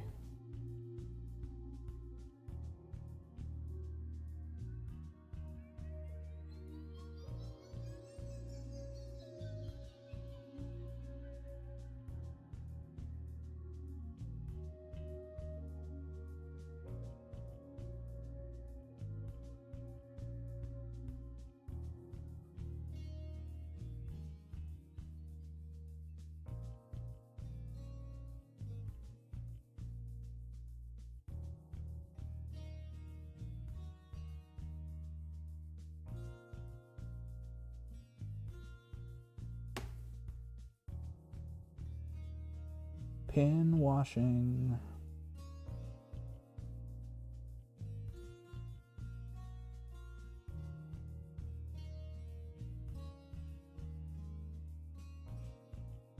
Gotta see if there's tournaments going on locally.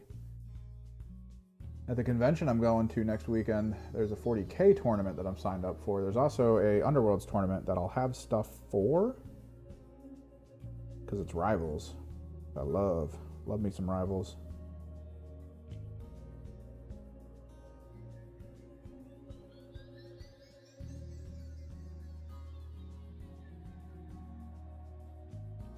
But the online sign up doesn't seem to have that listed. I think they want you to actually show up and sign up. Last I checked, I was one of like 4 people signed up for the 40K tournament, so probably will be a quick one. Hopefully everyone shows. I feel like the issue is that this convention isn't really putting that information at the forefront for people, you know, going to the convention. You have to like click through a ton of stuff to get to the point where you see that there's tournaments being held.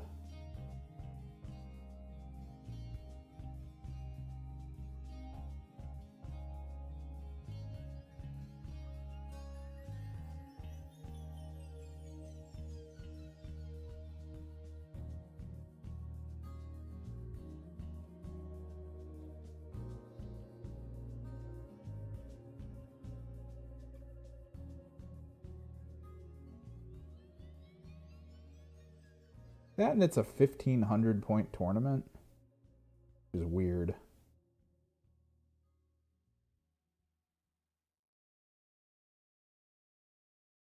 Also, their schedule that they posted for the timing for the tournament is very awkward. The more I read it, the more I'm like, how is this actually going to happen? Because I'm not going to lie to you, they've allotted 30 minutes for the final game. Like, that can't be right. They have to have accidentally filled that out wrong. Phone call.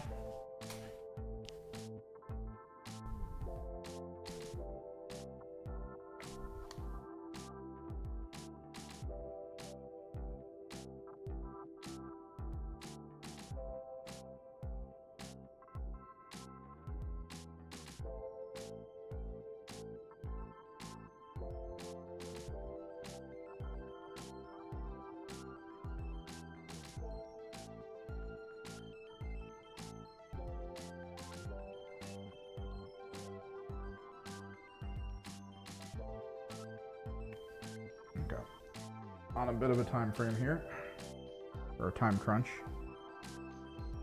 Jaegers seem interesting. I got to look more into their rules. They weren't someone I picked up. A lot of the newer teams are teams that I haven't really thought I wanted. Let's throw that out. They're teams I don't think I want. I picked up the Scouts because I wanted to pick up Mandrakes, or the Scorpions. He picked up Mandrakes himself. I wasn't really into getting the Night Lords, mostly because I already have Legionary and they look so stupidly similar that I could just use my Legionary for their rules and I'll be fine with that. Jaegers, though, basically being Dwarf Scouts. Kinda cool. Rules-wise, they are kinda interesting, it seems like, because a lot of what they do is based on, like, a similar function to Scouts where you have, you know, X amount of out of system currency, right? And you can spend that currency on having different things on the field at the beginning. Which, that's kind of cool. I like that. I always like that type of, you know, I get to change the way the battlefield works type situation.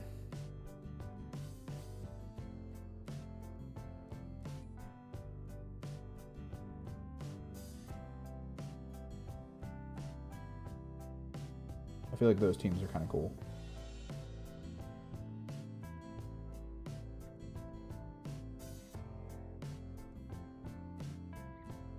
But yeah, the big issue right now is that I don't know, I'm not really into grabbing more teams because I want to start playing more. I already have so many teams and I already kind of know the teams I really enjoy playing. Warp Coven, Wormblade, Hyrotech, Gellerpox. Like, I enjoy these teams. But I need to get more games in on them. I played one small multi-day tournament for the local store. And I got the big trophy for that. It's not enough. I need real games against people who explicitly really want to play Kill Team. Most of the people in the tournament were people who kind of wanted to play Kill Team but weren't quite sure. A few of them played narrative Kill Team, I think. Like, a few of them were huge on narrative Kill Team, which was interesting.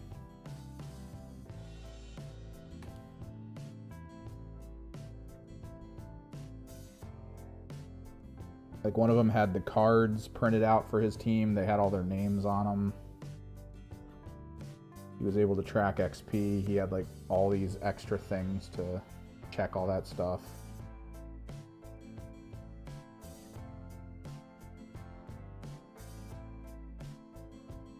It was kind of cool.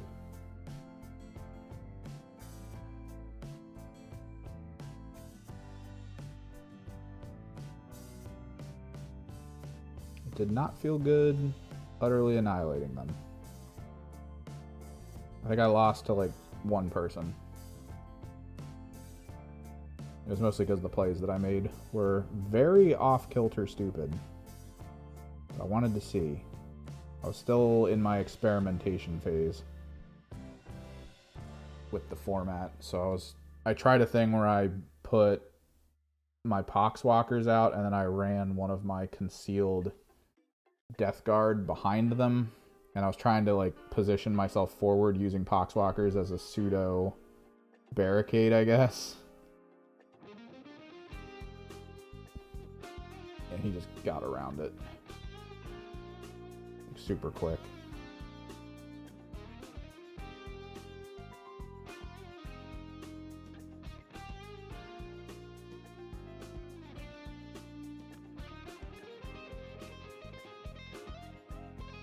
And when you're running Poxwalkers and a Death Guard kill team, if you lose a Death Guard in turn 1 or 2, you've probably lost. Mild chance.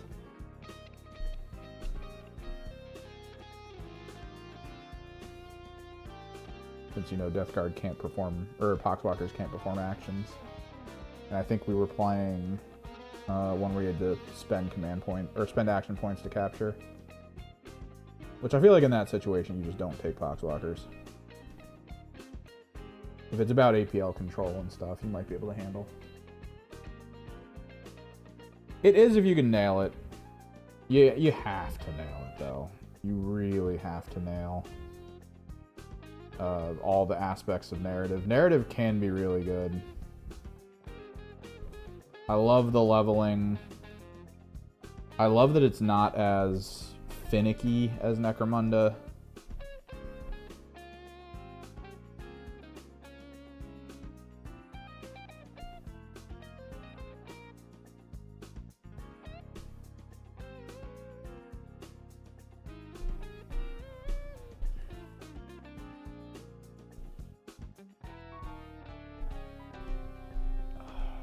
Close to being done this. I might have to step away soon.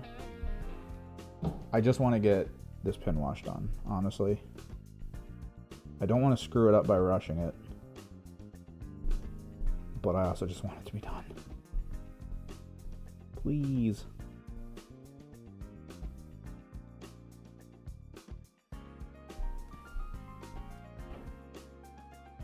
Yeah, I think with this model, it'll be too weird if I dip back into the green, even though the green is kind of normally how my glow effects work for this army. I think it'll be too weird if I make the mouth and the like teeth and everything, or the claws and stuff green. I think we'll stick with this glow element for the rest of it, just to try to make the whole unit feel fine, I guess. Feel like it's supposed to be this way.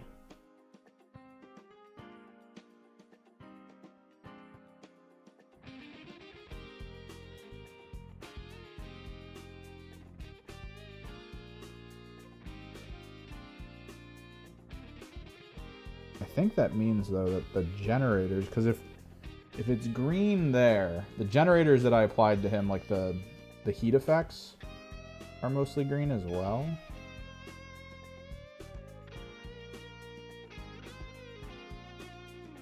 But I did apply orange for this one, for the heat effect coming out of the vents.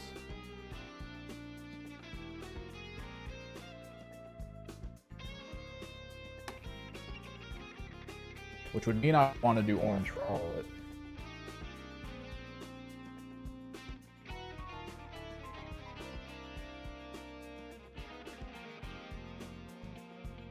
I don't know, I'm still leaning towards possibly just using green, since it's a more universal color for me.